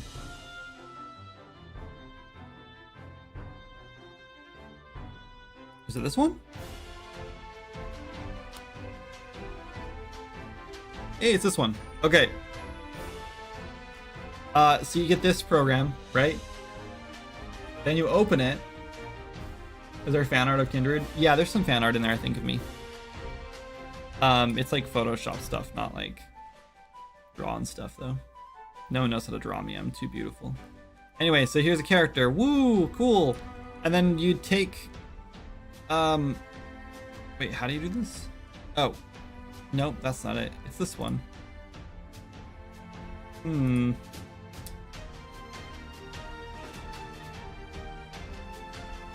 This one. I don't know what this outfit is, so there we go. This is an outfit I was trying to make a while back that did not turn out, so don't feel whatever. I gave up on this one. Anyway, so then you like preview your outfit, so you can just open up any program to like make outfits that you want, and you just make an outfit, whatever. There's like a little template thing in that zip file that you can open up. And then you can change animations to see what it looks like in different animations. Just great. Yeah, I guess you can make skin textures, but I don't know why you'd want to do that, but you can. You can even change the race. Fawns didn't exist when we did this, so there's no fawn. And moon elves. Oh, I guess you can choose the color. Which is a good idea to see what it looks like on different colored skin and stuff. Oh, and we'll have 2 options for hairstyles. I don't think this is even in the game. We really need more women's hairstyles in the game. Or feminine hairstyles in the game, I should say. Like, this isn't in the game. But we need one like this again.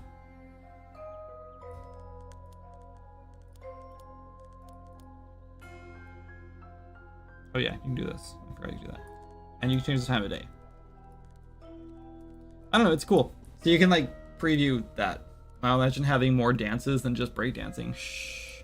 All those dances are in the game. Look at all these dances we have.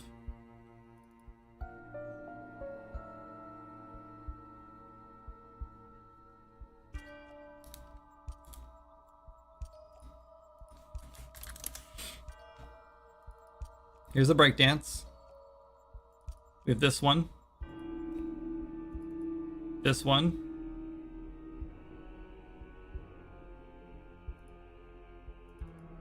this one.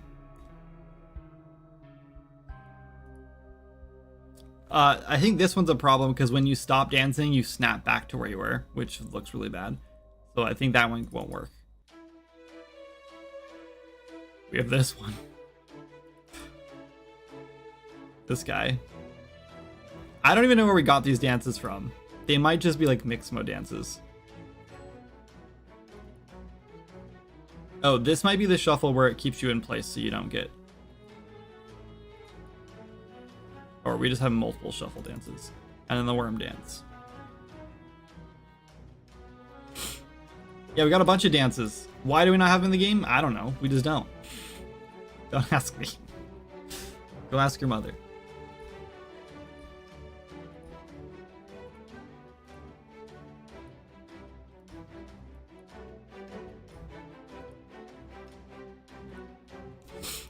Okay, this area is looking pretty good and level designed out. I think it's done. We just need to start working on blueprints now.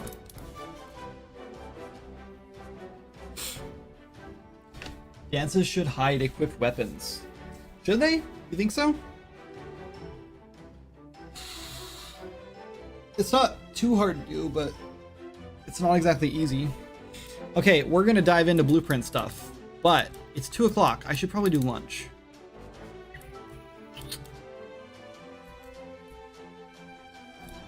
Alright, I'll make you a deal. If you guys are really nice...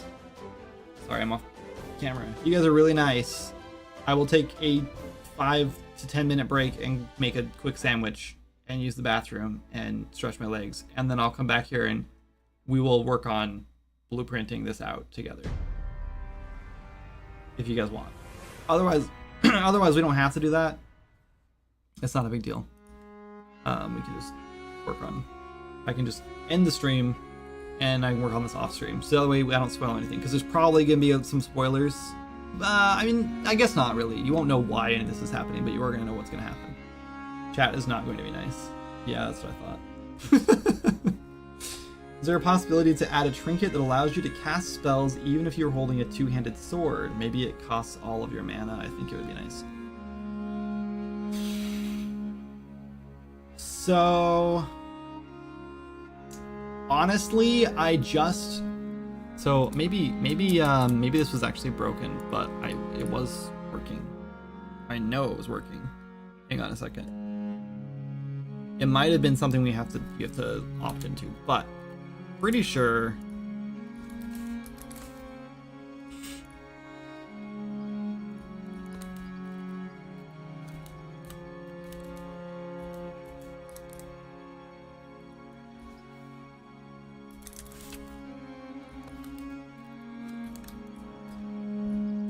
Oh.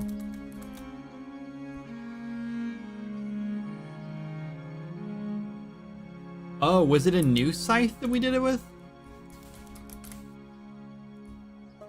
Was it the scythe of testing? Is that why? Yep. We made a new scythe that does it. Which means we could technically do that.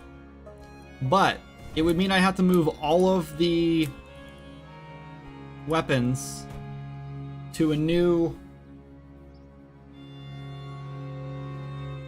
Yeah, that's what... So this was actually a bug because some people were seeing it in their collections and it wasn't supposed to be in their collections yet. I forgot I had to make a new scythe for it. But yeah, you can now do melee attacks. But so I think that would be a really cool addition. I never thought about doing a trinket for it. We did think about doing it at one point.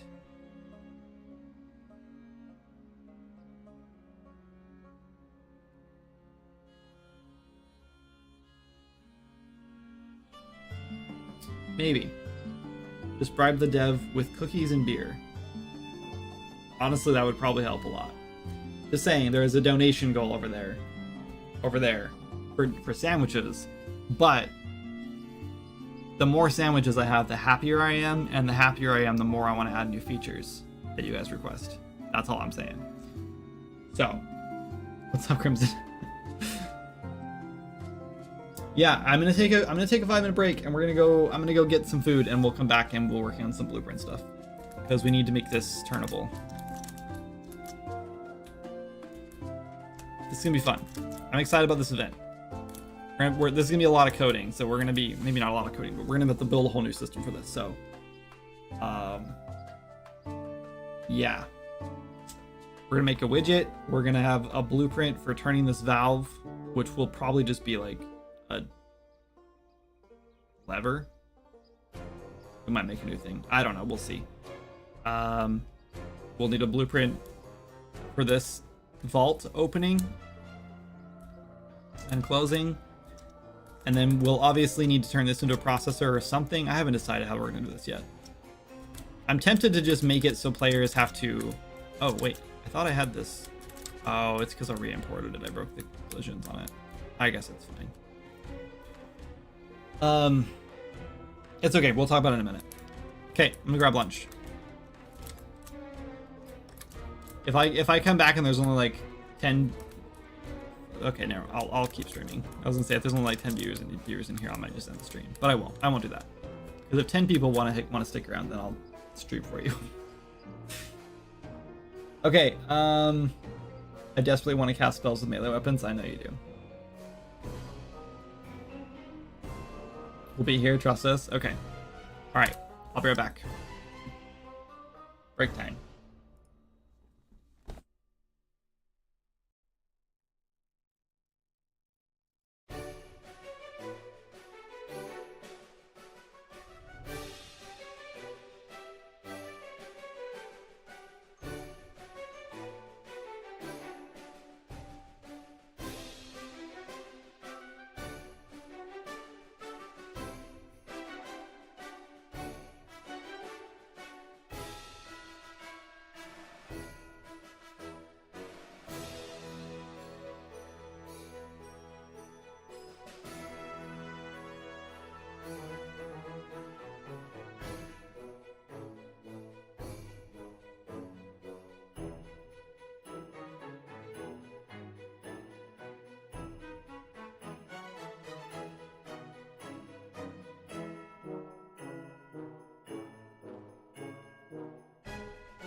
Okay.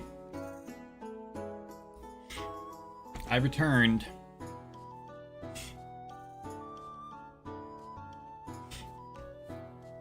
I have a sandwich.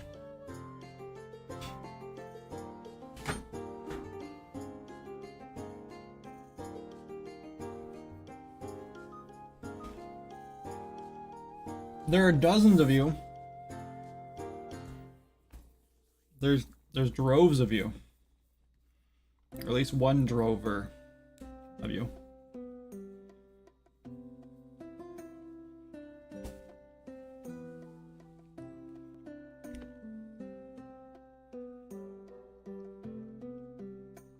Maybe this is a bad lunch choice for trying to stream. I imagine the sandwich from the Meet the Team videos. Team Fortress. I don't remember what that sandwich is.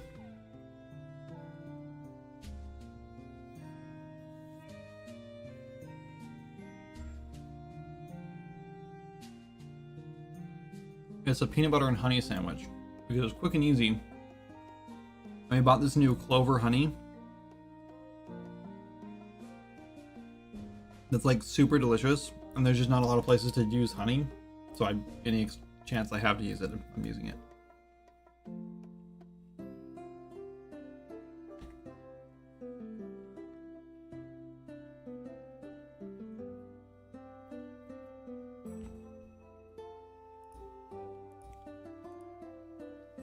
So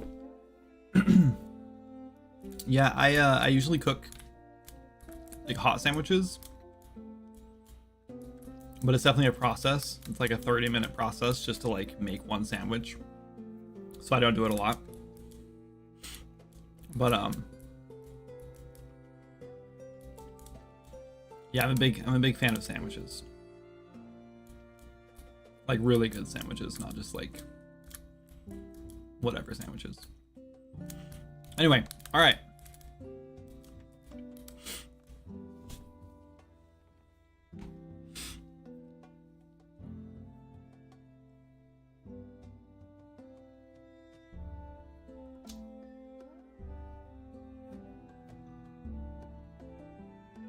Just replace sugar with honey. Oftentimes when I want to sweeten something, I use honey. Yeah, I just don't use sugar a lot either.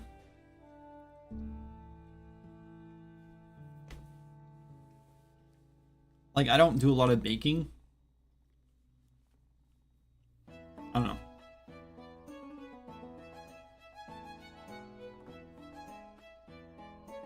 Ad break coming.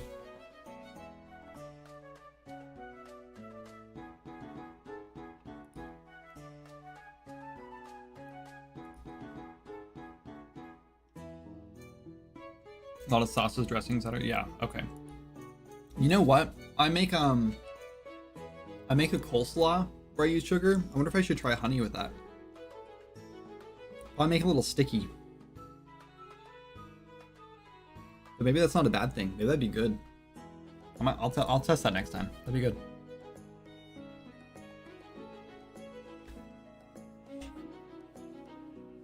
And we do make sauces, but mostly like dinner sauces that you put on like meat or like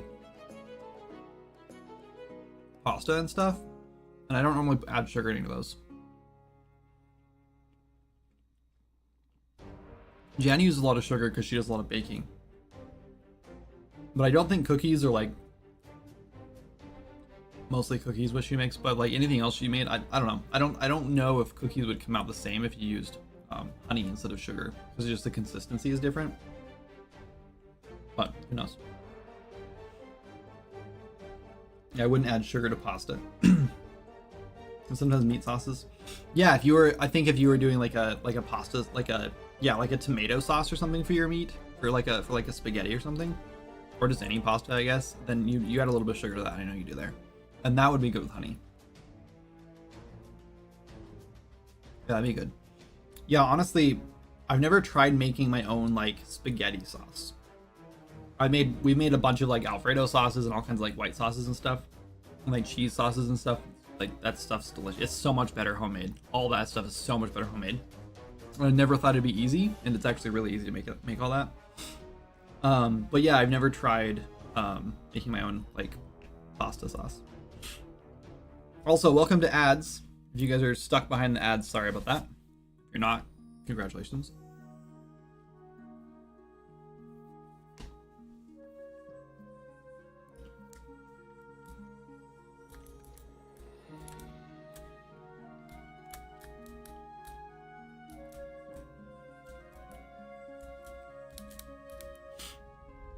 Do we have an animation that we can trigger?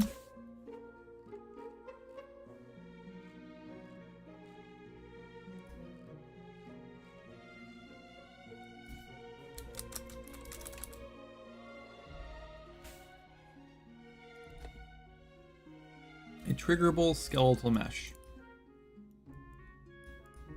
Play montage. The problem with a montage is, don't we need... We don't? I thought we need an animation blueprint to play a montage.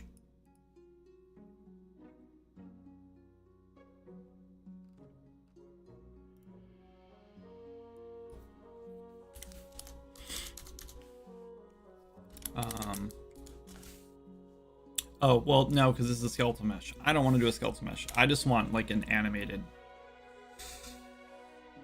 I guess we could make it a skeletal mesh. You are serious? Yeah, screw it. Let's just do that. How's the sandwich? What? Thank you so much for the $10 donation, Skeleton. Was it Skeleton? Who did that? Yeah, thank you. Appreciate that. It's delicious. Thank you. It's very good. It's very basic, but I mean, it's like, it's a classic, you know? Peanut butter honey, it's a classic sandwich.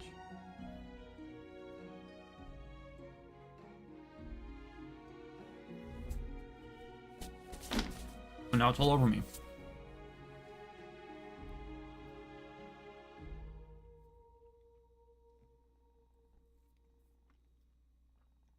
Red sauce is so easy, just blister up. Blister up?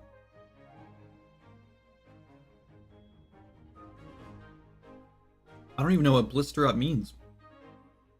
And cook down from grape tomatoes with onions, garlic, and some olive oil.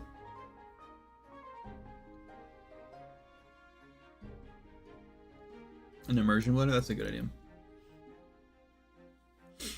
That sounds delicious. May sound a little bit odd, but peanut butter with Nutella is yummy. No, I've heard of that before. I don't actually, strangely enough, I love hazelnut, but I do not like Nutella. It's like the chocolate, like the chocolatey part of it, I don't like. I don't know why.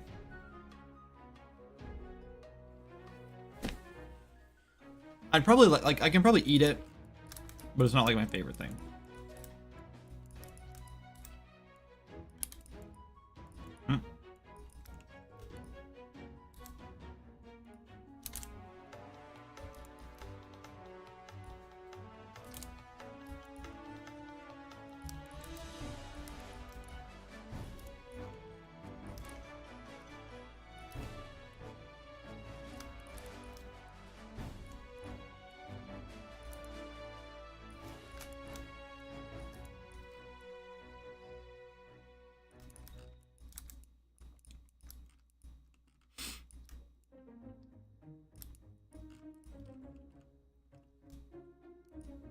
Actually, we're gonna cheat. We're not even gonna like, we're just gonna like...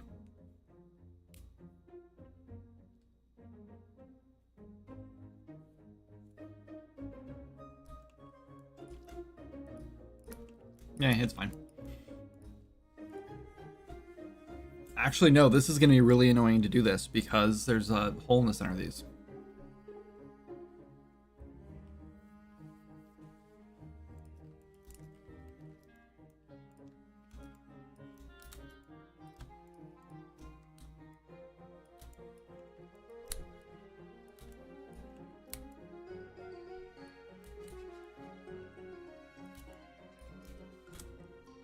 But that doesn't have to be.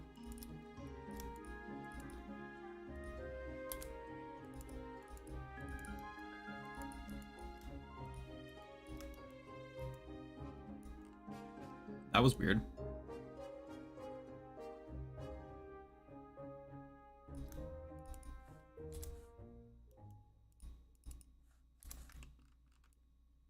Is this... Oh, it's because I just... Oh, stupid.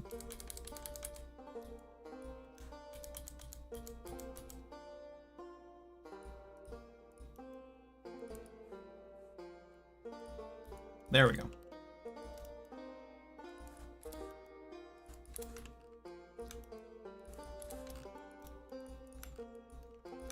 All right.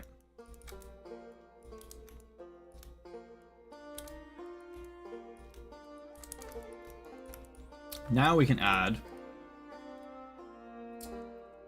some bones. I hope that actually made it in the center. It did not.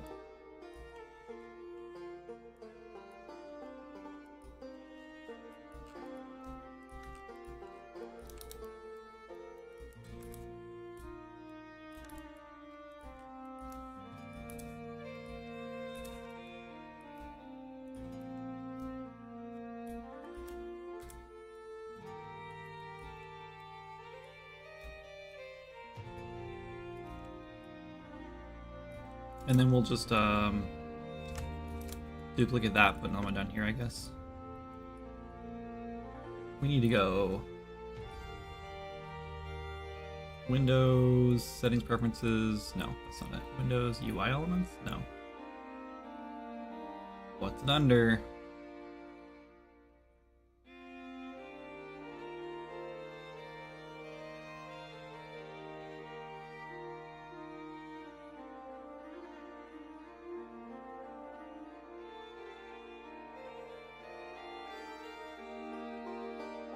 What's this under? I can't remember.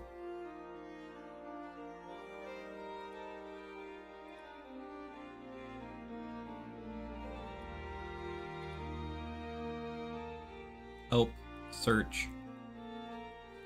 We're looking for joint size. Thank you.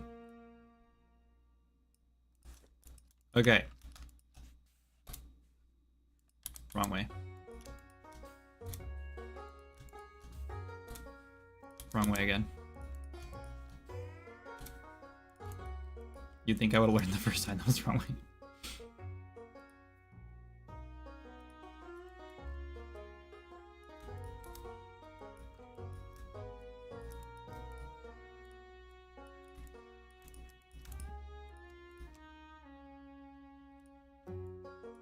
Find that.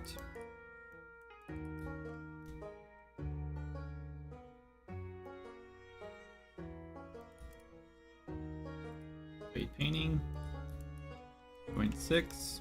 Select. Paint. Flood. Uh-oh. Replace. Flood. There we go.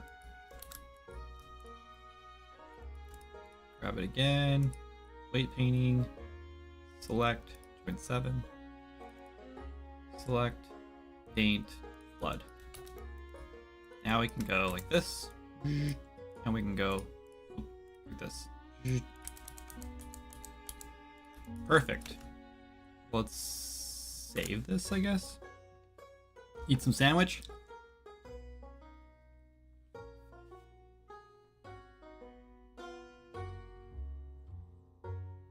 Crank the tunes a bit.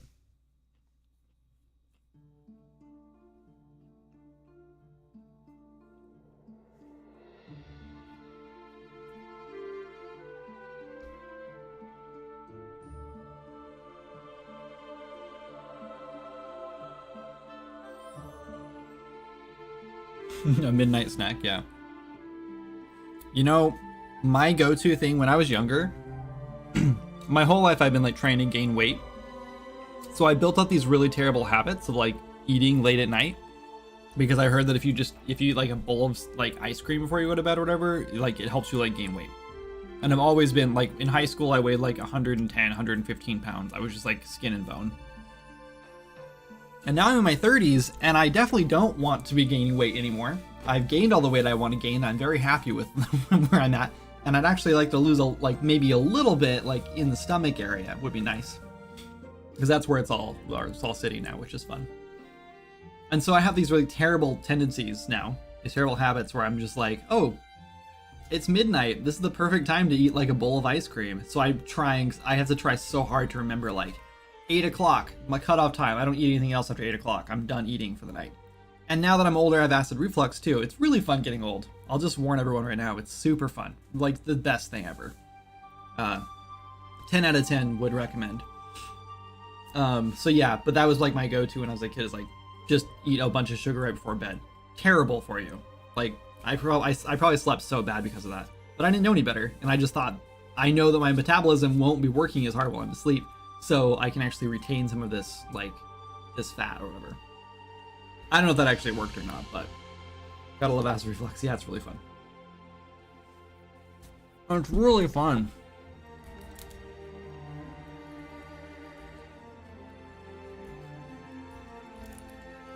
Alright, we need to key these.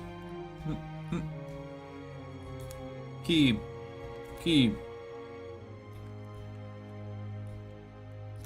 Actually, I guess we don't really care if it loops, but...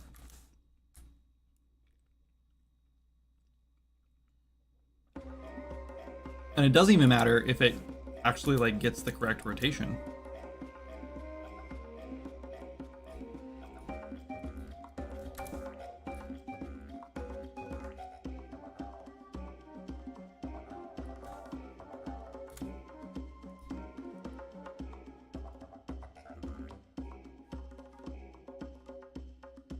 Oh, wait.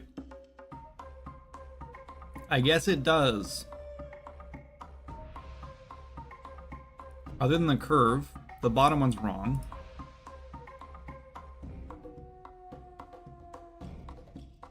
We start here, we want to end there. We want to end a little more. Uh-oh.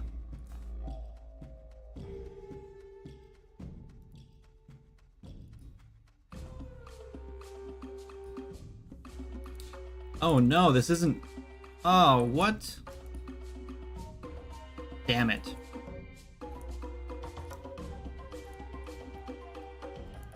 So we want to... I guess we need to end this. Damn it, that sucks. This wasn't straight when I put it in. So that, I'm surprised. How did the other one work then? It's also snapping, but we just got lucky, I guess. I hate to say this, but I kind of think we should just... I mean, I guess it's not the end of the world. It just kind of... Let's see. This is split into... What is this? 12? 2, 3, 4, 5, 6. So 12, right? So 360 divided by 12. So it just has to be an increment of 30, right? So it starts at 0. Oh. No, that's fine. Translate's fine. It doesn't matter. And it ends on 180. Okay, that's why that worked. So that one does work. And then this one starts at 0, and we want to end it on like 120. Is that right? Yeah. I'll rotate with it. 120.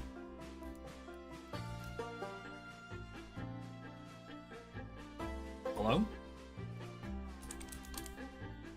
It's not even centered? Ugh.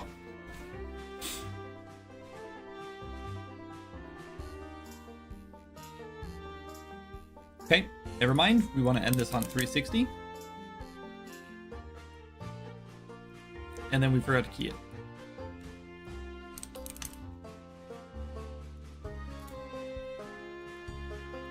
Still forgot to key it. 360, click off, do things, key. There we go.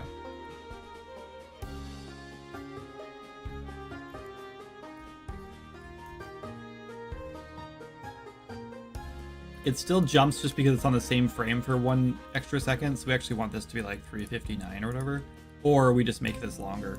But the key is here. Now we want to do is go like 300 frames, I guess.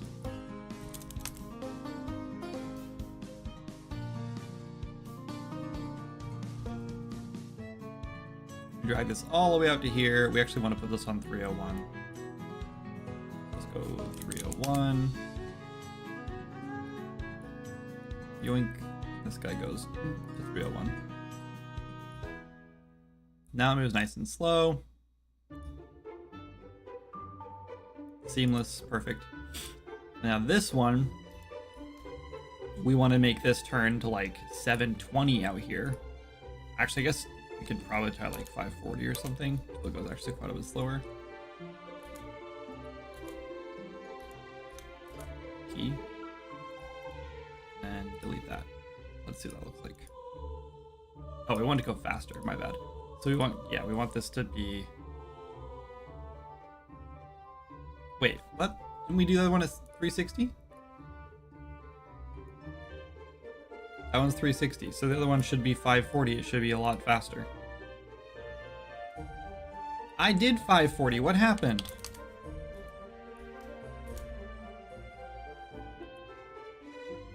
It's not fast enough. We can go 720.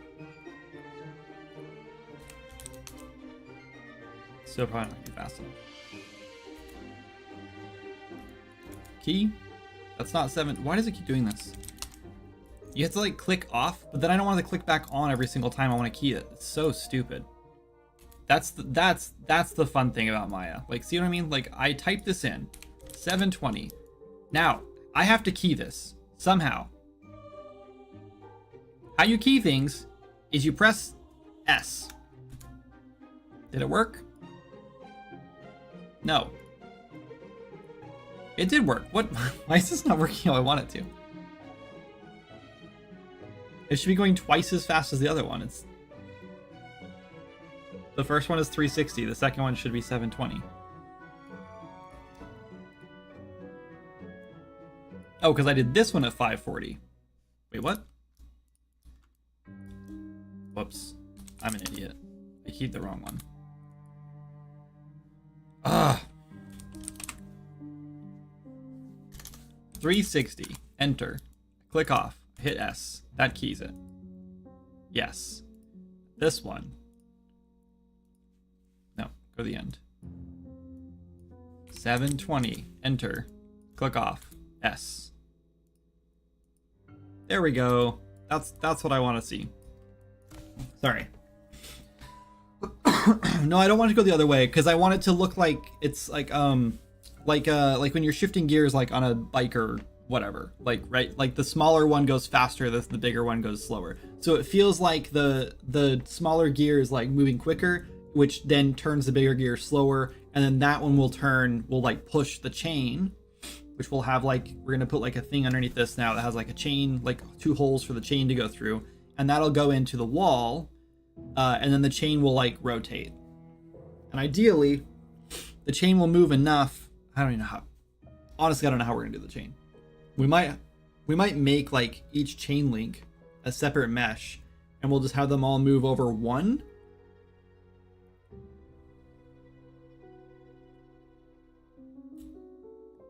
We might make the chain link like a perfect like chain, right? So there's no like weird angles on it, like where like our chain is right now. Sorry, I'm holding a sandwich. Anyway, so each piece in the chain is a perfect 90 degrees, right? And then we'll move it by exactly one chain link for the animation. And then we'll loop that. So it's just doing that, right? Just a little bit at a time. That way it never leaves the black hole or whatever of the chain thing, but it'll look like it is. It'll look like it's moving perfectly because it's going to snap back exactly where it started. Also, we'll have to move it 2 lengths, but that should be okay, I think. We'll have to make the thing bigger, but that's fine. And then the key is, we just have to play that on repeat until we're done, and then we'll trigger it to turn back off or whatever. Or we'll just set a timer on it. That's fine too. So we're gonna have to modify our animation thing. I actually think we should. This would probably work better in just like a new blueprint. We could honestly do all this in a new blueprint. I shouldn't have done a skeleton mesh for this. I was just trying to save code, but honestly, building this whole thing from scratch would just be faster than doing all this. And now I'm gonna eat some chips, so it's gonna be loud and crunchy.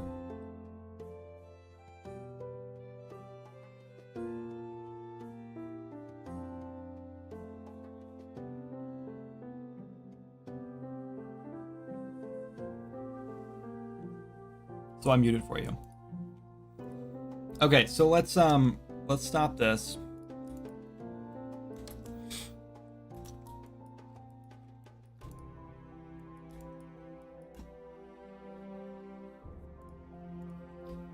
I don't know. Now I'm tempted to just not do this. Let's duplicate this. Unbind in case it's bound. Let's freeze transforms, delete history, and then let's ungroup. Let's hide that. Hide that.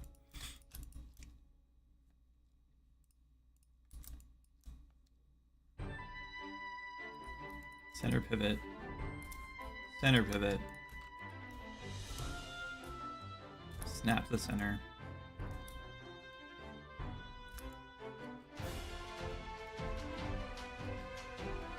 This better actually be centered this time.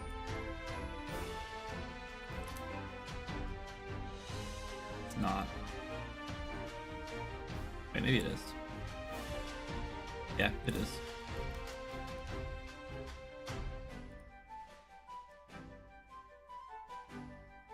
Yeah, okay, they're both centered. Okay, let's go. We just need one of these actually, so let's just export this. We'll put under props, and we'll call this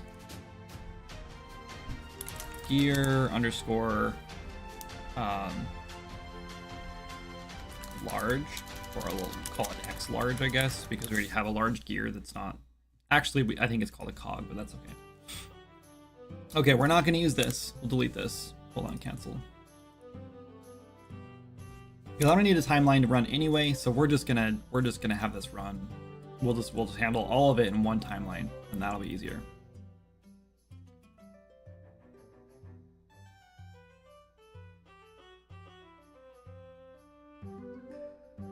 Sounds complex. I think it'll be easy. I'm not too worried about the complexity of it. Okay, so this guy's gonna go back to the center.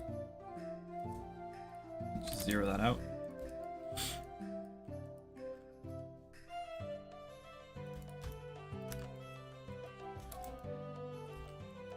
There's no reason to have this big thing here now because it's going to be hidden. Oh, I guess it won't be hidden. It'll be underneath that. Yeah, it'll be pretty much hidden. It'll be like this. We'll widen it out a little bit so we can fit two chains under it. Maybe we'll do this, just add a little bit of detail to it. We'll go.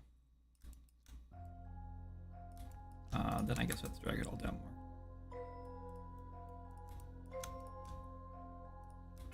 Double that.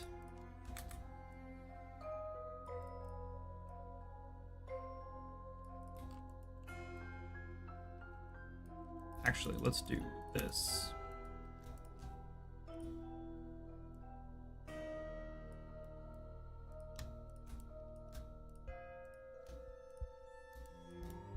That looks better.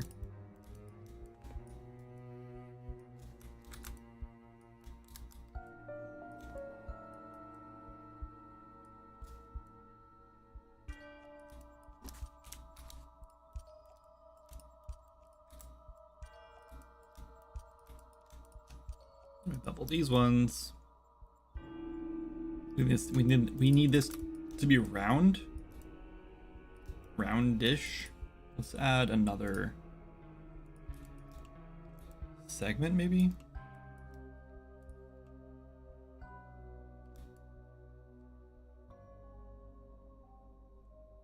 That looks okay. Yeah. And then maybe we actually bevel these edges as well, because it's pretty big.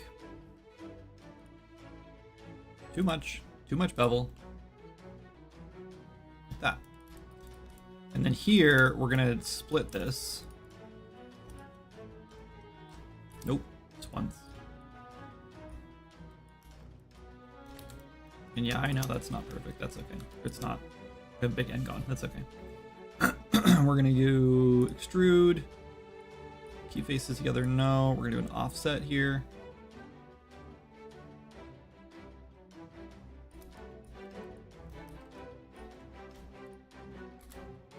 Let's turn on symmetry in X. Slide this out, scale it down a little bit so it's more boxy.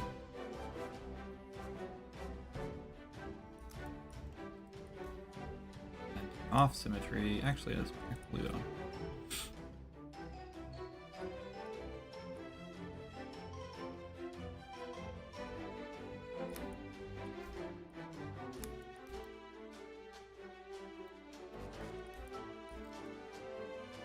Like that. I'm tempted to do one of these. No, that's okay. Go on. I'm kind of tempted to double these.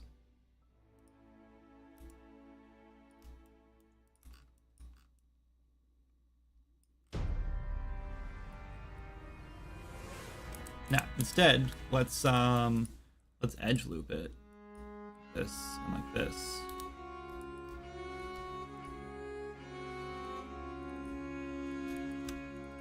And we'll do this. That's more swords and magic-y, but maybe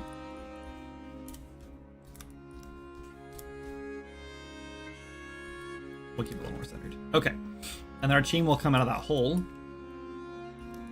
And then we'll make another one of these that's not connected to that guy, and it'll go underneath or somewhere straight across it under the vault.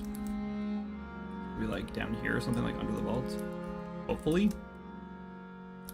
And then the chain will go in there, and now everything is like connected. So you turn this valve and it rotates the chain, which closes or opens the door. Cool. That's neat.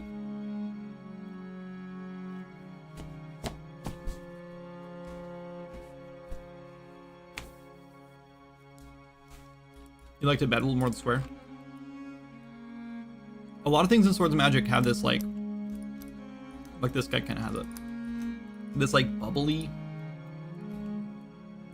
effect where like it's not perfectly flat, so you can like see the shading on it, like between this and this. You can see like it's darker on this side, and it's not like it's never like perfectly flat. Everything's kind of like got like a little bit of like a curvature to it, and we do that everywhere. Like you can see it here for sure. This is really big right here. You can tell. And here you can see it. So it still looks boxy. Like it's still like, oh yeah, it's just like a cube. But you can still see like that curvature to it. We do that all over the place. This room, not so much. I mean, you can definitely see it in here. Like, whoa, sorry. The camera decided to keep going. Like this is beveled right here. This is like a little bit of that bubble here. You're seeing it here. Right here, you're seeing it. You're seeing on these guys. Like this is definitely like cubey, like cubic, but it's definitely got a lot of bevel to it, or a lot of bubble to it. And these guys are supposed to be like that too, but they're just like way more rounded, which does kind of like stand out and look kind of weird here, but it is what it is. We could honestly probably make a variation of these that had like the hardened edges in the corners. It's just that this doesn't have that, because it's meant to be like a cave, which is meant to be made like terrain, and our terrain is smooth. All the terrain is smooth. None of it's like faceted like the rocks are. Anyway, and the rocks do not have that bubble because they're not like, I don't know. Don't ask me why. I don't have a good reason for that.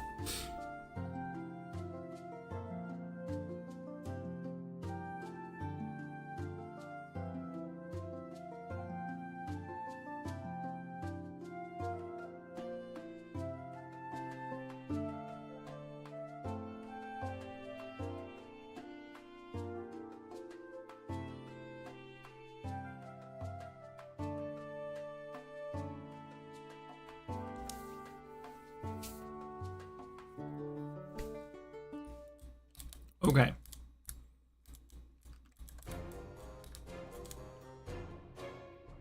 It's not code time yet. We need to make a chain.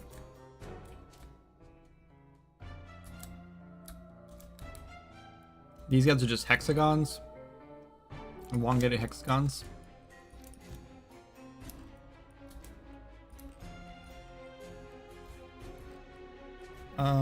That's fine. We'll just do a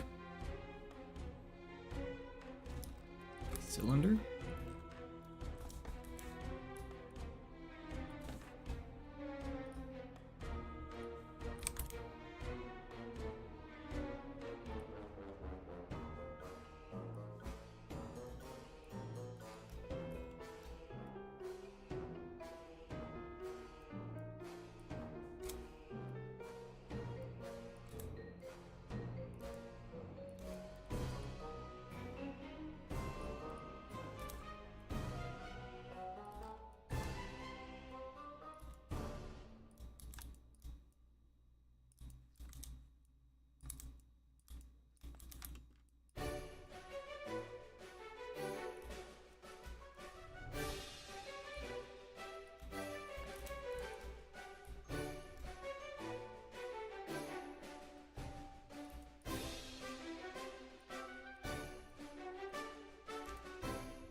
Actually, we'll keep that.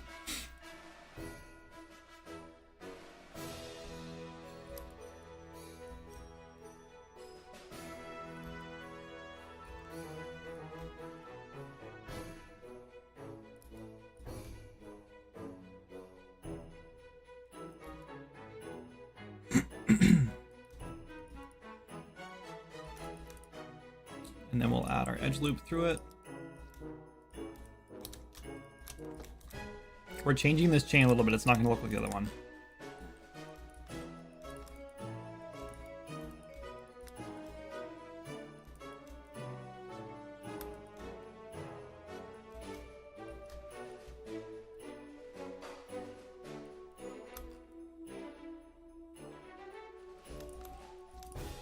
Which does kind of suck. I don't remember how I made the other one, and I mean, I'm sure we could copy it or just like grab it and steal a link from it and then make it work. I don't know.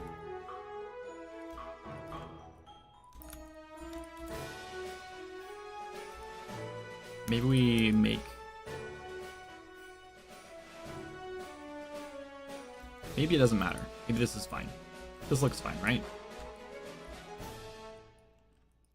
I wonder how different it's gonna look. That's fine. Okay, now we merge these together.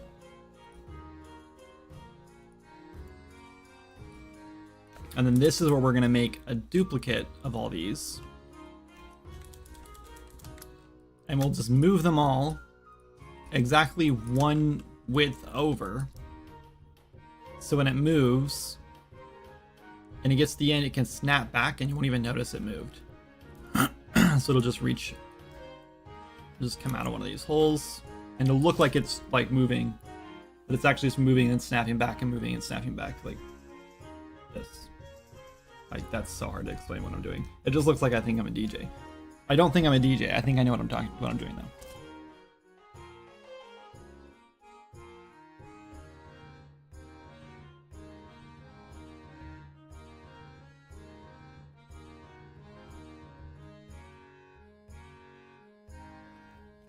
But jet flames coming out of it?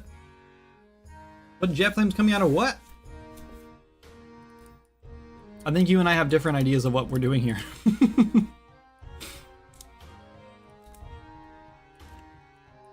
Okay, realistically, if I have two of these,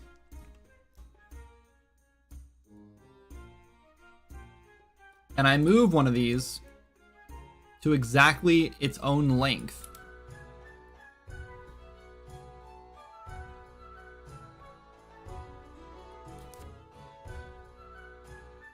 yes, that's exactly what you need to do. Okay, all right. I was just braining my way through that to make sure it made sense, and it does, at least to me. I think I'll. Do I merge these together? Yeah, screw it, and then I'll just use the same one. It's fine. Okay, so let's actually do this one.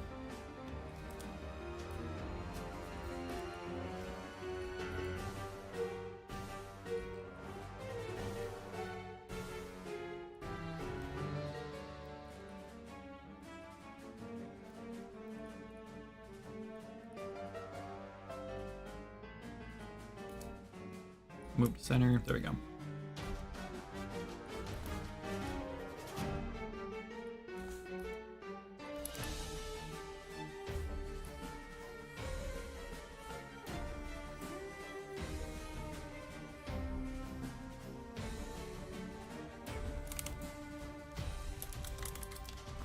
What do we call this? We're gonna call this chain.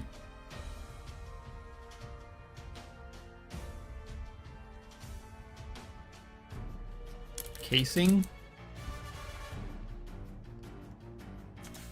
Sure, okay.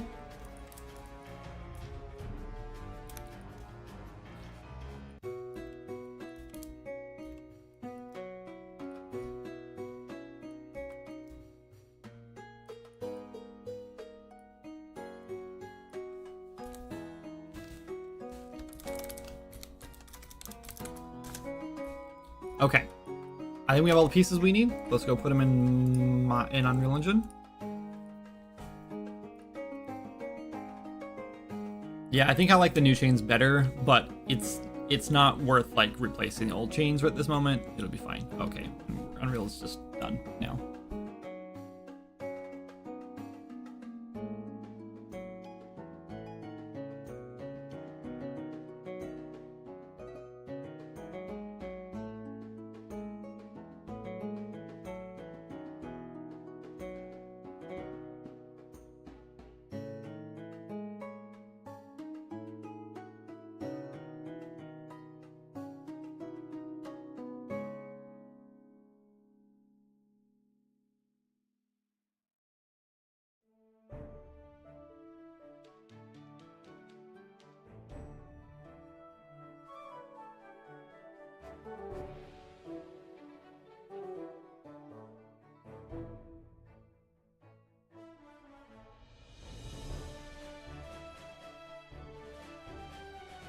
That chain's so much better.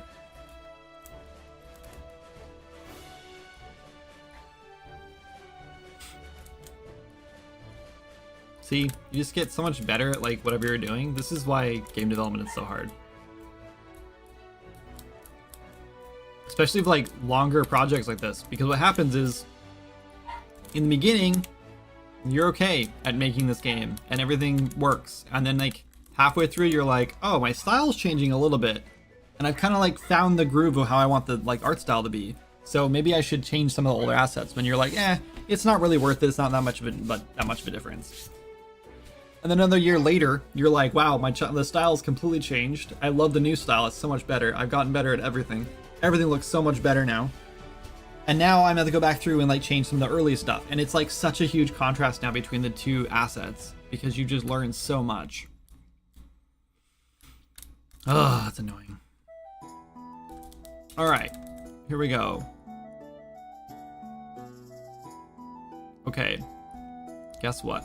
Copy this location. Wait, hold on. Copy the rotation. Did I move that? I don't think so.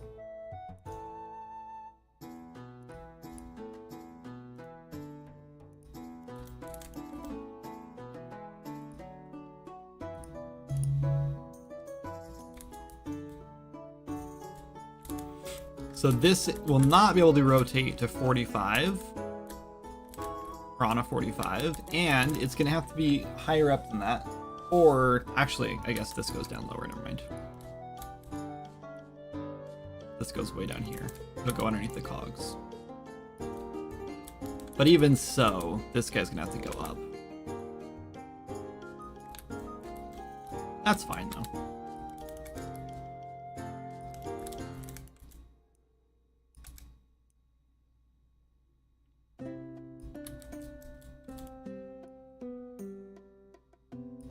The amount of work we put in sometimes to make something like seem believable that does not need to be believable at all in any shape or form is kind of stupid. Oh, that had to be. Oh wait, did I move that up? Am I an idiot? No, I didn't. Okay. It looks great. Now players are going to try to walk across these chains and they're going to find out the hard way that they probably can't. Actually, they probably can. Let's see what the chains look like. No, they'll probably fall off. No, they can walk across them. I bet they can. It's definitely a code issue too. Refactors happen and they suck. Oh yeah, 1,000,000%. Oh yeah, it's even worse in code. It's so much worse in code, especially for me. Because I basically started Unreal Engine with this project. Like I did a little like dinky like project before this was like, it was like, can I get a conveyor belt to like spit out boxes, and then can I pick up the boxes with like a physics handle and put them in like crates or whatever. And I got all that working, or in big bins. And I thought it was like the coolest thing ever. And then I was like, now I want to get a character running around in like a 3D, like a third person environment.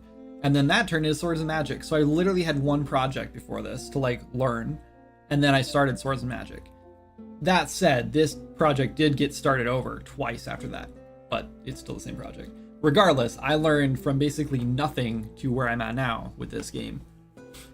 And yeah, as you'd expect, I feel like it shows. Okay, now we need a blueprint. Also, this should probably be in the blueprint.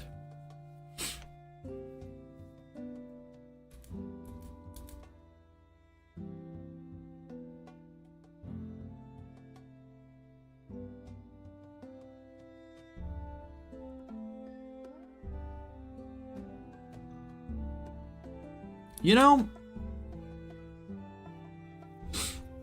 I'm starting to think if we should make a chain that's just like one mesh that goes all the way to the end there.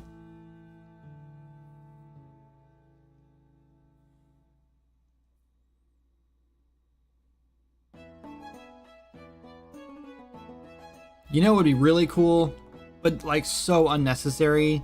I would love to build it so like this and this were in the same blueprint.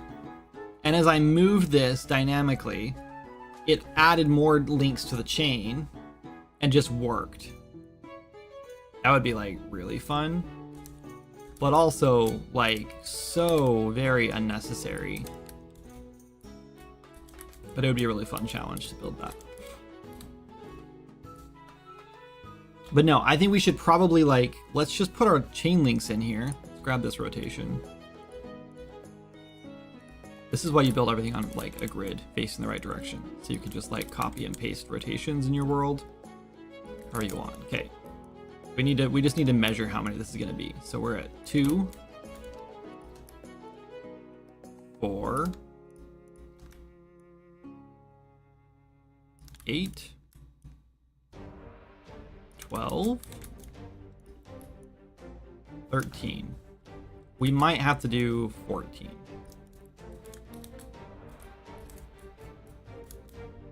14 it is.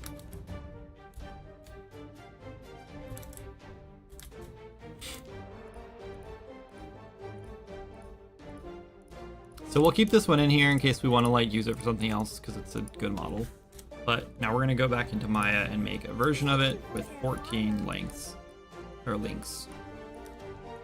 What? Who's talking to me? Oh, thanks for the follow. Zero money. Oh, zero monies. Zero monies?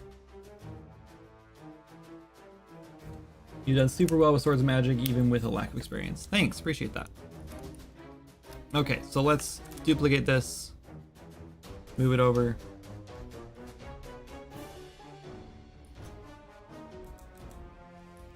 Four, 5, 6, 7, 8, 9, 10, 11, 12, 13, 14.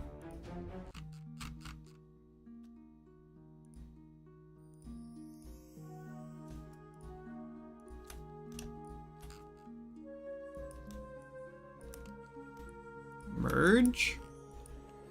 I think keeping this linked or centered at the front of it is probably just fine.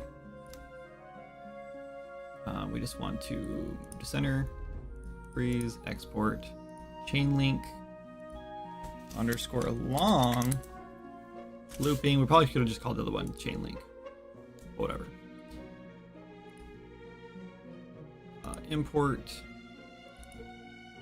So we also could, probably should. No, we can't. Never mind. And won't. And shouldn't. I was going to say we could go in and grab each one of these and kind of twist them a little bit so they kind of stand out a little more. But we can't because we're going to move this whole thing over by one segment basically and then snap it back. So if one of them is crooked, when it moves over, it's going to snap back and be not crooked anymore and it'll look wrong. I love this dirty iron color. So good. Wait, hold on. Close this. What does our collision look like on this? Should we just do a simple box collision on this? Nah, let's look like this, because if players want to climb on it and they hit it the wrong angle, they'll fall off and die, and then that'll be on them. Okay, we need a blueprint here. Oh no, keep that there. Okay, let's go world. No, let's not do that. Let's. What am I doing? We want to go to blueprints, world actors.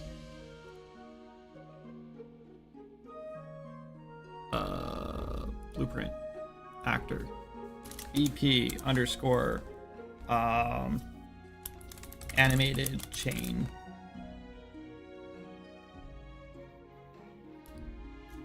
Let's see, gears and chain.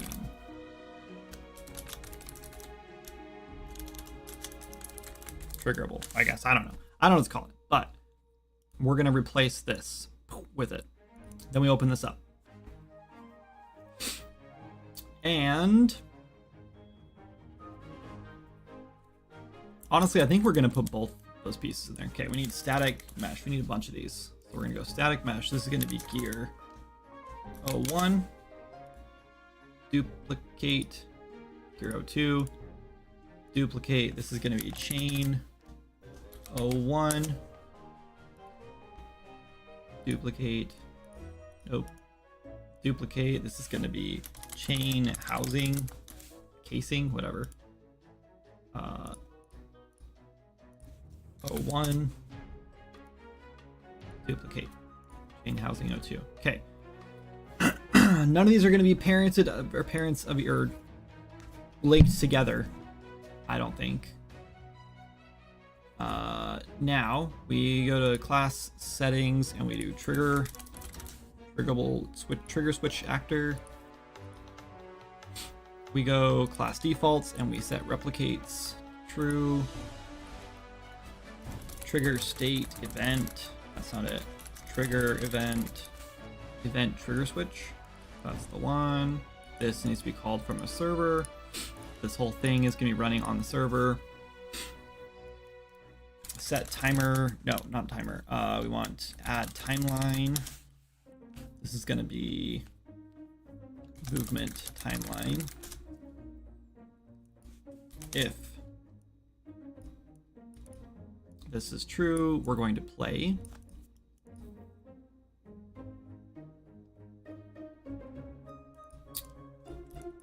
False.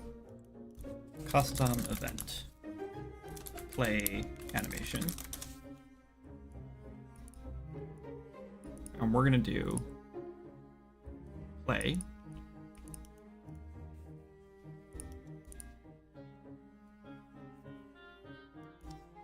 We need a variable. Playing. We set this to true here. Yeah, actually we do this. Get off. This is fine. Okay, and then here we're gonna trigger play animation.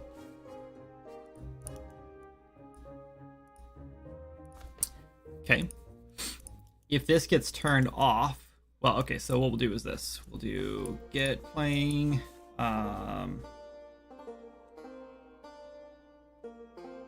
Yeah. When this animation finishes, which is going to be like one portion of the animation, or one loop of the animation. If we're still playing, we're going to play it again.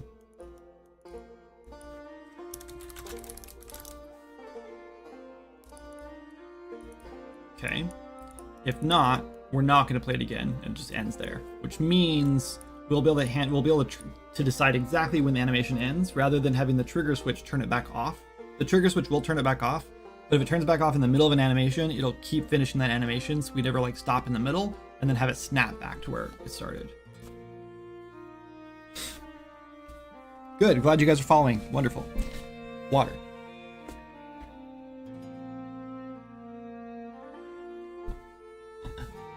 Also, I have like crumbs. Now I need to like spray off my desk too because it's also crummy. Okay. You ever just like you're working and you've been like eating or something and then suddenly you're just like, ugh, I feel like Asmongold or something. You just like got to clean everything. That was mean, sorry. That's how I feel sometimes.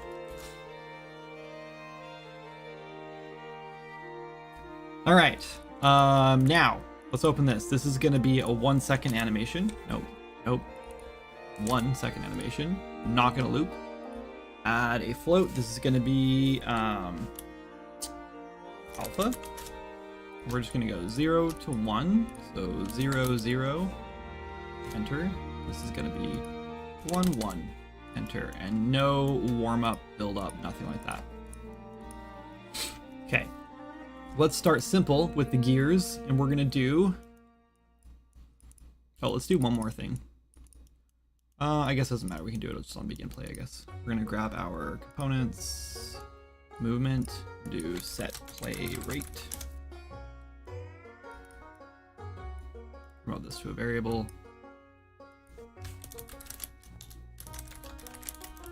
Play rate in seconds. Then we go divide by 1 divided by how long we want each one of these to go by. And that's it. Okay. Now, we could put that in a construction script, I guess, but it doesn't really matter. Because then we could probably change it while it's moving. Not positive. Let's try it. Like we could like simulate and then change it to get a good speed that we like. Rather than keep like pressing play. Okay, so we can get rid of this, get rid of these. So now we want to do, and honestly, we want to play this from start every time, so we'll just do that.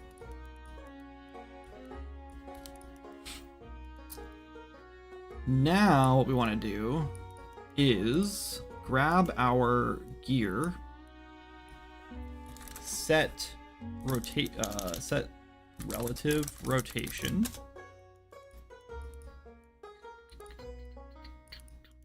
We do a lerp.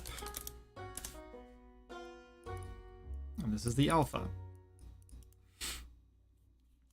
Okay, and this first gear, oh, we need to set these things up. Let's do the gears first, fine, I guess. Gear large, extra large.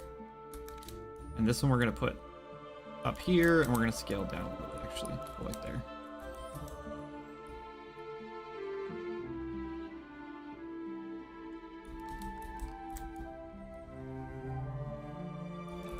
Okay. Copper.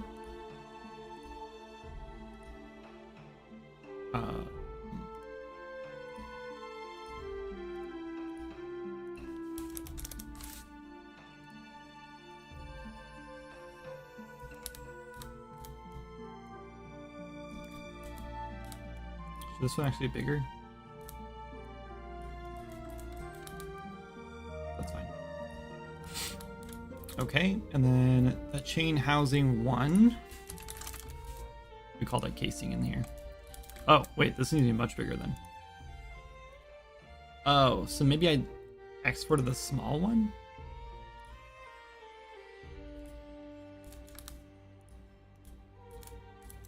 Yep.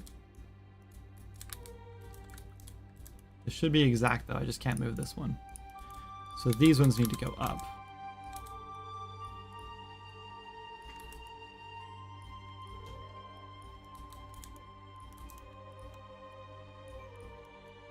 You can't grab two things at once. Stop.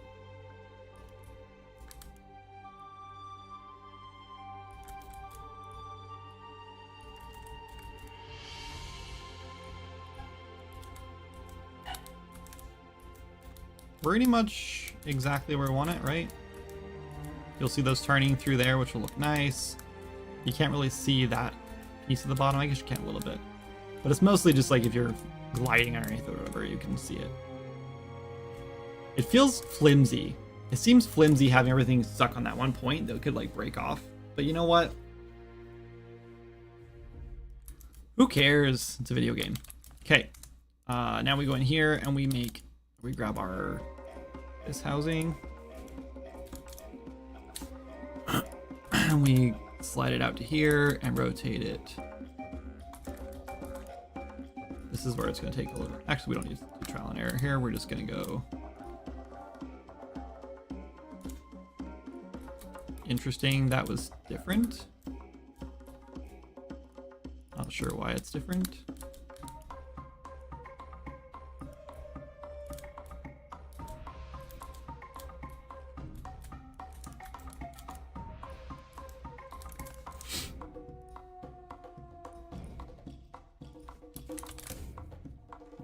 Chain long.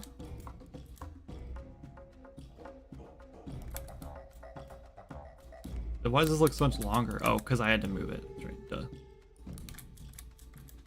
Okay, one's gonna go on this side.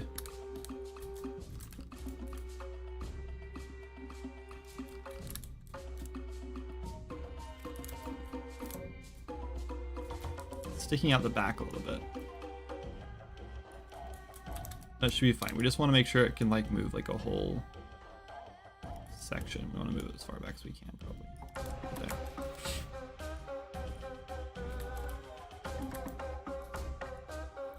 Okay, and then we kind of let's just delete this one and duplicate this again now that we have it set up, because that's just easier.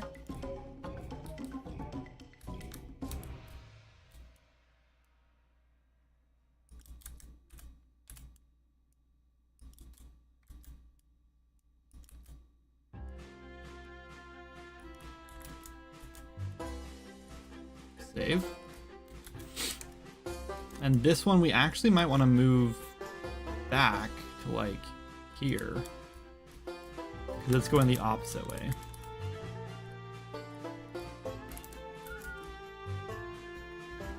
I'm thinking for the chains we're going to add relative translation to it in y and then negative y, or no, I guess negative y and yeah, y and negative y. Bobbing your head down to look under. Yeah. I've been intentionally not watching anything Asmongold related. Thankfully, my algorithm hardly recommends me anymore. You know, I have to admit, I don't want to bring up politics, but I did watch some stuff that, I don't know, I won't bring it up. But I've been watching things lately that a lot of the things he talks about, I agree with, a lot of it, but there's like, I don't know, he's still very like, kind of I wouldn't say an abrasive person, but just kind of like a person. But it really, I don't know, it depends. I wouldn't say I'm a fan, but I would say that sometimes I enjoy his content. But lately I actually have been like being recommended a lot of his stuff and I'm just not into it at all.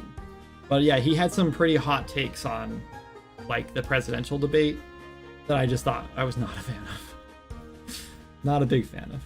He always bends his knuckle dragging. He always bends to his knuckle dragging low IQ followers.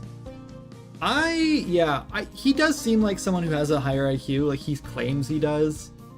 And he claims that his mom was like really, really smart too, which I believe. And so like, I don't know. I'm sure he seems intelligent, but there's definitely some things that he does that I'm just like, why did you do that? Or why do you think that? I don't know. But he has pretty good takes on game development, which is really like the only reason I like him at all. Because as a developer, like I know what happens like with games a lot of the time, and I feel like a lot of people do not have a clue. And he does a little bit. And so he's usually in defense of like games and game dev, usually. But then there's some things where he talks like, he'll like talk about like a AAA game, whatever, and he'll look at the art, and like to me the art is like wonderful, and I'm an artist, so you'd think I'd be really picky about it. But he's like, this looks like garbage, and he'll just go on about how it looks like terrible, and I'm like, dude, do you have any idea how long it took the artists to like do that, and how many like passes they had to go through to get it to look just like that? Like, and the art lead is the one that like wanted it to look like that, and so even if the artist didn't like it, that's just too bad. That's how it is now. Like, it's just, that's the kind of stuff that really irritates me. But for the most part, as far as like development in general, he mostly gets it. Anyway, why are you distracting me, Matt? Stop it. Stop it. Okay, I like this. Oh, this is kind of in the... I guess, no, I don't want to do that. Let's go. You know, maybe we just kind of like do this. And not like care so much.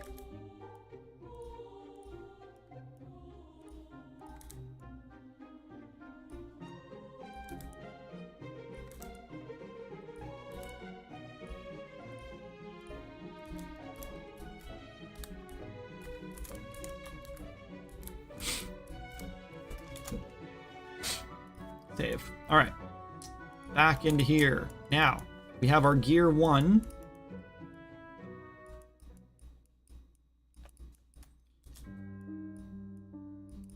And gear 2.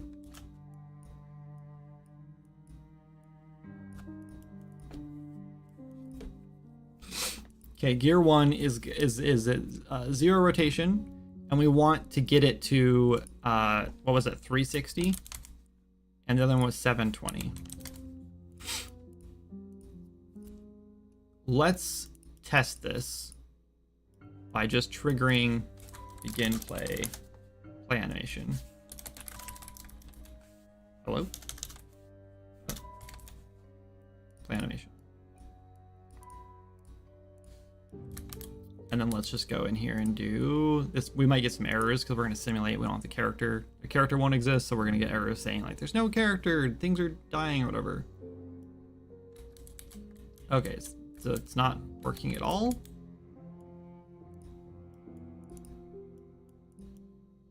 It is working. But it's, oh, probably because, wait, what? It claims it's running, but it's not. Stop. There's all our errors. Playing. This should be looping now. I guess I didn't have it looping. Oh, also, yeah, that's another thing. We don't want this to going 720. We want it going like 30 and 60 probably, or maybe even like less, not like 15. No, we can't do that. I think 30 is the lowest we can go. So we might have to make this a longer timeline. That's okay. We'll tweak it. We can also make it go really fast, then we'll just change the play rate to a lot slower. Oh, and also play rate is at 0. That would explain things. Play rate needs to be 1 at least. Okay, try again. Yep, it's going. I don't think anyone can turn the valve that fast, but it's moving. So we got that working. It doesn't look like it's skipping. Like it looks smooth, but it's hard to tell that speed. Let's hit stop. Let's expose our play rate. I guess we'll expose playing as well, so we can stop it if we want to. Burr. And we select this, and now we should be able to do 0.5.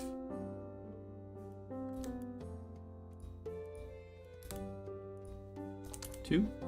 Hello? I guess that just stops it entirely, but I don't know. I guess that doesn't work. Let's just put this back on begin play because I don't trust it.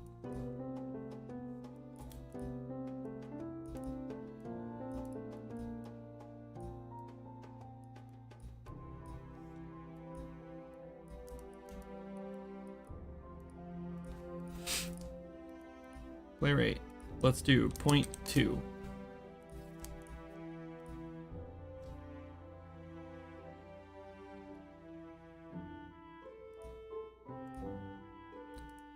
.02. It smells like Jana cooked something. Okay, now it's going way faster. Hold on. Oh, this is how long it takes. Right, how long it takes. So let's go 4. Duh. It takes 4 seconds to do 1 whole revolution now.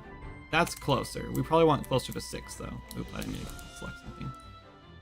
Let's try 7.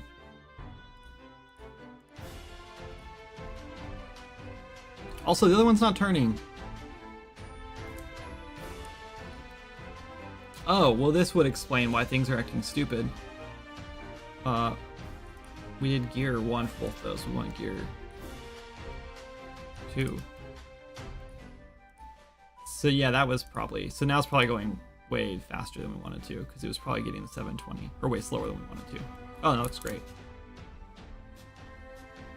Oh no, we're going the wrong way though. The small one's supposed to go faster. Gear 1 should be going faster.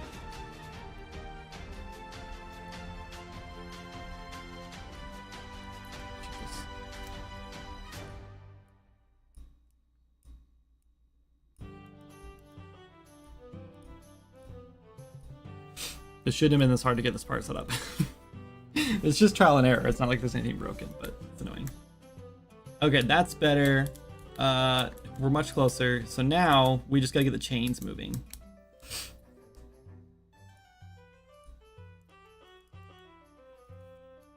Okay, so chain 1.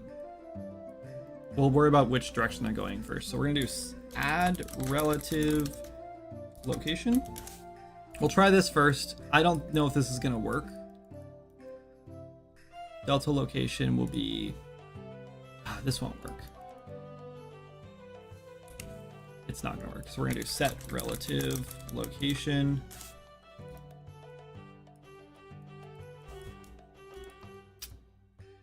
I need the...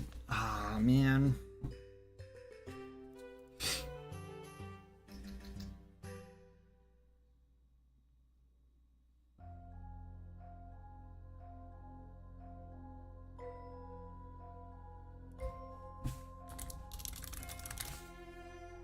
We're gonna like cheese this a little bit. Hello.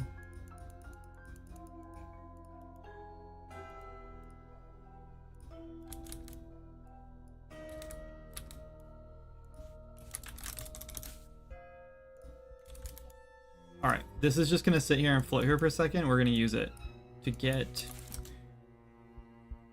bounding box. Get local bounds. What I want. Yeah. No. Well, yes.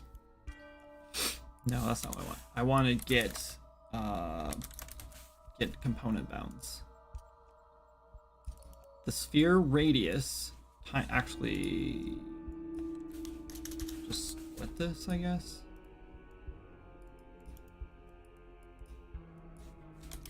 Print this. I think it's X that I care about. It's Y that I care about.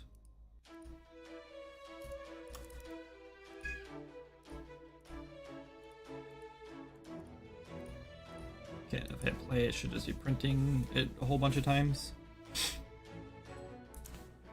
Okay, 94.717. Why? It really sucks that it's not just like a...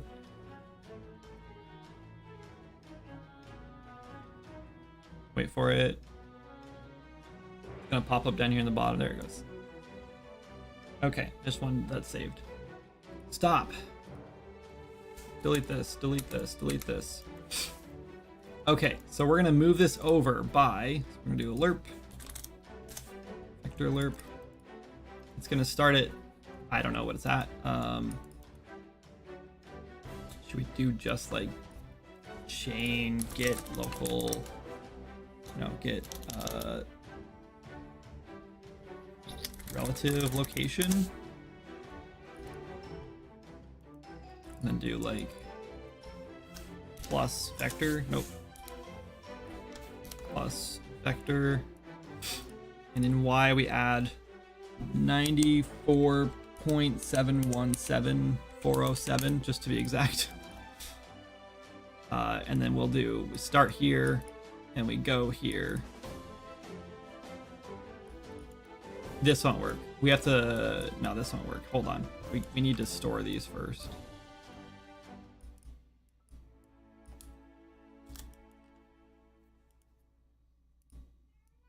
This is going to be our cached chain 01 location. And we're gonna do the same thing again. It's gonna be chain 2. These matter because we're moving the locations around, unfortunately. Remote to variable. Cached chain O2 location. Sure. Then we get rid of this. And we put in chain 1.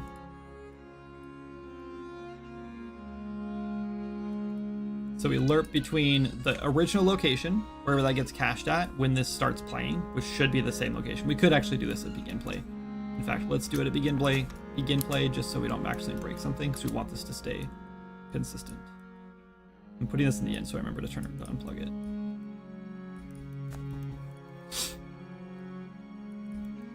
Okay, and then we add the 94 to it. So whatever that is, plus 94 and Y, and that gives us the new location we're going to, and then we lerped that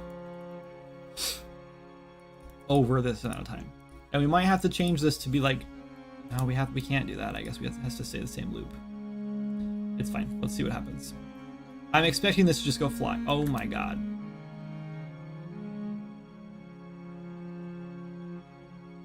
Oh, okay, wait, it snapped back to the wrong place. So maybe that wasn't right, but I don't know why it wasn't right.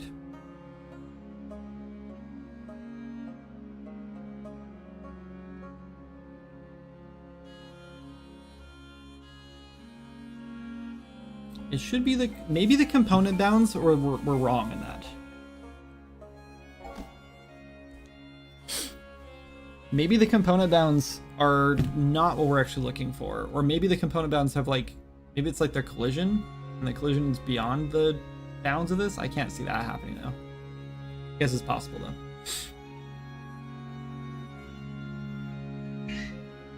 It's also possible that we got the bounds in the wrong direction. And it's actually, we meant to do X.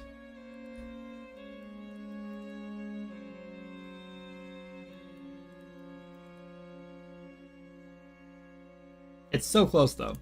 What if we just do some guesswork? What if we did like 150? I feel like this is a bad idea. We shouldn't be doing guesswork. Let's grab our static mesh here.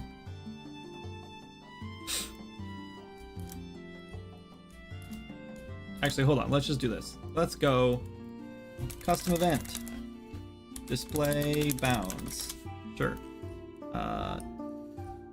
We do call an editor, and then we paste this in here, and we do get bounds, component bounds, print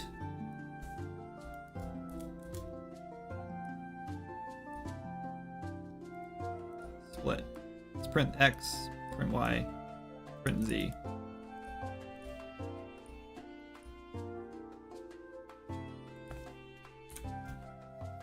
$129.51's got to be the right one number. 129.517. Wait, what was it? 129? 129.157, I think. That was right, right?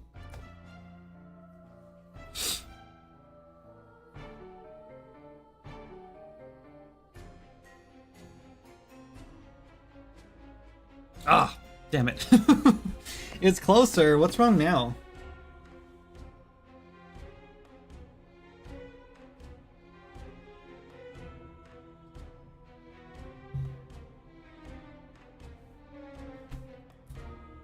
Is this snapping back through here?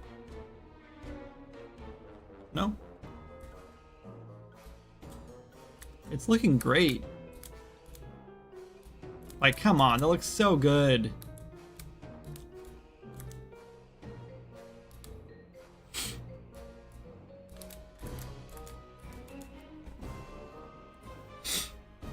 Even, like, it's not perfect. I don't know why, though. Realistically, we wanted to go, like, exactly one length. One chain length. Oh, you know why? I bet it's... oh, yeah, this is why. Because the chains are overlapping each other. But they're all the exact same distance apart, so we just need to multiply this by 14. And, no, multiply the bounds. No, that doesn't work. Okay, wait. I know what to do. We get the bounds. Hold on, I don't even know which one it is, so we'll just do that. We're gonna get the bounds of one of the chains instead, the longest one, and then we divide that by 14. Right? 1083,377. We'll just snag a screenshot of that. Okay. That's how we do it. So we do this. We just need to do, we don't need to do the math. I thought we were gonna do the math. 1083.3773 divided by 14 is 77.38. 384,092. Good. It's gonna be pristine. It's gonna be perfect. So much for not needing to do math. I mean, just a little bit of math. Not that big of a deal, right? Oh, damn it. I always press escape to deselect when I'm playing. I shouldn't be doing that. Okay.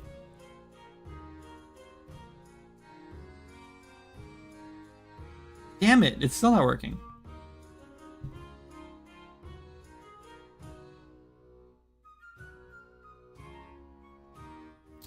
What I need is the distance.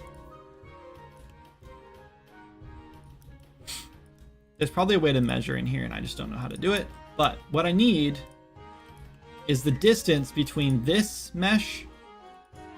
Okay, like this mesh. Oh, see, and now the pivot points are all in the same spot, so it's not gonna do any good.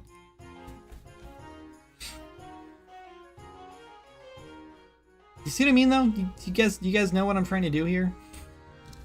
I guess I need the distance between, but like,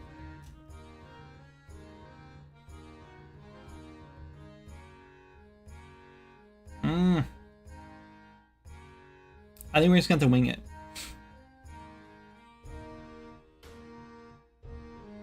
I have an idea.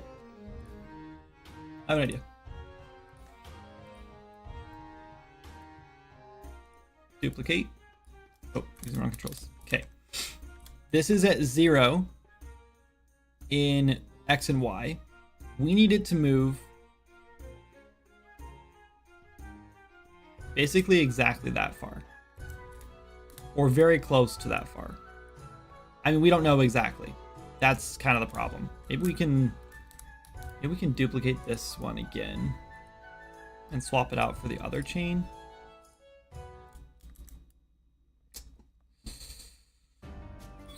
I guess that's probably fine.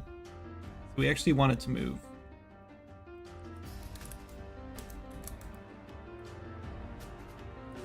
Exactly that far, which is -162. I don't know how we moved in the X at all, but whatever. So 162. Let's try this.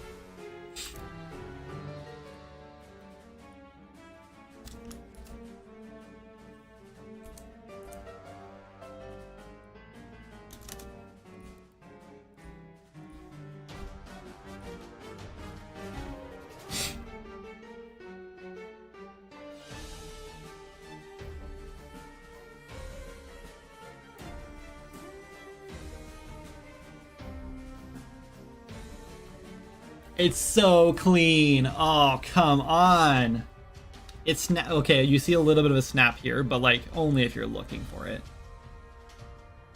Oh no, you don't even like it. It's so clean. Oh my god. Tell me that's not like so good.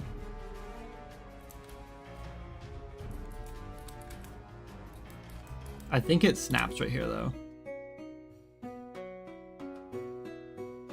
Nope. I mean, it might a little bit, but I don't think so. It's perfect.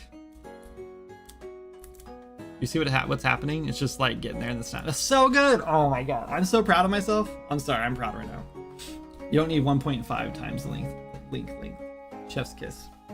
Gotta account for the length of the chain and the distance between the chains. Yeah, so the problem was that I was not accounting for the overlap. I don't know why. If they were perfectly against each other like that, then it would have been fine. And I guess my brain was just like not thinking about that. Or I was thinking that the overlap was like measuring to the next overlap, but it doesn't matter. There's an overlap, but that did it. That was perfect. Beautiful. Oh man, it's so good. Okay, now we get the other one going the other way. I guess it doesn't really matter which direction it goes. Oh wait, actually, it should go the other direction, huh? Yeah, because these are turning this way, so it also needs to turn that way. Okay, so that one needs to go the other way. Let's just do chain O2, and then chain O. Yeah, I could have done that differently, but that's fine. Whatever. And then we just do duplicate this. I guess this is fine. Or we just take this one and then times by -1.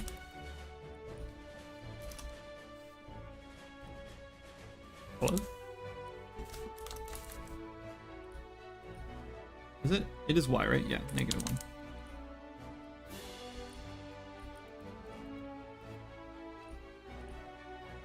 And now we can get rid of this thing. We can get rid of this thing. Hold on, let's make sure. This. Like.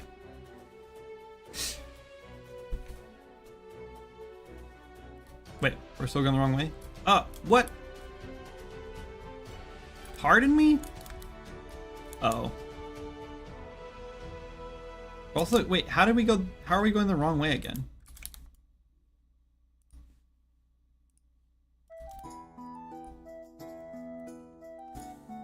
It's right.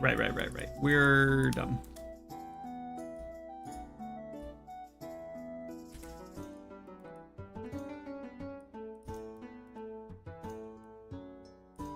And when I say we're, I mean all of us. Every viewer watching right now. You could have stopped me. But now you get to share in my defeat.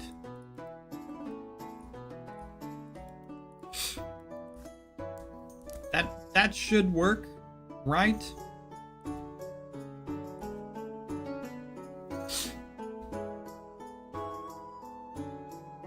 But why are we going? Why was it still backward? I thought we fixed this. Oh, because we're doing the wrong location.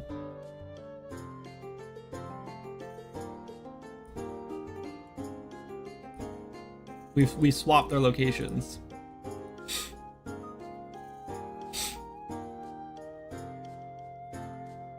That's it.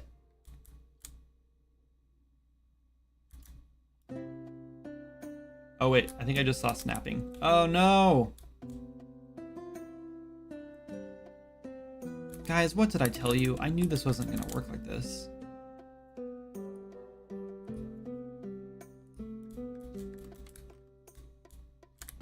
I tried to tell you this.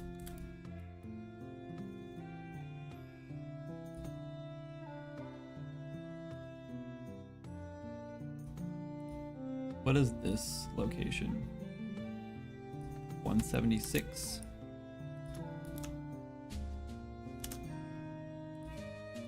And this one just needs to slide back as far as it can go. There.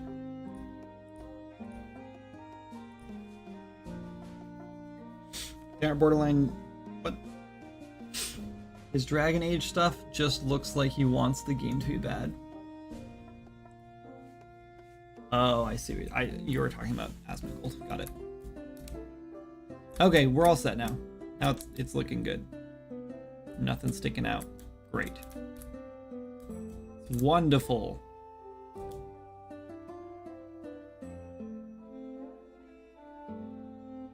Okay, here's the question. Can I ride it?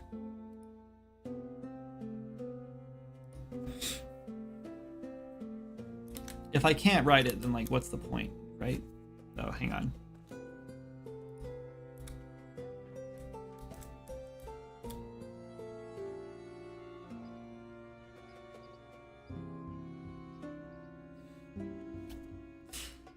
It's so good. Ah.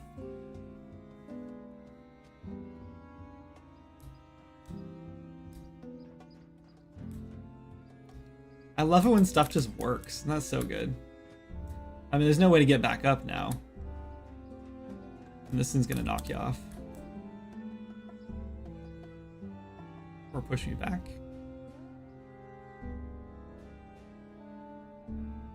Just shoves me back. You get snap me back. It doesn't here.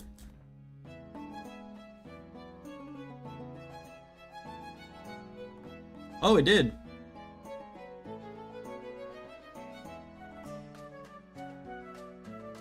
Oh, you're right. It did snap you back.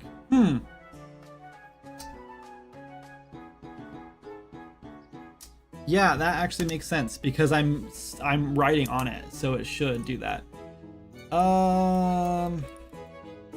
If we switch these to teleport, will it work? It won't. It won't make a difference. So another solution. I mean, it's probably fine, right?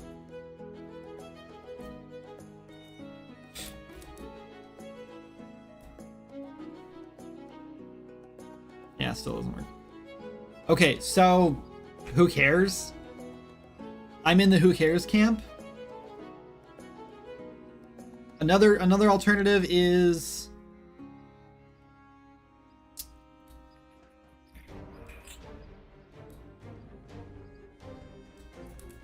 if you're moving, it doesn't.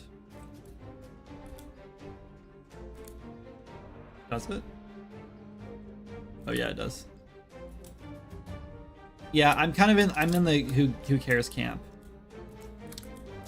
The other alternative is we put a border, or we just make them have no collisions, and then we put a box around them that you just land on, so the chain just moves under your feet.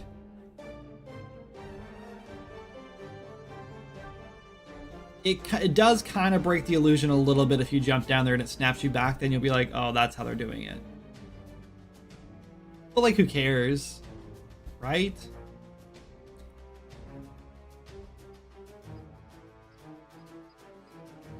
I'll let you guys decide. You guys be the judge of this one. Should we put a box around it so you don't move with it, or do we just not worry about it?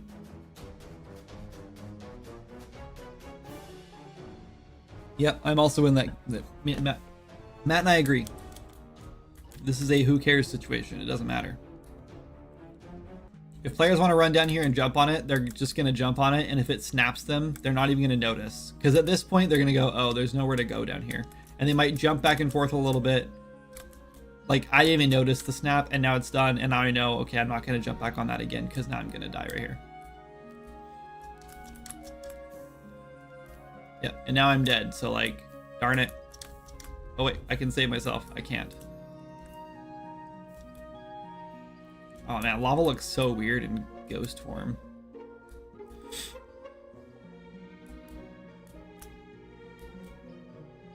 Should we put a an anchor shrine in here? No, probably not. There's a spawn outside.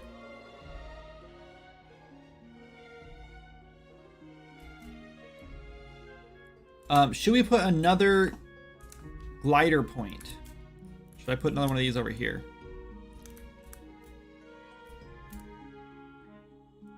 Like, how friendly do we want to be for these poor players?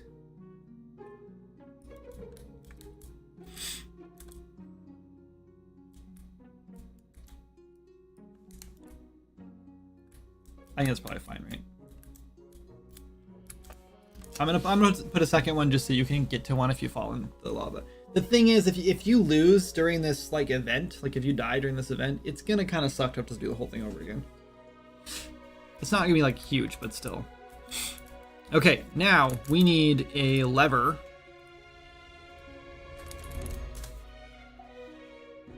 Actually, we don't. We want another.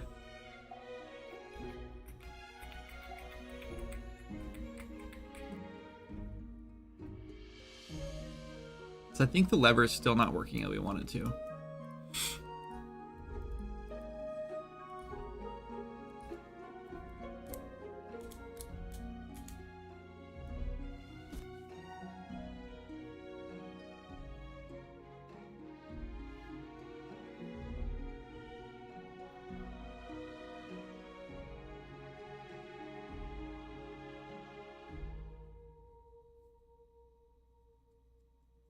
I'm just thinking about how we want to handle this. The lever is gonna trigger this thing to move, or not the lever, the valve. But I'm trying to decide if we should just make another blueprint, just like make a new thing, or if we have something that will work for it. It's not a skeletal mesh, so I can't use, like, I feel like I could use a button, but the button just, like, it's kind of, I don't know. I'm just gonna make a new blueprint. Who cares?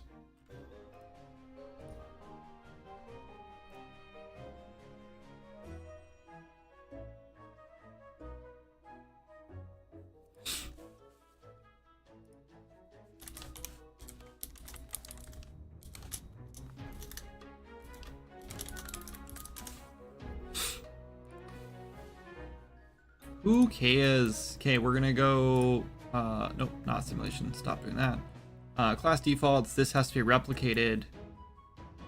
Wait, yeah it does, because we need to animate it. Class settings, do we need it? We don't need anything on this.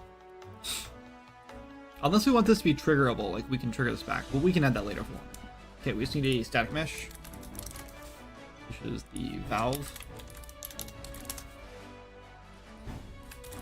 Valve. Oh, there is a valve in here. Damn it, there's two valves. Where did I put the other one then? Let's delete it. Delete it. Okay. We need to make this. Oh, we need to make this interactable.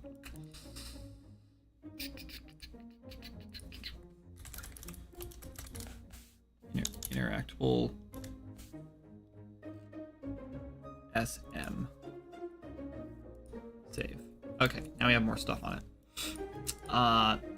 Construction script, we need to do mesh components, get this, clear it. I think I already have this like manually set up somewhere where we don't have to worry about this, but I'm doing this here just in case.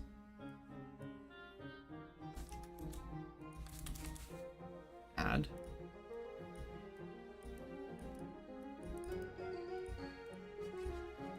Okay. On interact, all we need, this really doesn't need to do anything crazy. This literally just needs to trigger on and off and play an animation. So we're just gonna go custom event.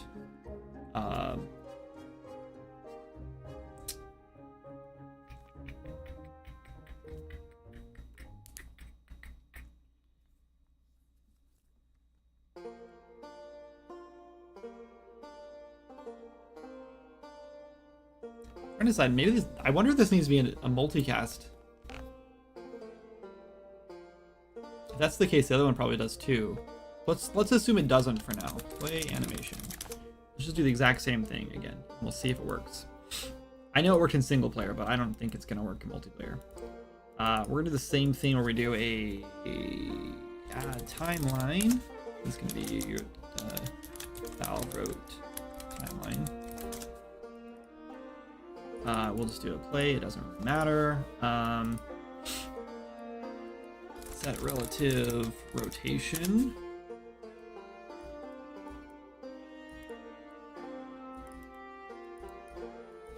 Lerp.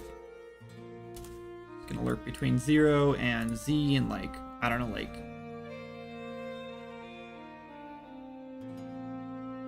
Should we have it like you spin it, or should it just crank like 90 degrees?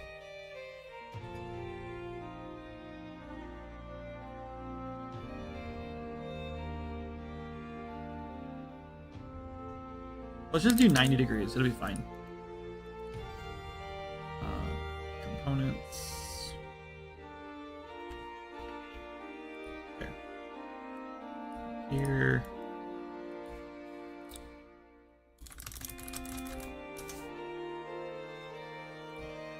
Let's just say point. Let's just whatever. Let's just leave it at 1 second's worth of money. We don't need that.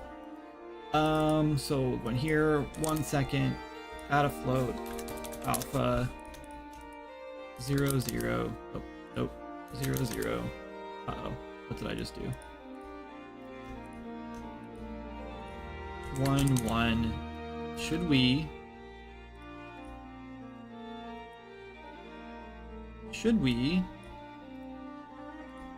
do one of these? Probably. Let's do it. Okay, that's it. And then we need to... Okay, do we do this on completion? Do we trigger it? Or should we trigger it midway through or before? We'll just trigger it before. Let's go... comment, no. Yeah, common on interact. Is server if not the server, return to run on the server. We are the server. We want to do play animation, and this should be replicated, so it really should play the animation, but I could be wrong. This might need to be multicast.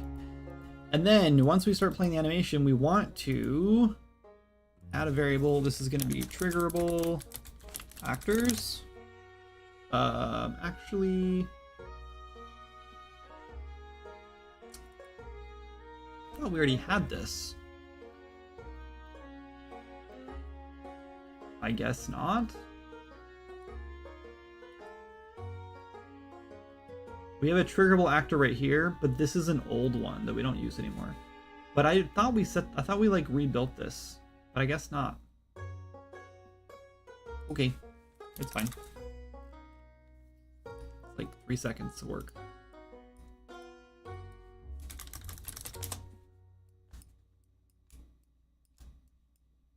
Oops. And all we do is we do trigger knit trigger. No, we do trigger switch message. And this is already running on the server, so it doesn't matter. Now we're only able to turn this on or off at this point.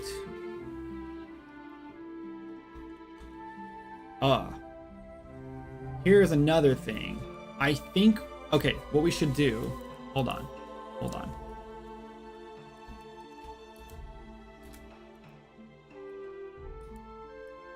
Let's make this custom event out here. We'll do trigger actors. And we're going to do a set timer by event.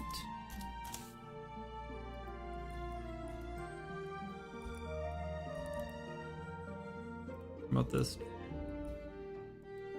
Untrigger time.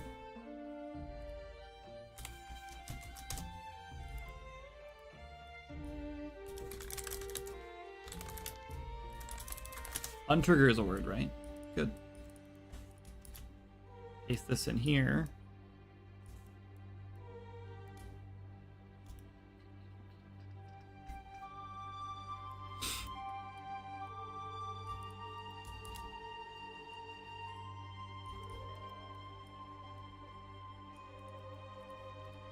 This one we turn on, this one we turn off.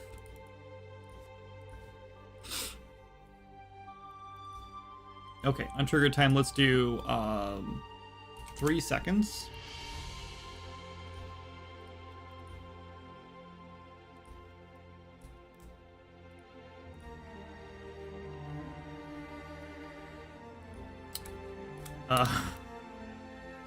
Yeah, kind of forgot that was a thing.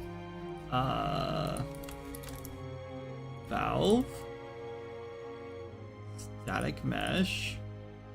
Construction script. Just in case. Delete the valve. Viewport. Beautiful. Okay. Come on. We need to go trigger actors, trigger time. And then we need to make sure this is in the right level. This is in Delver's Pass. This is in Delver's Pass. Grab this guy and we trigger. Nope. Trigger this one. All right, 2 players. Sorry, I'm ignoring chat if you guys are talking to me. You're not. Good.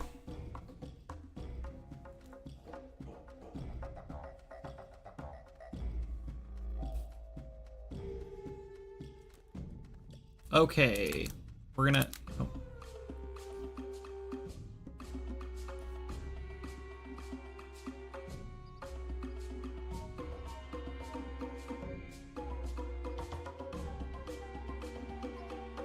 Sorry, random sneeze. Caught in time. All right. Oh wait, why is it already running? Bro.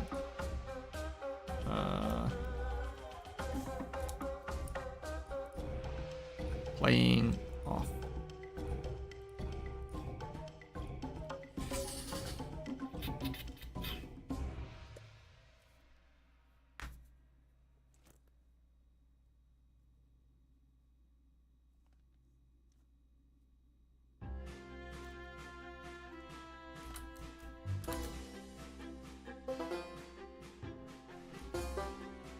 All right, so we walk over here, we say,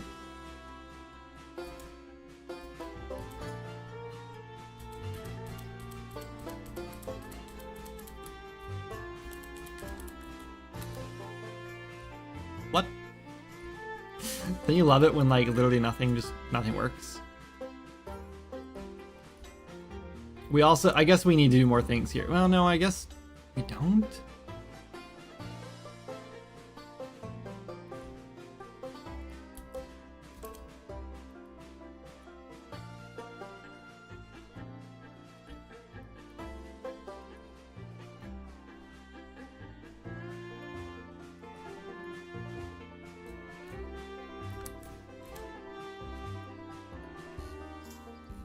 Why is it not working?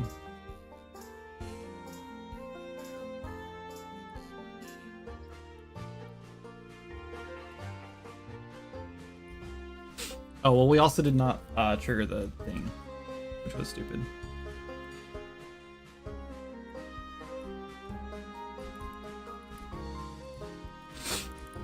This has a 0 to 1. We're lerping between 0 and 90. Should be rotating by 90 degrees. Zero path is fine, I guess. Or shortest path is fine, I guess. It is. Should be rotating the static mesh.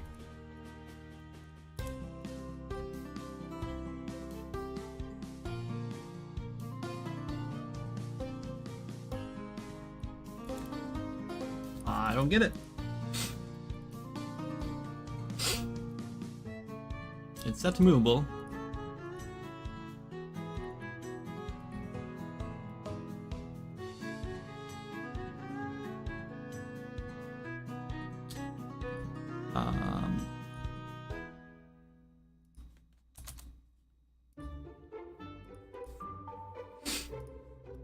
Okay, let's try it again. This time I'm not going to... Maybe we're just not... No, that's not it.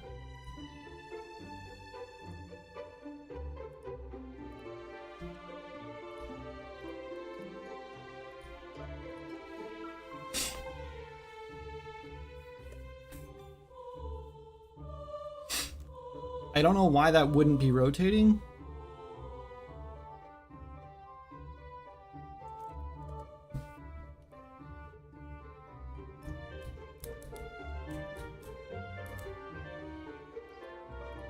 Triggering.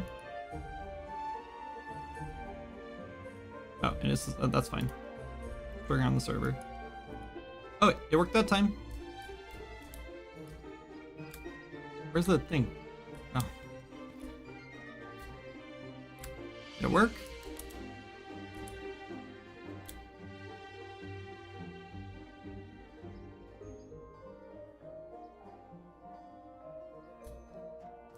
Okay, it's working just fine for the server. Uh-oh. It's not moving at all for the client. Okay, so it doesn't need to be multicast. They both probably do. Okay, so that's fine. Let's just make both of these. This one doesn't need to be, because this should be triggering as the server, no problem. And really it should only be doing this to the server, so it shouldn't have to worry about it. But this one needs to be multicast.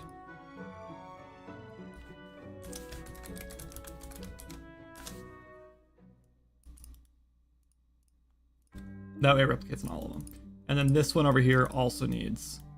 This guy needs to be multicast.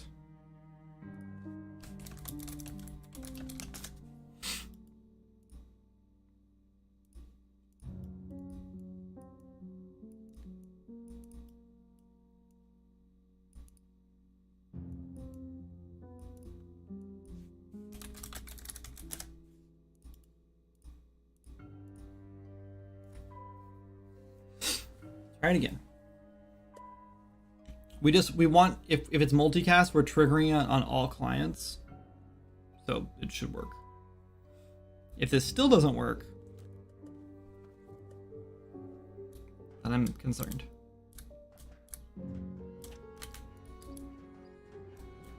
That worked. Okay, I know you guys can't see it, but I'm gonna drag the other one over here to make sure I can see it working on both of them. Beautiful. And if the server runs it, cool. If I press it, okay, so if I press it, it resets. So what I need to do,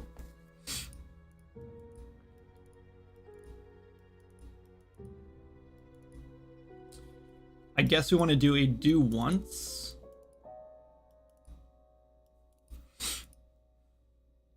And then a reset.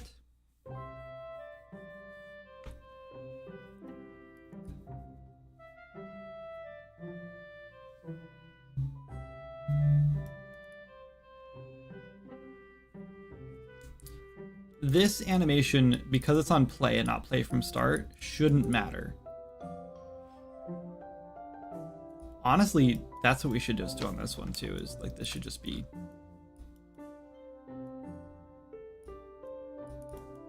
playing, and then it shouldn't matter. Because it won't restart it. It'll just play it from the same location it's at.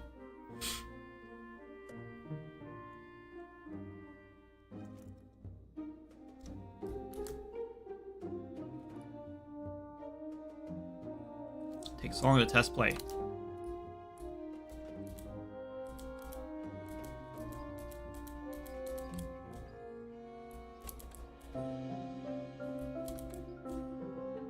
It's only rotating once, which is odd. Like it's not yet. Oh, it's not even triggering at all now. Right, because it's, yeah, because it's not starting over.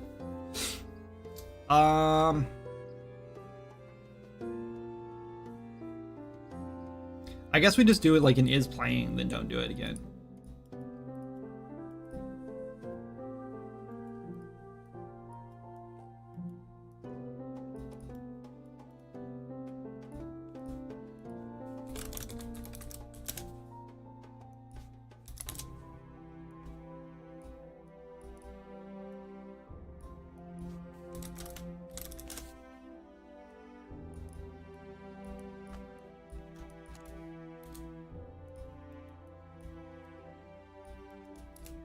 And then both those need to be start from.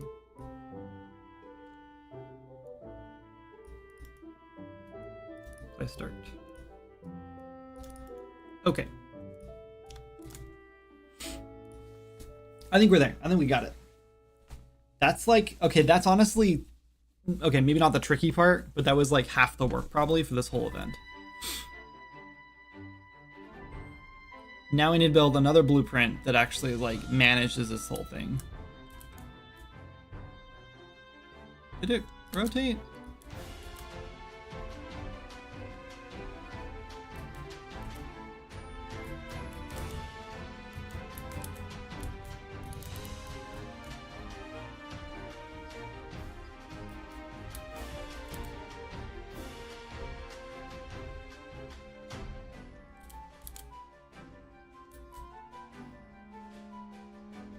Maybe you should make this last a little longer.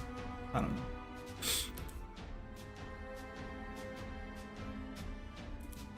We need this to trigger one more actor too. So what's gonna happen? We need to make this into a blueprint as well. So we need another blueprint for this. This is gonna be a lot of moving parts here. Literally moving parts. How'd you snap that branch in there? What? I just do this. I use this tool called Node Graph Assistant. It's like $15 and the best plugin you can buy for Unreal Engine. I swear by it.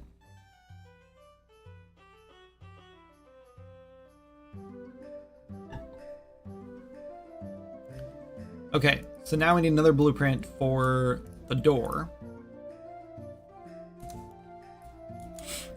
which is literally going to be like the exact same thing as the as this thing. It's just not as many moving parts, and so therefore it can't really like inherit from it in any meaningful way, really, which sucks. So I guess it is what it is. Browse. Actually, yeah, no, it's different anyway because we want this to be doing something different. In fact,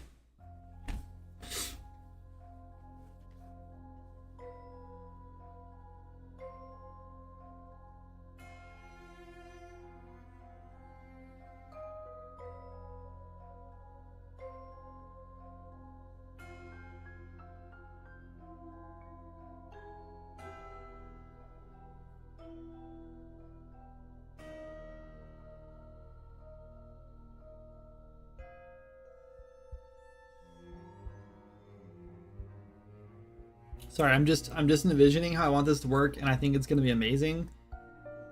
But I think it'll be all right. It's just gonna be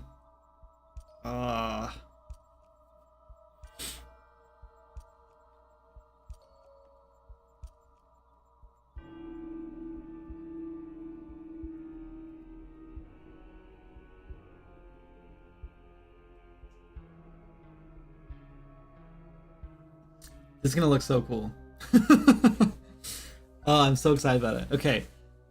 Yeah, this will be its own blueprint. I'm gonna need a skeletal mesh in here too, so this definitely has to be a separate thing. I should be naming these like event underscore whatever it's called. Or maybe like, yeah, actually event.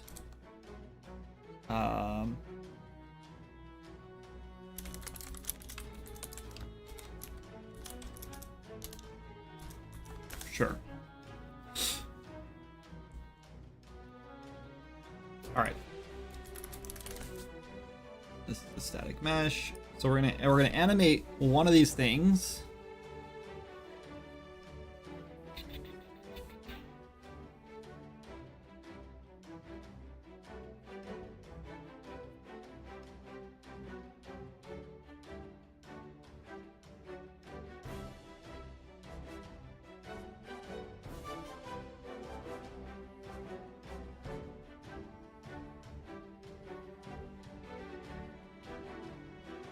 Sorry, I'm just keep getting lost in like thought because there's more moving parts to this outside of what I'm coding, like the story, and I'm just thinking like my brain kind of like just jumps around between all the different pieces that have to be working for this, and the story is going to be an interesting one, but I'm excited about it, but I'm also like, how am I going to make this like look good? But I think it'll be fine. Okay, yeah, so in here we need this is the vault. And then let's make this the vault door.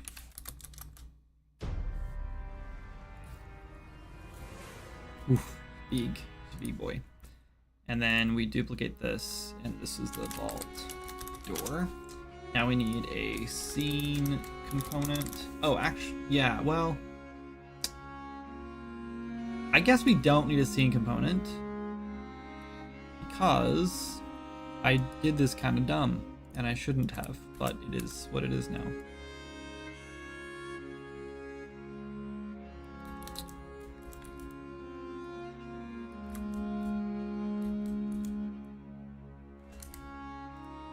Does that look good?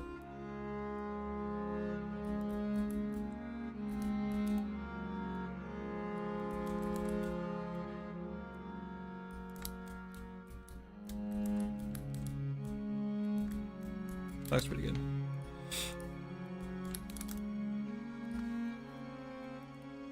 Okay, and then I need a skeletal mesh in here, but I don't have it yet, and I'm not making that on stream because that will ruin the whole thing. So I can't do that part, but that's okay. That's just kind of extra.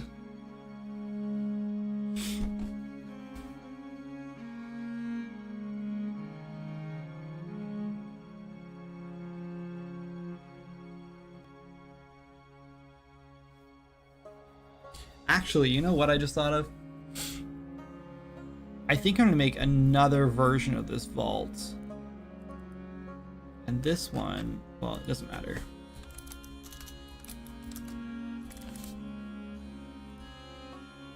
That needs to be like this. Which will be cool, because then when it opens up, it'll be like...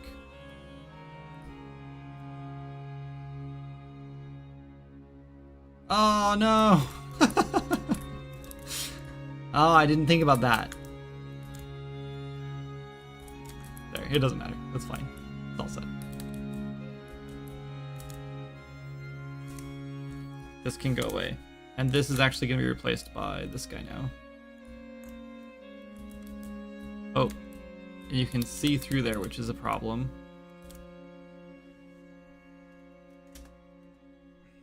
So...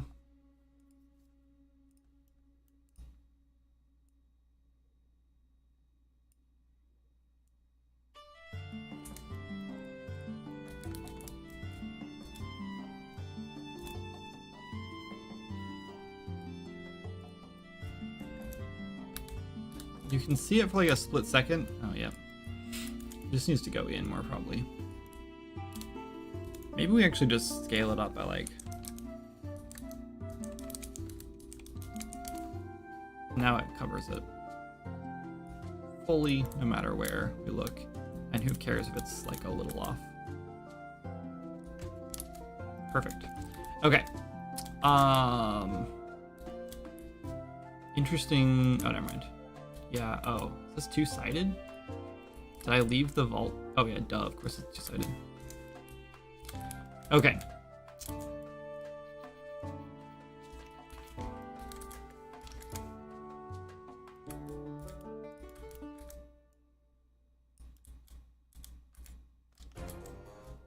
I don't like this running into the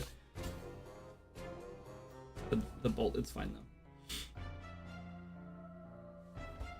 Okay, I've been live for 6.5 hours. I think it's break time. I think it's time to get up and move. It's looking so good though. I'm super excited about this. This is gonna be like one of those situations where you're like, what's this? Oh my. Like, looks so good. Oh, it looks so cool. It's crazy looking, right?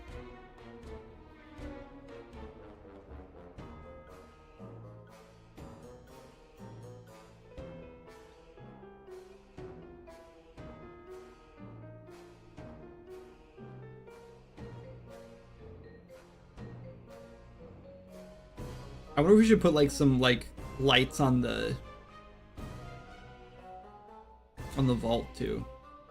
It's so freaking big though.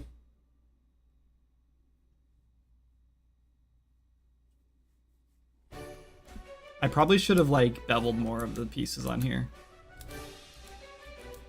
Like I should have like beveled all these guys. It's just so big. That's fine. Okay. Yeah, I think we're gonna take a break, and I'm gonna work on this off stream because I don't want like this. We're getting the like spoiler territory, and I don't want to spoil too much. So, thank you guys so much for hanging out today. Appreciate it. Let's go find someone to raid. 24 viewers. Let's go raid somebody. Who should we raid? Who should we raid?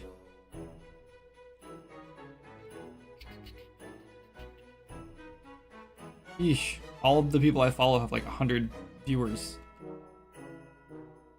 Let's go raid Riot Games. They'd probably appreciate it. Who's this person? Now he'll stop. Oh, sorry. Perfect. Let's go here. Godot Dev. Steve Sketches? Oh, who's that?